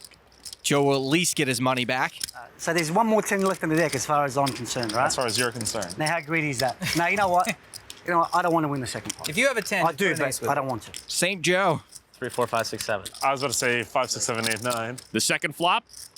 Ooh, I thought that was a 10. I don't know why. Clubs, and there's backdoor everything It's here. not fair if I beat you this hand, seriously. Is the 9 of clubs too big? I think it's 7 of clubs is better. 7 of clubs. 7 clubs for a sweat? I'd rather No. not. personally. The turn. Ooh! Big time sweat. I mean, that's Oh, God. a decent sized sweat as well. That's a pretty good sweat. I don't know if anyone else goes through this. Really not convinced. No 7. No 7, no queen. This is intense. Joe is open-ended. The river. Daniel holds. Oh.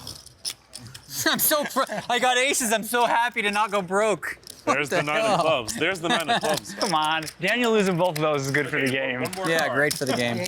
One more card. Come on. Look at one more card. Thank you. Never been so excited about getting half my money with aces against 10s. But the one time that you called a 3-bet of mine out of position, you won the hand. Jones raises. Maybe just keep doing that. Just try it out. You never know. How about who's 3-bet the most hands? I'll bet that. Is who, Scott? No. I'll bet who has. Daniel maybe has. It's Daniel. Doyle calls. I think he might No, have. I think it's you. Really? Who was I 3-betting?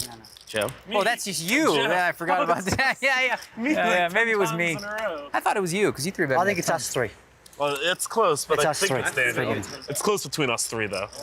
I think it's probably relatively equal. It's probably pretty equal. Yeah, raise pre-flop there. Number 1. Yeah. 3-bet, it's close between the 3 of us, but I think it's Daniel.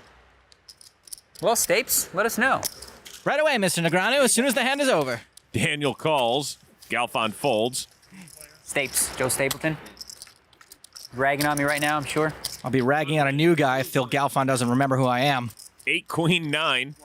3-betting because he played. Yeah, every hand he played on the button, he 3-bet it. Daniel checks top pair.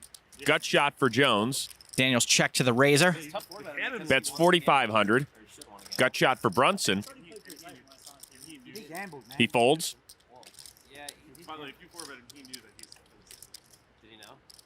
45, right? Daniel calls. The turn. 4 of spades. Daniel's still ahead. Checks.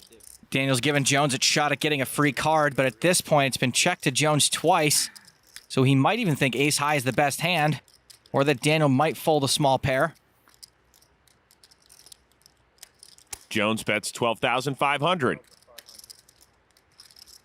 Daniel's thinking about it pretty hard, but I think he still pretty much always has to make this call with top pair. I guess maybe he's taking his time so that he can get Jones to bluff the river again.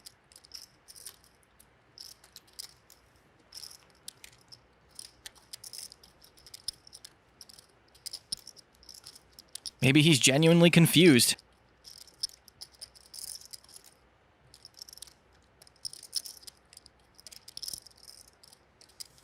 Daniel calls. The river. Deuce of spades. The only thing that deuce would have really completed is a backdoor flush. Looks like Daniel's having trouble betting top pair. Daniel checks. It only took Indiana Jones 1 bullet to take down the swordsman in town square. Let's see if Aaron Jones has a bullet left big enough to bluff off Negreanu. Jones fires again, 23-5. Maybe Daniel wasn't trying to induce a bluff after all. Daniel's hemming and hawing, but I think he knows he pretty much has to call. But my question at this point to Dr. Jones would be, why would you ever try to bluff Daniel Negreanu? I don't like the way I played this hand, to be honest with you. 22-5. I really don't like it. I don't think. Oh, man. Could he value bet a worse hand than me? Betting a pair of 8s or 9s would be pretty thin in this spot, but not too likely.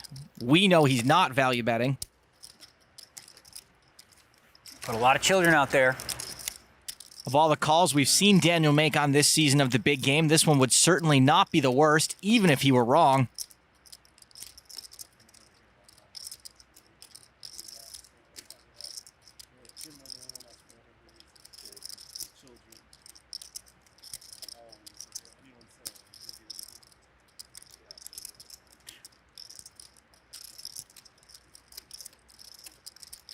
Sorry, I'm gonna need a minute.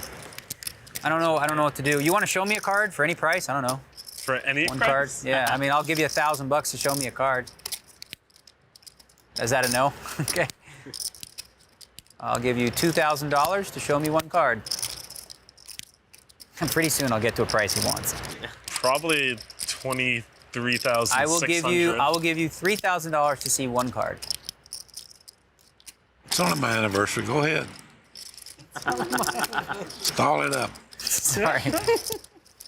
Okay, $4,000, and I just want to see one card. Take it and show him the 10 of spades. All right, he's not taking any bait. I'm not going any higher than that. I think there's only one way I'm going to see one card, and I'm going to see both. What do you have? What could I beat? Dang it, dang it, dang it, dang it. I want to play good, and I think I'm so confused. I don't know what the right move is.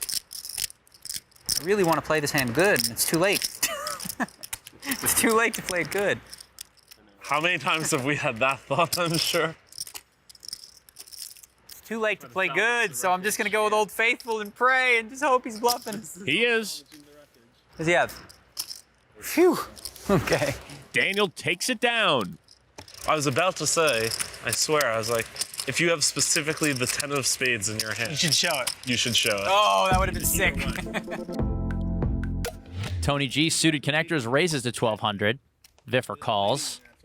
Cannon and Sir are out. Yeah, that's tournaments. Those are, what do you call those? Donkaments? They're talking about Daniel's brief stint at the top of the all-time tourney money winners list. Eric Seidel currently on top. Daniel makes the call with King Queen off. Scott Seiver, Queen Jack of Diamonds. At least there's room for everyone to keep improving. I mean, the way you guys all play, there's certainly tons of room. Yeah. Scott calls. I'm going to go with an old Hellmuth trick. Watch this, gentlemen. Check in the dark. How do you fade that? Seriously. Check in the dark. I don't even want to see what's coming. Flop deuce 10 Jack. Wow. Genius. That was amazing.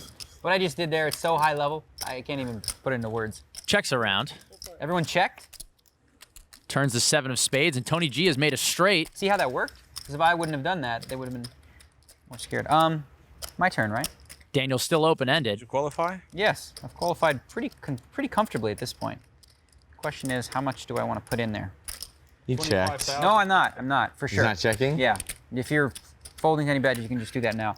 I'm going to put in, I'm going to put 36 in. Daniel's bet 3,600. Daniel's trying to clean up his outs. Seiver calls with top pair. I'm going to raise it. Good spot for a raise. Action in front of him. A lot of draws out there. He's likely to get called. 14,000. One guy's not betting, one guy's not folding, and one guy's raising. Look, it's a nice opportunity to raise. Viffer folds his nothing. I just go to punish him for that dark check. Yeah. I'm not a fan of it. Tony's raise size to 14 is pretty good too. He's building a nice pot. Does that mean I can get my money back because you're just trying to punish him? If I win the pot, I'll give you your money back. And Tony's raise is not too big to chase off someone who likes to call. Daniel. This does not look good. For you or me? Yeah, for you. For me, it looks like you're involved in this. I'm involved. Yeah. He's qualified.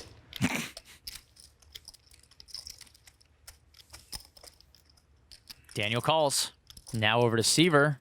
Oops. Uh-oh. Who's counting out chips, drawing dead. This would be real strong if the raise came now after the wake me up I had to speech. make it like 50,000 to win this. It's possible on a wet board like this that Tony could be semi-bluffing. Pretty freaky. But with a raise and a call, top pair almost never good here.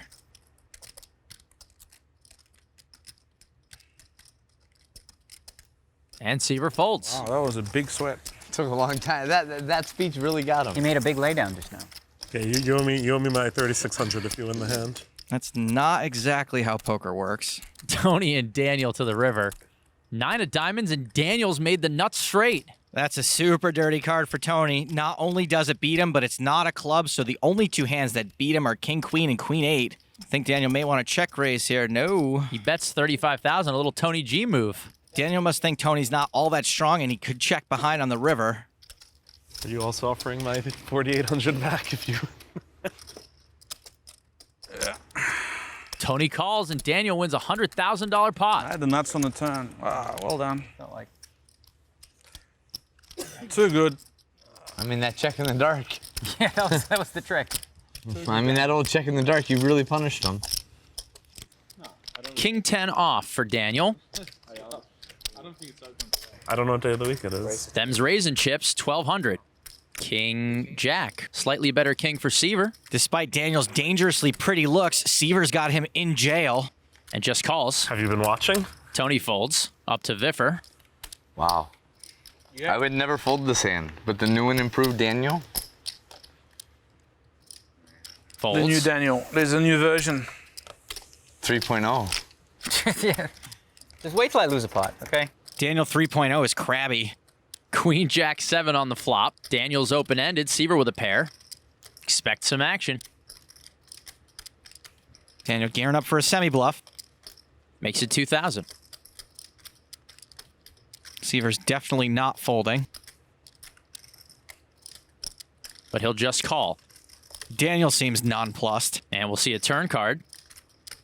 Ace of diamonds gives Daniel Broadway. Daniel 3.0 knows how to draw. Daniel also knows that this ace would typically be a good card to bluff at, so we may see a bet here.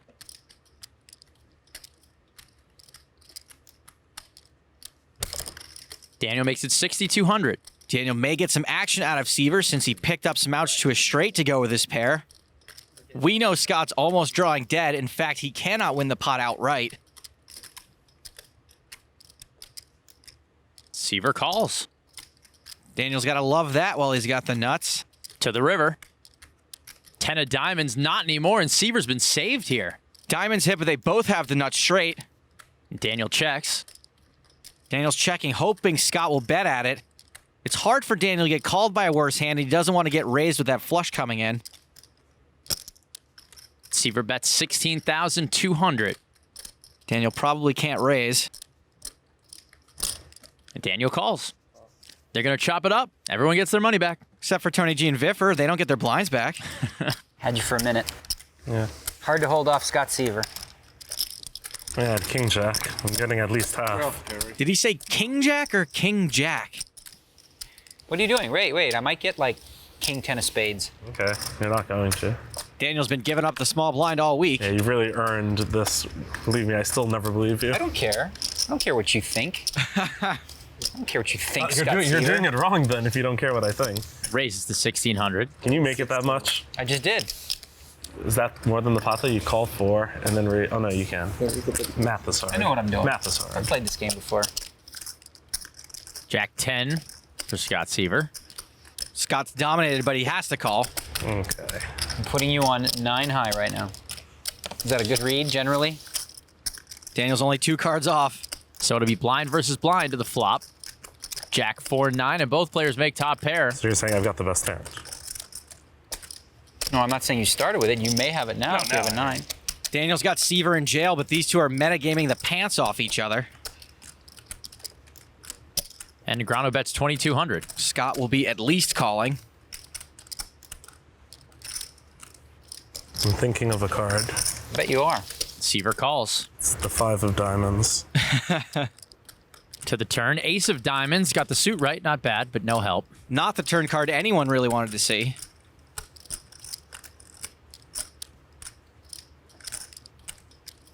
Daniel reaching for chips. Bets 4,200. Scott knows Daniel's likely to bet this ace most of the time, no matter what, though an ace is a bigger part of Daniel's range than it is Scott's. Scott's most certainly in bad shape, but if he doesn't put Daniel on an ace, he's technically made the correct read. And he makes the call. These two have some history, and it's certainly playing a part here.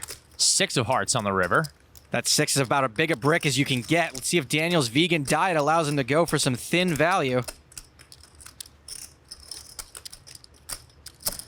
Bets 8,000. Scott with the quick call. You hit the ace, didn't you? No? Called so fast. I'm just pipped by 1 every hand. Oh, you're Jack Queen? Getting pipped means losing with the exact second best hand. Scott wasn't quite pipped there, but he was close. Walking the dog. What's walking the dog? Explain that to the public at home that doesn't know. Just keeping him on a short leash just enough so he can eat a little bit and feed you, you know? Just keep him real close. I do get dealt the hand 1 pip worse every hand. Makes it tough. Yeah, but it's... How good did he play it? Perfectly, he did. Thank you. Viffer straddled for 800, and the cannon has 2 queens. Raises to 3,000. Sura's out. Ace-8 suited for Daniel. He's on the button. Daniel's cooking something up. He does seem to be reaching for bigger denomination chips. This is very convoluted. Clock. Okay, Scott Seiver will be here all week, folks. Why is that so funny to me? 3-bet He said clock. to 9,500. He called a clock on me while I was looking at my chip. Seiver folds. I just want to lift. So does Tony G. I don't know what I have betting. Probably 4. Daniel has successfully isolated the cannon. Straddle makes big pots. Sure does. Action's back on Gonzo. Let's see a flop. Just calls. Let's see one. You know what I like about this hand? You go first. Yeah? Yeah, that's kind of good. You go first. I get to see what's up. Position for dummies. Dan and the cannon to the flop. 5-7 queen and the cannon's flop top set. Gonzalez cannon runs good. Check. And he checks. Good check. Let Daniel fire again. Gonzo literally licking his lips. Daniel will c-bet here for 10,500. Daniel's put in slightly less than half the pot. This board is fairly dry, so just calling would be okay. A raise would be okay too. The only wrong move would be to fold, and I don't think that's going to happen.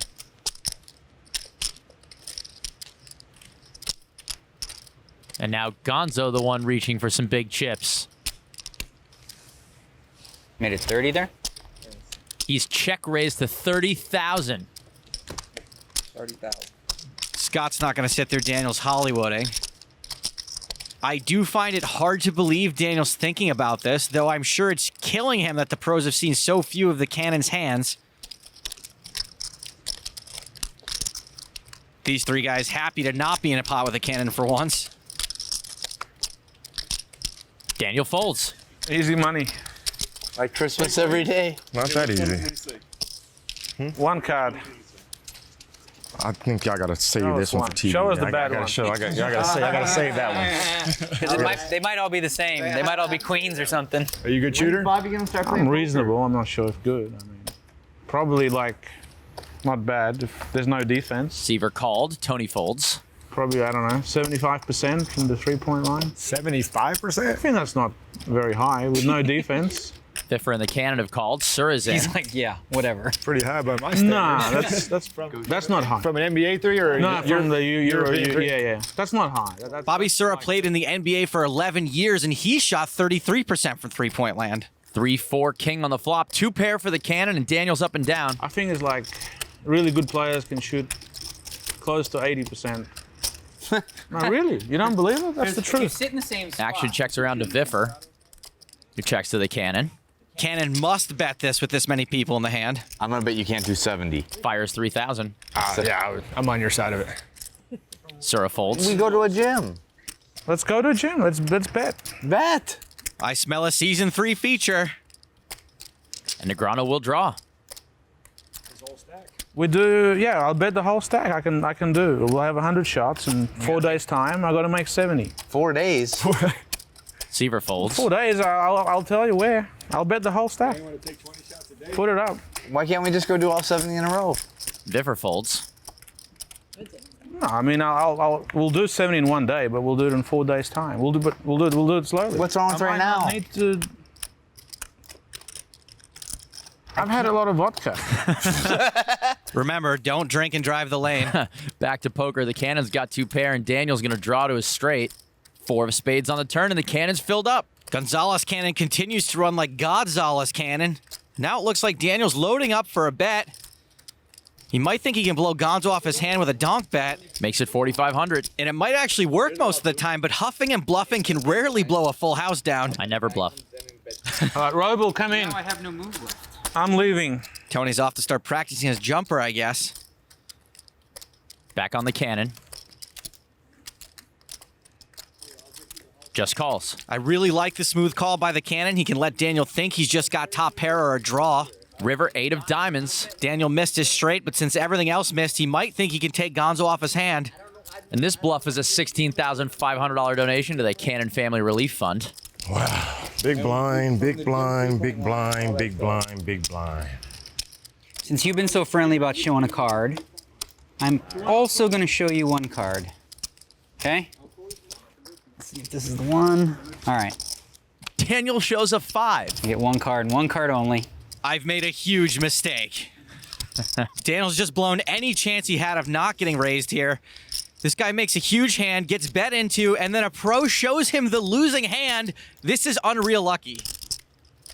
What would you? Oh, I should have literally. You can't raise. That's mean. 34%. Viffer's right to laugh. This is ridiculous. Cannon stacking chips. There's the raise. Oh, gross. What the hell is going on? To 61.5. That just made it all worth it, right there. Oh, hang on. Viffer, you agree, right? That was. And Gonzo looks like he's about to explode. The problem is I cannot call. So I have to fold. Another big pot for the Cannon. I had 6 high. Yeah, that's why you got to re-raise anyway. Come on. If you bluffed that. I know you didn't. I know you didn't. Well, he obviously didn't. He had 6 high beat, almost for sure. Action on Daniel, pocket kings. Scared. He's got the fear. Raises to 1,200. Robl's living with the fear. King 6 for Scott Seiver. Folds. 7-9 of hearts for Robl. Last time Robl was in position against Daniel, he decided to make a move on him. Looks like he could be considering it again now.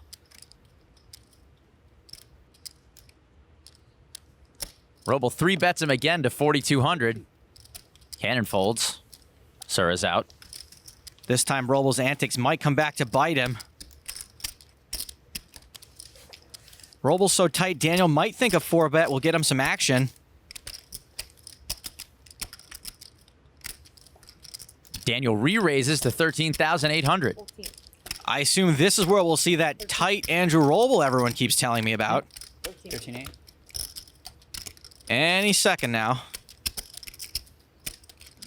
Should be a robo fold. You have like 170.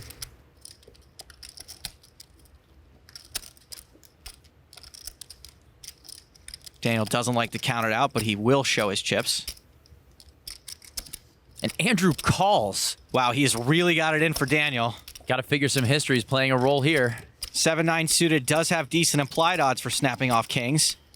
So Daniel and Robl to the flop. 4-10 ace, 2 spades. Daniel's still best. Always an ace on the flop when you have kings. Can't imagine either one of these guys is in love with this flop. Daniel's in a particularly bad spot because he's out of position. He checks. Robl trying to rep a big hand pre-flop. Let's see if he tries to steal it away from Daniel now. Nope, he's going to check. Robl treading lightly against his nemesis. The turn, queen of spades. This board just got even more gross for Daniel's hand.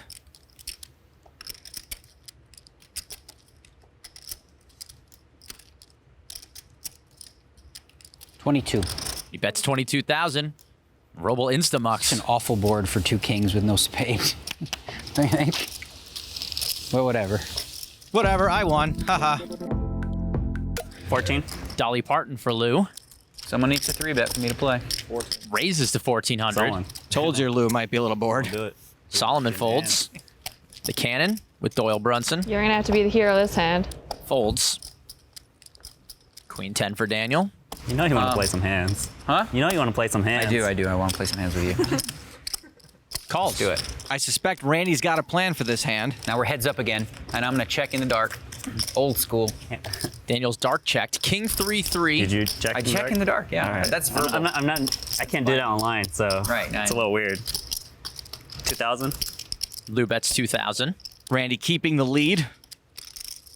Double check to see if I have king 3 of spades. I do, so I'm gonna call. And that is not true. He calls. Pretty loose float from Daniel. He must know Nano's game well. You know, gentleman's game, you'd raise and tell me what you have now. Gentleman's game? Gentleman's game. To the turn, 6 of spades, no help to either player. Daniel checks. Gentleman's game. Did tell you what I have. And Lou checks. King 3 of That's true. spades. River's the queen of clubs. Now Daniel has a pair of queens.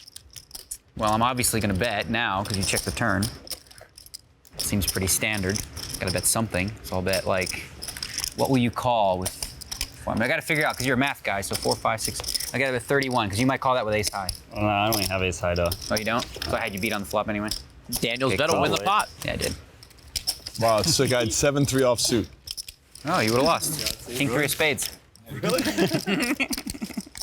When I said it, I didn't even know if the king or 3 spades was out there. I was just hoping I didn't screw myself. So you didn't have it, Dan? I did not have king 3 of spades.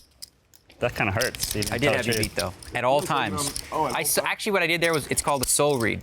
Soul read? When you bet the flop, yeah, it was a little bit of a soul read. I called you with nothing, and then I hit a queen.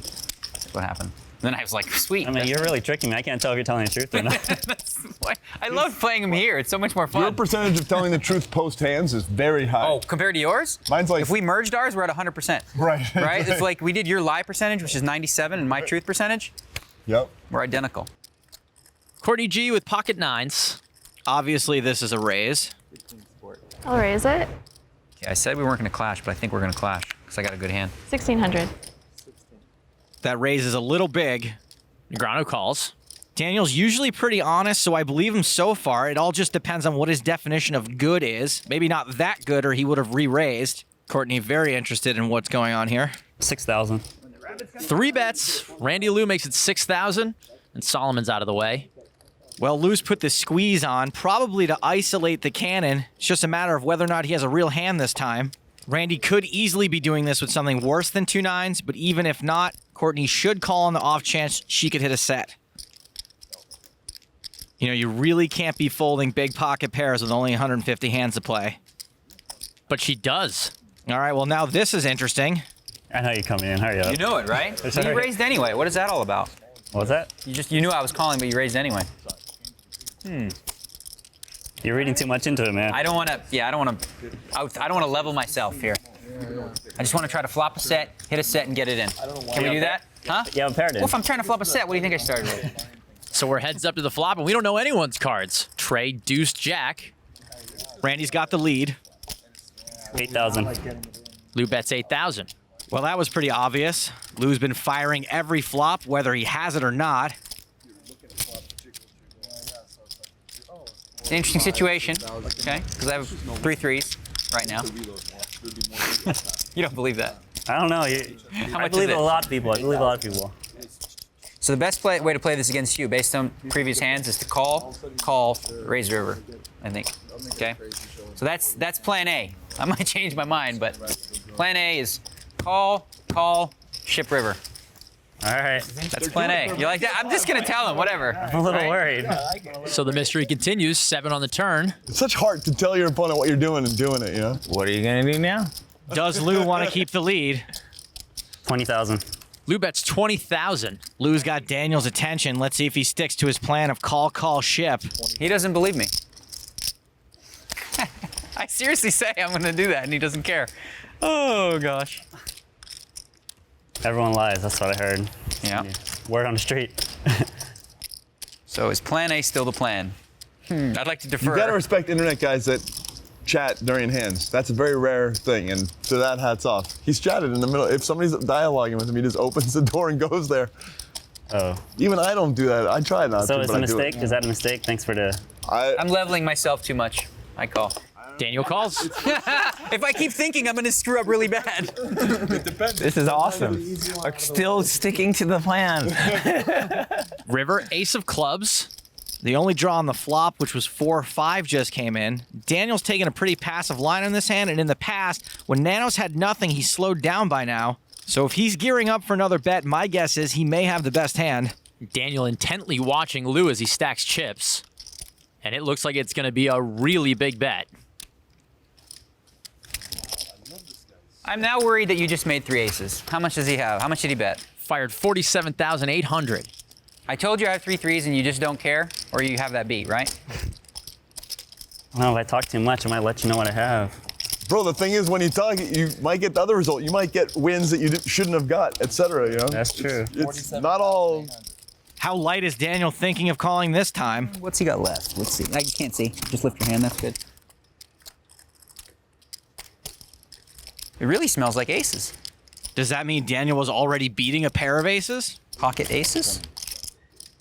Oh, it's a difference. I can't fold anyway. Calls. Queens. Turn to set. Wow. Oh, wow. Nice hand. Daniel's read wasn't far off. It wasn't overpair till the river. Now I'm going to try and show off, too. Check me out, huh? Is that sexy? You're ridiculous. I know. Daniel's raised. Uh-oh. Laak re-raises with ace-deuce.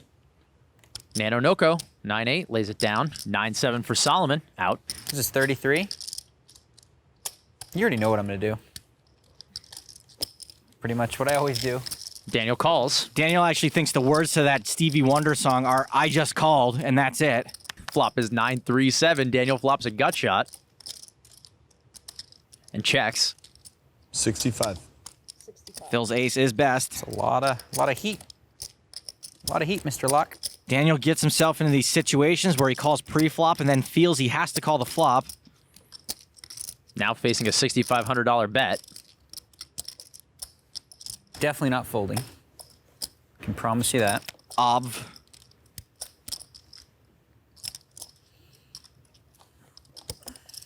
Be my card. Be the one I want. He just calls. 8 of hearts on the turn. Daniel checks.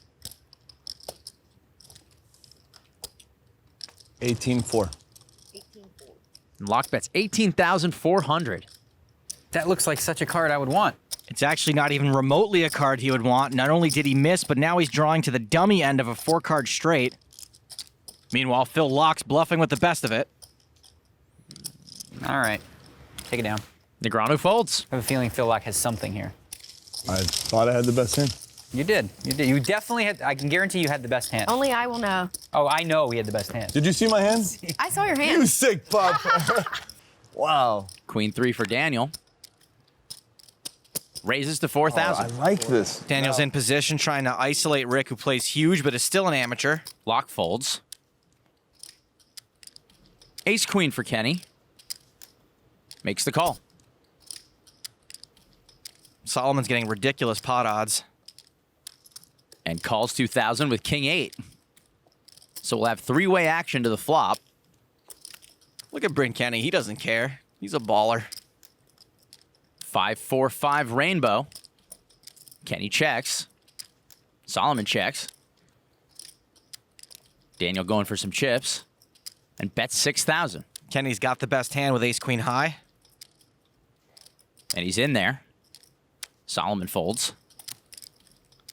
Daniel's drawing very thin. 8 of spades on the turn. Rick would have paired his 8. And Kenney checks. Daniel raised pre-flop, bet the flop. Let's see if he continues here on the turn. I'm always blabbing on and on about the power of position. Maybe Daniel will use it. And he does, bets 2/3 of the pot. This is actually a pretty big bet from Daniel. Bryn looks suspicious, and we know he'd be right. Daniel was raising Rick straddle in position, so his range is very wide.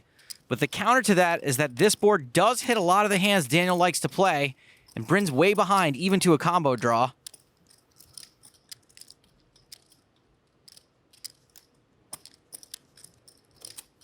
He's going to make the call. Don't look now, but our first pot of the night is getting pretty big. To the river. Deuce of hearts, big brick. And Kenney checks. We don't see a 3-barrel bluff from Daniel too often. Bryn's been pretty stubborn. I'm not even sure one would work.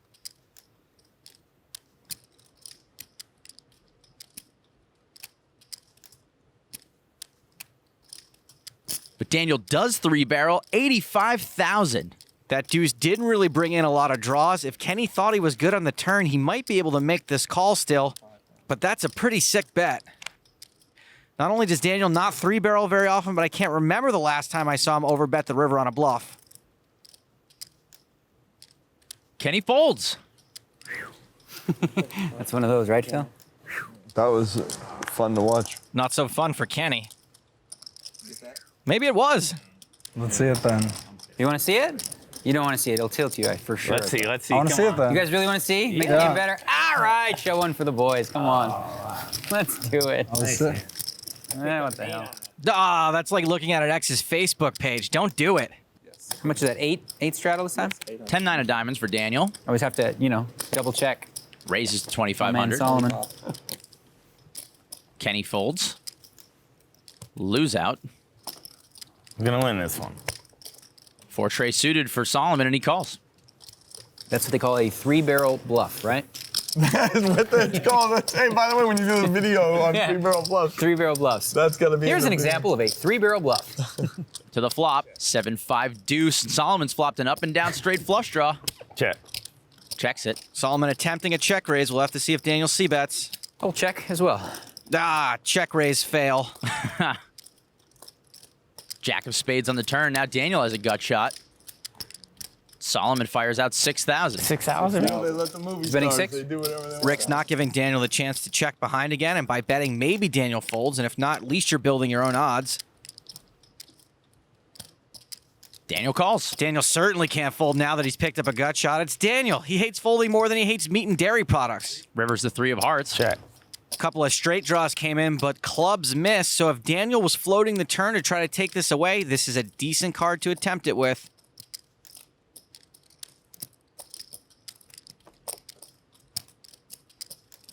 Daniel fires. Oh, man. Why didn't you bet the freaking flop? Why didn't I bet the flop? Yeah. I didn't have anything on the flop. Yeah, I know. But why? Such a bummer. Because I had 3-4 clubs. I'm gonna. Oh, you had 3-4 clubs, so you were ready to just. Yeah, I'm gonna dump all my money in there for sure. Now I got a pair and I gotta make a decision. Sort of sucks. It sort of sucks. How much is it? 12,200. Yeah, I think you got a jack for some reason. Can Rick snap off the bluff? No. Yeah, while I'm bluffing, I might as well just keep doing it, right? Until they call eventually. Kid, you're just gonna own this table, huh? Just gonna You keep are just bluffing. gonna pound until we just hold on with ace high.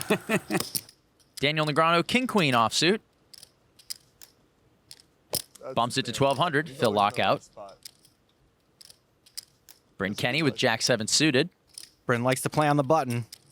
Well, I guess I'm gonna have to owe you one here. So Yeah. we got a lot more hands. we got a lot of work. Bryn's made it 4,000, and action's folded around to Salomon, who folds. Yeah, I'm in the hole, but Yeah. You, what I've noticed is you like to play from the button a lot. Is that a? well, here it is. Yeah. So I'm gonna, based on that, I think you have a lot more hands than normal. So I'm gonna call you Yeah, with a pretty bad hand.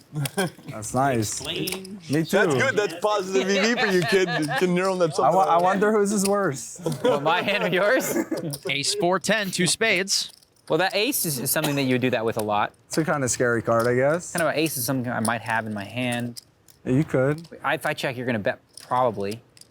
I should, I guess. Most flops. But if you have an ace, I'm gonna check and see if you check. And then maybe I'll take a free card. Daniel checks. The turn and see what I catch then. You're not gonna check. You probably wouldn't check. No free very cards. often. Daniel bluffed Bryn hard on the first hand of the night. I just want to say really quickly that it's funny how, like, after, you know, big pot, run it 3 times. Yeah. I won them all. Big pot, run it 3 times. Corner wins them all.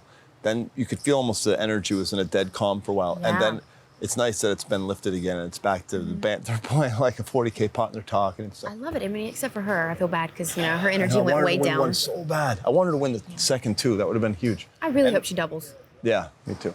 You're gonna bet here about 83% of the time, Yeah. I think.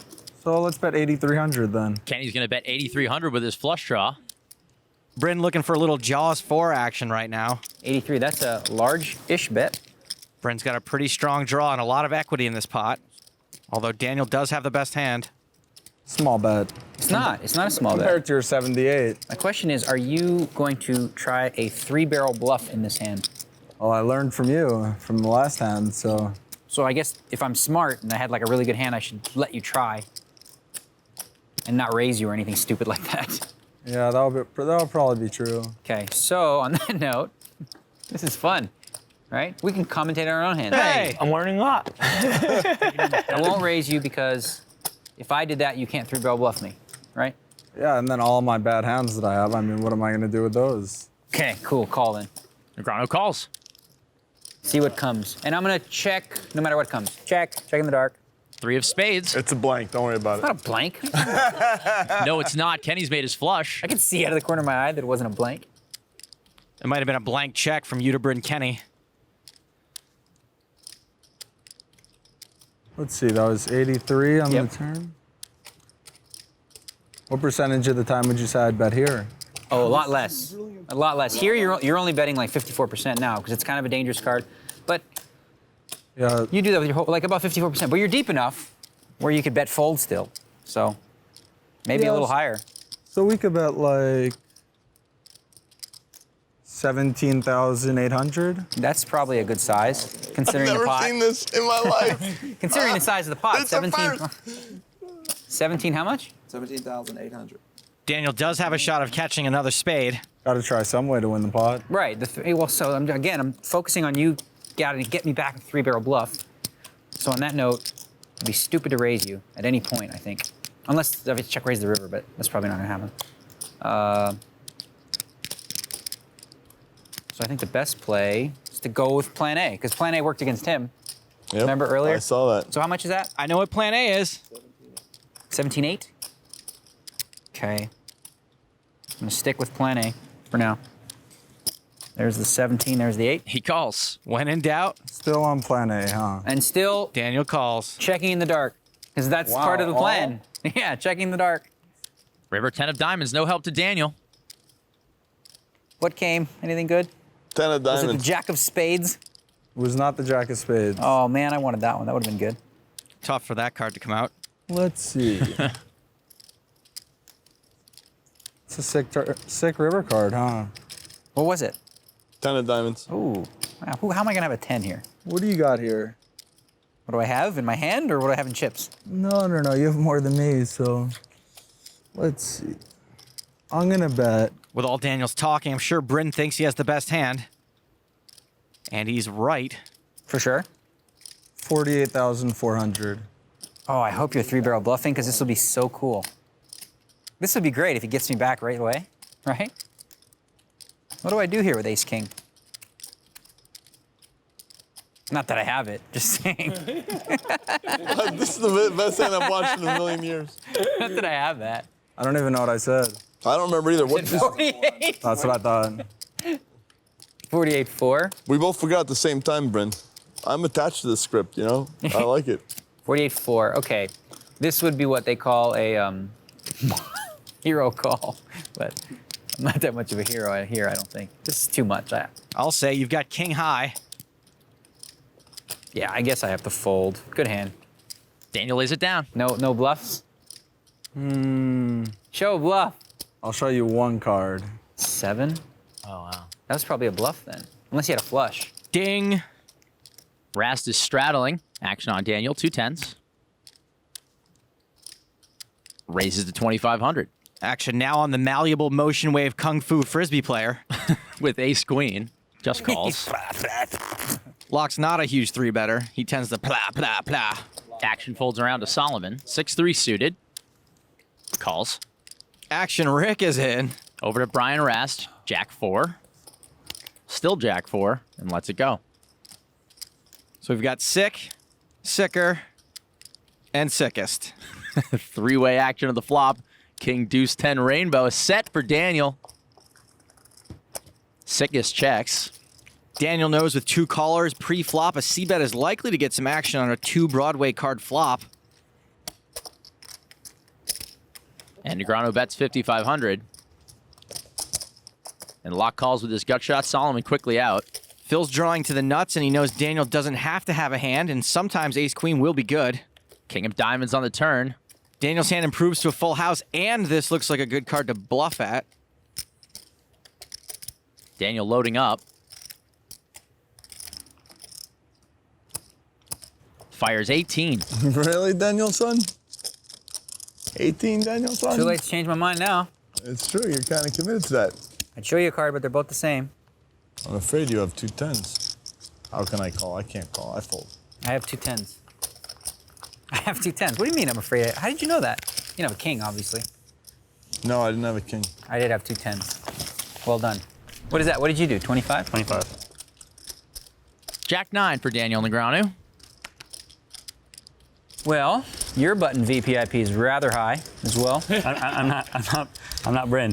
I know, but you still play a lot of pots in that late little position, so I can call here profitably long term. Yep.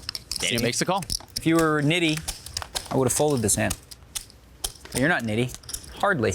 Good to know. The flop. 3 hearts, flush for Lou. Okay, this could be trouble for both of us. I'm already feeling a lot of pain. Check. Daniel checks. 35. Oh, so fast. You don't think. He's so good. Online, the same thing. 75 decisions in 3 seconds. How much? 35. Well, I can't fold. How many times do you misclick a day? He doesn't misclick. He's Never? genius. Yeah. If you think it's a misclick, I'll turn it into something good. Really? Yeah. Daniel calls. Is that a misclick 35 or you got something? Mischip. 7 of hearts on the turn. Action killer. Well, now this kind of kills the action. There could have been a whole craziness. Now the heart's already there, so either you got one or you don't, right? I'm gonna defer. Negreanu checks. 9,000. Okay, you're good. You bet like a medium heart here too. I know you. 9,000? 9,000. Okay, you bet a lot of hands here. Good player you are. I like the bet 9. I don't have a heart, so I'll let you take it. Thank you. Good bluff. You didn't bluff. You had it. Of course I had it. Did something. Of course I had 2 cards. Lou wins a pot worth 22-2. Ace 10 for Randy Lou. So complicated. Randy's had problems with the pot limit pre-flop all week. That sounds fair. Internet players. So he makes it 4,700, and the action folds to Daniel with pocket 10s. Typically, Daniel calls in these spots, but 3-bet's possible since he's out of position. The thing that separates the pros from the me's in a spot like this is that even though this pot is huge, you have to play it like any other hand. You can't play scared. Daniel re-raises to 15,000. Made it 15. Laak and Kenney fold. 15. Button VPIP, man. I gotta see how much I have first. All right. Good luck. Are we getting in? I don't know. You haven't decided? Does that mean you're not folding then? Well, I want to know. Do I have fold equity, or do you have fold equity? How much do you have? We'll see. I got a decent hand. How much you make it? 15. Oh, I know you're trying to figure out if you can profitably call instead of move in or fold. Something like that. See, I know what's up. I've been reading. And he knows too studying much. online. You're trying to figure out if you're getting the right price. I love this. This is awesome. Because I feel like I'm thinking about what you're thinking now. I never used to be like that. Am I bothering you with the... Oh, no, I'm going to call. So Lou calls 10,300 more. No, please, keep talking. All right. We might get it in. We might. Looks like he's got about 50 there. At least a reasonable chance. Lou's decided he can call profitably. The flop for Jack 3. Doesn't look like that flop helped anybody. Flop helped Daniel by not helping Randy. More likely you, I think. Why? Because I could have any weird Jack 3 kind of hand. It's a Faraz Jaka hand. You're first, right? Yeah, I know. I'm thinking for a sec. What makes sense? Ultimately, 1 overcard's not so bad for 2 10s. Phil's looking for change in the middle of the hand. Not cool, bro. What are you doing in my pot right here? I failed, but I tried getting in. You know what I did? I waited until he said something, and then I shot it in. You probably shouldn't do it now. You know, I'm going to need change because I'm only betting 18. 18,000. Daniel bets 18,000. Randy's got to decide how often Daniel would do this with a hand worse than ace-9. I fold. Lou folds. Yeah, if you had a pair, you would have went with it, right? I had a pair. Yeah, I figured you had like 9s. I was going, but I had 10s. Okay. I'll even show I had the Jack 3. Daniel shows him the 10s. You had Jack 3? Yeah. I wasn't folding. I bet the 18. I know you're not folding. I can't. How can I fold? Yeah. It's a couple 9s for Daniel. You want to start straddling? Raises. You guys want to do a round of straddles? No straddles, no straddles. No straddles. Okay. Tilly calls. No round. 2 rounds. Tony G with 7-5 suited calls. Nacho out. Deuces for Hachem. Even if I want to fold, I can't fold. Joe's right. He's getting pretty juicy odds, better than 5-1. Makes the call. We'll have 4-way action on the first hand of the night. Flop. 4-4-9 full house for Daniel. You're gonna need a bigger boat. Check. Hachem checks. Let's see if Daniel tries to set the hook. Checks. He does so far. Tilly passes. Tony G will give everyone a free card. Could no one bet? Harumph. Turn.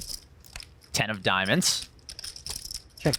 Joe checks. That 10 would sometimes be a great card for Daniel, but no one picked up diamonds, and only Jennifer turned a gut shot draw. Daniel trying to not look too scary. Just 4,000. Tilly out. Tony G folds. Does Hachem want to be a hero?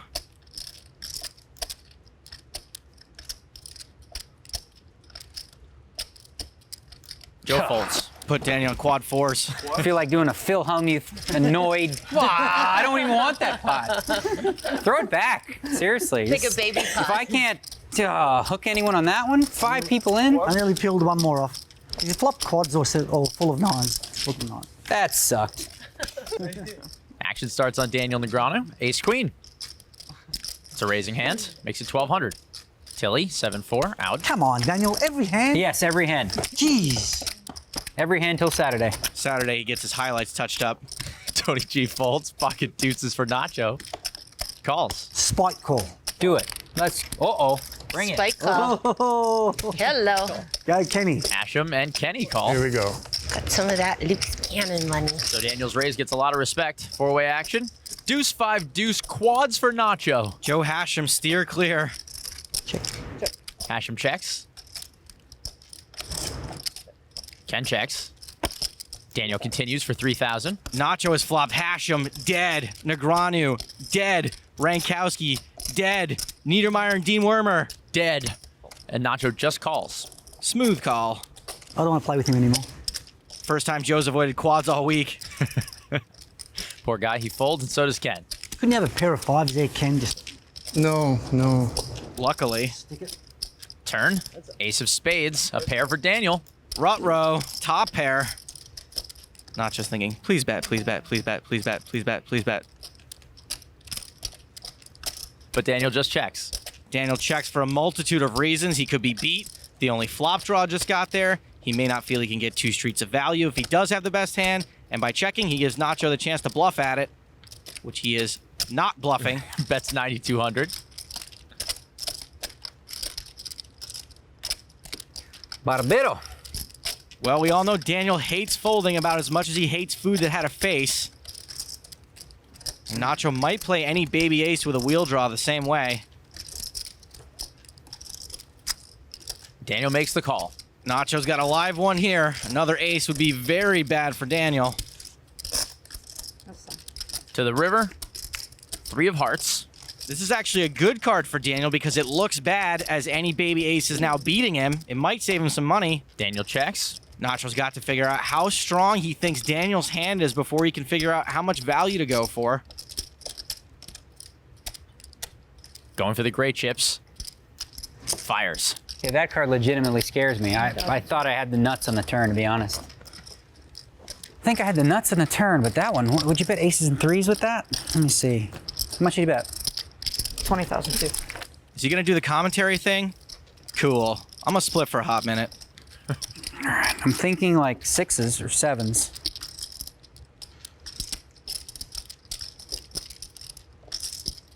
6s or 7s are good for me. I had you on ace 4, unfortunately, on the turn.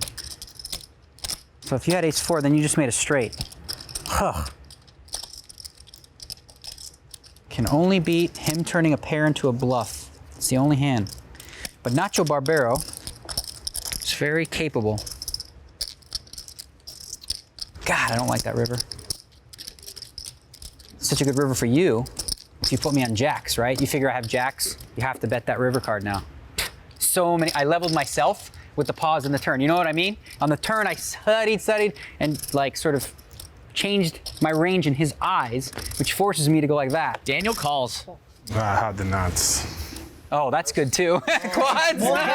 Quads again, and Hachem wasn't in the hand. More quads, huh? Oy. I was gonna say that's what I think fives or Works something. too. As deuces. I was gonna say. There's no way you can Give me play. some sense. No, I mean, yeah. That all makes sense too, but I was like, Yeah. I should always put them on quads because I've never I run seen into so many quads in my life. Quads again, huh? Hard to put them on quads. I still think I have to call in a weird way. Nacho drags a pot worth over 70K. It's tough to follow. No, I don't think I'm. The river card almost cost you money. No, I mean the line you took is tough to fall. Yeah. That's right, Nacho. Smooth him over. Smooth him over like melted cheese. Well, I'm in. Oh, we know. Daniel raises to 1,600. 8-6 suited for Jen. Take it. 3 bets to 3,500. 35. I like the thought of 3-betting Daniel's button pretty wide, but that's not going to be enough to get him the full pre-flop. Tony G's out and Nacho. It's a little too small, Jen. Phil Laak is going to be upset with you after that raise size because it's too small. Because like a real, sizable one puts me to a decision. Now I don't really have one. Joe, we looked. You had aces. You know what I'm saying, right? Yeah, I understand. Okay. You probably misclicked. Last time I took advice from you, I lost the tournament. Sorry. See, if you would have raised like a lot more, this hand probably doesn't get called. Now you're out of position. Cover spot. I am out of position. See, that's the thing. This is a new thing I'm dabbling with, the min raise. The min re-raise out of position? Yeah. The min re-raise out insanity. of position. That's like a... It's insanity. Daniel's called. We'll see a flop. 8-10-4. Okay, now I'm going to do the dunk bet. That's not a donk bet because you were the pre-flop raiser. Oh, okay, it's not a dunk bet. It's a continuation bet. A continuation bet. Jennifer did flop the best hand. Bets 5,000 with middle pair. And now you're in a tough spot because there's a lot of funky stuff that could happen over there. I know, that's a very textured board. Yeah, a lot of bad cards could come off, and then I can just bluff raise the turn or something stupid like that. You could. Turn a pair into a bluff. I'm really good at that. It's one of my big things Bill Reynolds taught me. Flop a pair, you think they got a bigger one, just raise bluff them on the turn. Welcome to the view. Daniel makes the call. Daniel's got a bad ace high. I assume this is a float with an intention of trying to swipe it later. Turn 5 of hearts. Tilly and Daniel now both with gut shots. I'm going to check. Tilly checks. Daniel's picked up wheel out, so my guess is this would be a good time to follow through on that float. Bet 9,000. That's some great follow through. Bets 9,000. He's testing Jennifer's mettle. She rises to the challenge, makes the call. Good call from Jen. We'll see a river. Looks like she knows Daniel might be up to no good. 7 of spades. Tilly hits her straight. Jennifer just backed herself into a straight that I barely noticed. Well, she needed to make sure. Looks like she's going to lead at this now. 20. Fires 20,000. Well, I'm fairly certain Daniel knows he doesn't have the best hand, so it's pretty unlikely that he'll call. Even for Daniel, a call would be ridiculous.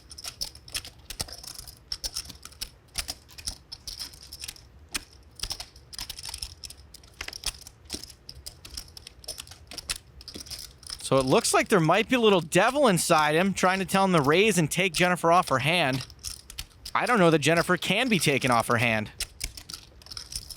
Look at this. Daniel is all in. We probably have the same hand. Not quite, but if she follows her read, she will win. Oh, so sick. Jennifer has about 80K behind. I think if it were more like 50, it'd be a snap call. You have 9-jack, right? Would that be the same hand as you have? Because if you did have that and you didn't call by now, it would be a little bizarre. 8, 9, jack. 8, 9, 10, jack. Oh, God.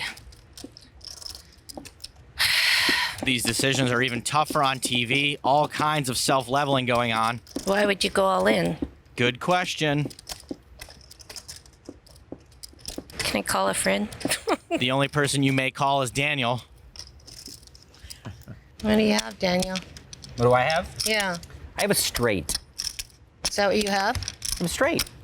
I thought you said we had the same hand. Is it a chop? Because that's what I have. Oh, you have a 6? You raised me with a 6 out of position?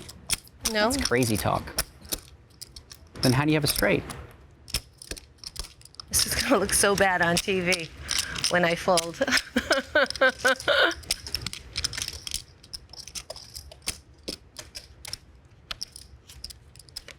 No, we only had a 6. That was a given.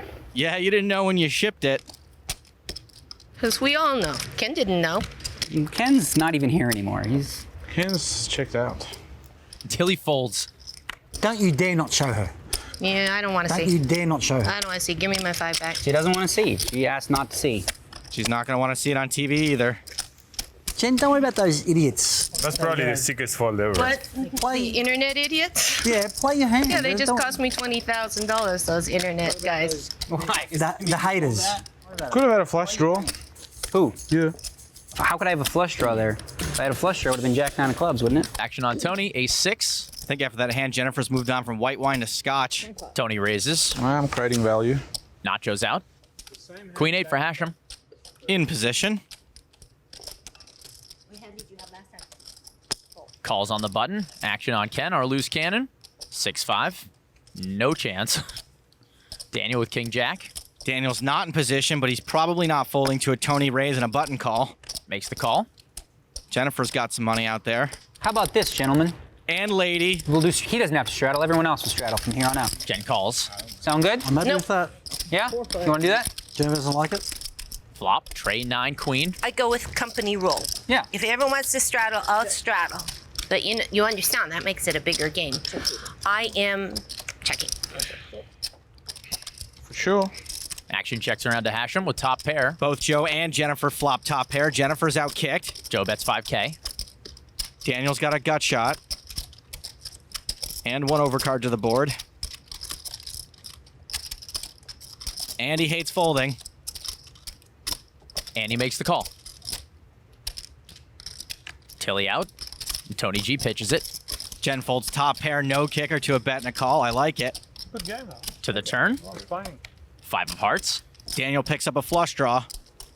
Checks. Everyone's playing except one guy. Calling you out, Kenny. It is a little boring, but it's Ken's right to play how he wants. Not everyone's a millionaire. Yeah, this should just count. Joe fires 10K. Don't let him get to you. You're playing good, Ken. Sure. Hachem still value betting, but Daniel just picked up oh so many outs. No way he folds. 7,000 is gonna lose. Daniel calls. Good call. I didn't call the river yet. I mean, it's just a good call. Oh, in the turn it was a good call? Good call. I don't know, maybe. I sense sarcasm. River 10 of diamonds. Daniel hits his gutter ball. Very good call on the turn. Daniel checks. Joe wise enough to check behind. Wow. King Jack started. You have queen, right? I didn't see. Also got a queen. Really? Decent amount of outs. Heart, king, 10, jack. Not jack. Heart, king, 10. Daniel wins. Wow. And the Aussie continues running off full. I'm going to give you action, Daniel. I know. I'm going to put a little in. Raises. I have not looked at my cards, and I'm just going to call without looking. Oh, boy. And I really haven't looked at my cards. I haven't not looked. Wow. Like I haven't Tony looked G. or haven't not looked. I haven't looked, and I It's me first. No. Oh, you do? check. It is? Okay. I'm first. All right. You can't check yet. Okay. Flop. 10, king, 8, top pair for Daniel. Wait, she's waiting. I'm waiting to check. You should just bet blind. I'm going to raise him blind. Yeah, do that. Yeah. Daniel bets 5K. I'll make it 15. Till he raises to 15,000. Still playing blind. What the? Yeah. Yeah. She says, yeah. What are you doing, Jennifer Tilly? I don't know. I have a good feeling. You have a good feeling? Yeah, I have a good feeling about my hand. That's good. That's powerful. Powerful. More powerful than top pair, I hope. If Daniel's priority is fun, he'll just call. If he wants to win money, he will absolutely raise this. Okay, now I think I have to look at my cards. Daniel re-raises. Hold on a second. She's doing the Tony G move. Wah, wah. Ugh, 5 high. Wow, that was not a good play. Okay, it's not too late to bluff. Hold on a second. How much have you got? I've got a little more than you, but I put Okay. 35 in and I got whatever. I think the best thing for me to do here now is fold. Yes. But you don't have to. But I had you. I hope that they don't show that hand on YouTube. Oh, they will. I had the king. You know, this is my idea about poker. Kings? Yes. Okay. Daniel Negreanu is a better player than me, right? Yeah. So you take the skill away.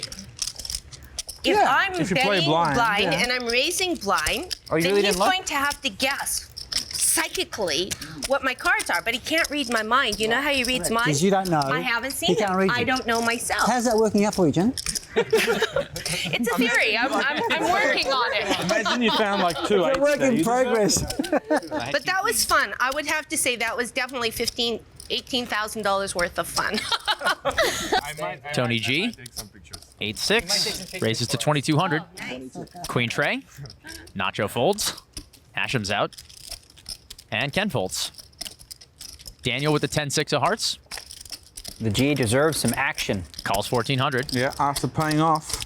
Yeah, you deserve a little bit back. That's how we play. We get, take a little, give a little. Gotta give action to get it.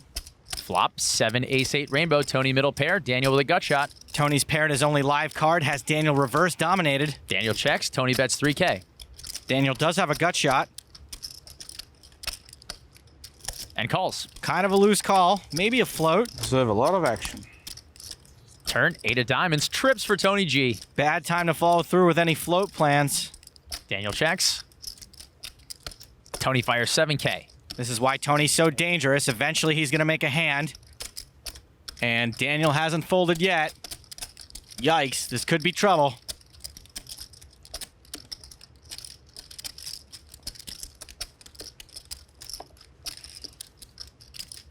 Going for the grays. Raises to 21,000. Nice fake side from Tony. Calls. All right. Oh, wait, no. I got to see a river card first. Hang on. Daniel knows it's over. Hang on. River, 4 of clubs. Check. Daniel checks. Ready to muck. Do I look like a man with a hand? Tony bets 15K. Oh, I don't know. I mean, I could have had nothing too. Yeah, but I think your nothing beats my nothing. Fold. I was bluffing, Tony. I had a straight draw. I'm glad. You did have a straight draw? That's pretty dangerous. No, it wasn't that one. I needed a 9. Me too. I mean, I could have had a straight draw too. 6. Tony G shows a 6 and scoops it. 6 with an 8. Then you might have made it, though. 6-5. 5-6. That makes it. I'm just getting desperate. Can't believe I got rivered again. Sick. Daniel, ace 5. I don't blame Ken for folding. How often do you hear just 2 days till retirement? Daniel raises to 2,500. 8-6 of spades for Tilly. She'll call. Tony re-raises. That's a little pop. Nacho out. Hachem out. Give you an option to make it a really big pot. 57, right? Yeah. 57. Well, it'll be a big pot. Looks like regardless, right? Good answer. So, I like really big pots. 57, yeah? I had a really big pot. Daniel calls. Pretty big already. You could force it. Jen, you could force that up, like just make it 10. I'm timid. Force it up. Force it up. She likes flops. Yeah, I like flops. I'm a flop junkie. When you're as good as me, you like to see a flop because you can outplay people, especially when you have the button. Tilly calls. Why is everyone laughing? Flop. 8, Jack 10, couple clubs. Jennifer flops the best hand with a pair of 8s. Tony's open-ended. And checks. Gives up the lead. Daniel checks. Ace high will sometimes be good. Tilly sends us to the turn. Another 10. 8 still good. Tony checks. Well, Daniel's checked this for a whole street.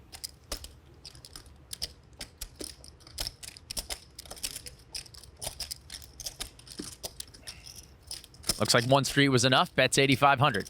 Jen may have thought her hand was good on the flop and just played a little pot control.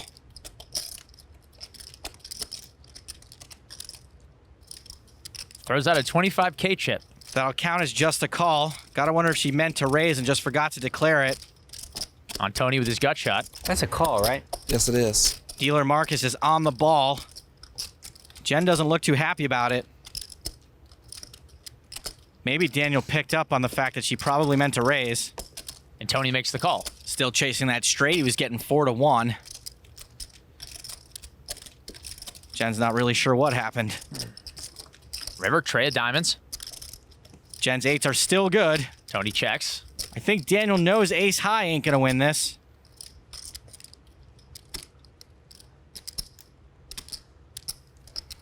He'll fire at it anyway. Bets 18,000. Since Tony can be messing around, I think this bet is specifically designed to get Jennifer to fold her exact hand. What do you have, Daniel? I have a busted flush draw. No, that's what Tony has. Oh, never mind. Poor Tony, always getting picked on. He didn't even have that good. Oh, it feels like I have the best hand. Mm-hmm. This would be one heck of a call, but Daniel did check the flop, which he might not have done had he had a pair, and every draw missed.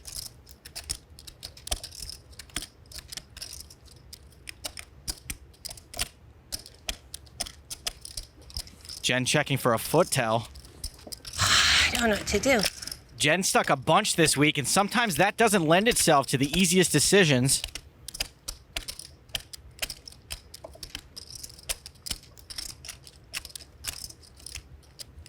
Jen calls. Tough call and a good one from Jennifer Tilly. Tony G still to act. And folds. Okay, here's where I say, okay, like a Tony G.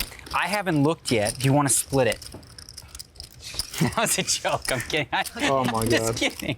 Ace high. Oh, I have an 8. Good hand. Very good call. Thank you. Excellent call.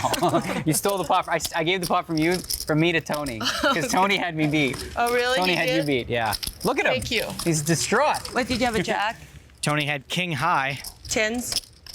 You didn't have No, a 10. I mean 8 9s. I had absolute error, but. Negreanu raised to 2,500. Tilly calls with the king 7. Tony G out. Nacho. King 9 of spades. In the big blind. How can I not play the last hand? Makes the call. I got heart. Hachem. A7 suited. And he straddled. Calls. And I call off like a donkey. I just played awful the last section. And I tried it again. Should have left. Tony, isn't the real prize the fond memories? Flop. Queen 8, Queen 2 diamonds. Trips for Daniel. Flush draw for Joe. There could still be some action here on the last hand. Barbero checks. Hachem checks. See if Daniel wants to start going for value now. Bet 6,200. My guess is he's going to meet some resistance from Hachem. Jen's out. Barbero folds. Well, no matter who wins this last pot, they won't be American. In fact, the only American at the table is Marcus the dealer. Bet you didn't realize Jennifer Tilly's Canadian too? Actually, I did. That's why I said that. Thanks, partner. A parting shot. Hachem makes the call. Daniel's fake concern will turn into real concern. Toot sweet if a diamond hits. Nope. 8 of clubs, and Daniel has a boat now. Scratch those diamond worries. Hachem checks. 12,000. Daniel fires 12K. At this point, if Hachem calls, it must be because he thinks ace high is good. If he's wrong, a flush is just as good as an ace. And he does call. Daniel may be able to get 3 streets of value depending on the river. River card, ace of spades. If Joe's ace high was good on the turn, it would be even more gooder now, even though we know it's not. Hachem checks. And what's the last hand without Daniel bringing on down to Valueville? Negreanu makes it 27,000. One last tough decision for the end of the night. As we young internet kids say, you're polarized. Ding. Isn't that right, Jose? Yeah. It's polarized. It's polarized. You haven't merged. You haven't fuffled. You're just polarized. There's a bit of a fuffle in there. Show me one. Little generosity on the last hand? Okay. Daniel shows the jack. I fold. Why? Because I showed the jack? Oh, damn it. Yeah, it's a scary card. Bad card to show. Oops. I'm kidding. I don't want to show the jack anymore. You had an 8? Oh, you had an ace. Oh, okay. The jack was a scary card? I thought jack 10, you know? You could have jack 8, jack I'm stupid. Queen jack. Well, obviously, duh. I'm so annoyed because I had jack high. Saved myself 22,000 through one question. Good hand. As the cards settle and the chips are counted, Daniel Negreanu's journey through 2 seasons of the big game comes to a close. The ledger shows a respectable profit of $49,200, a testament to his skill and strategy at the felt.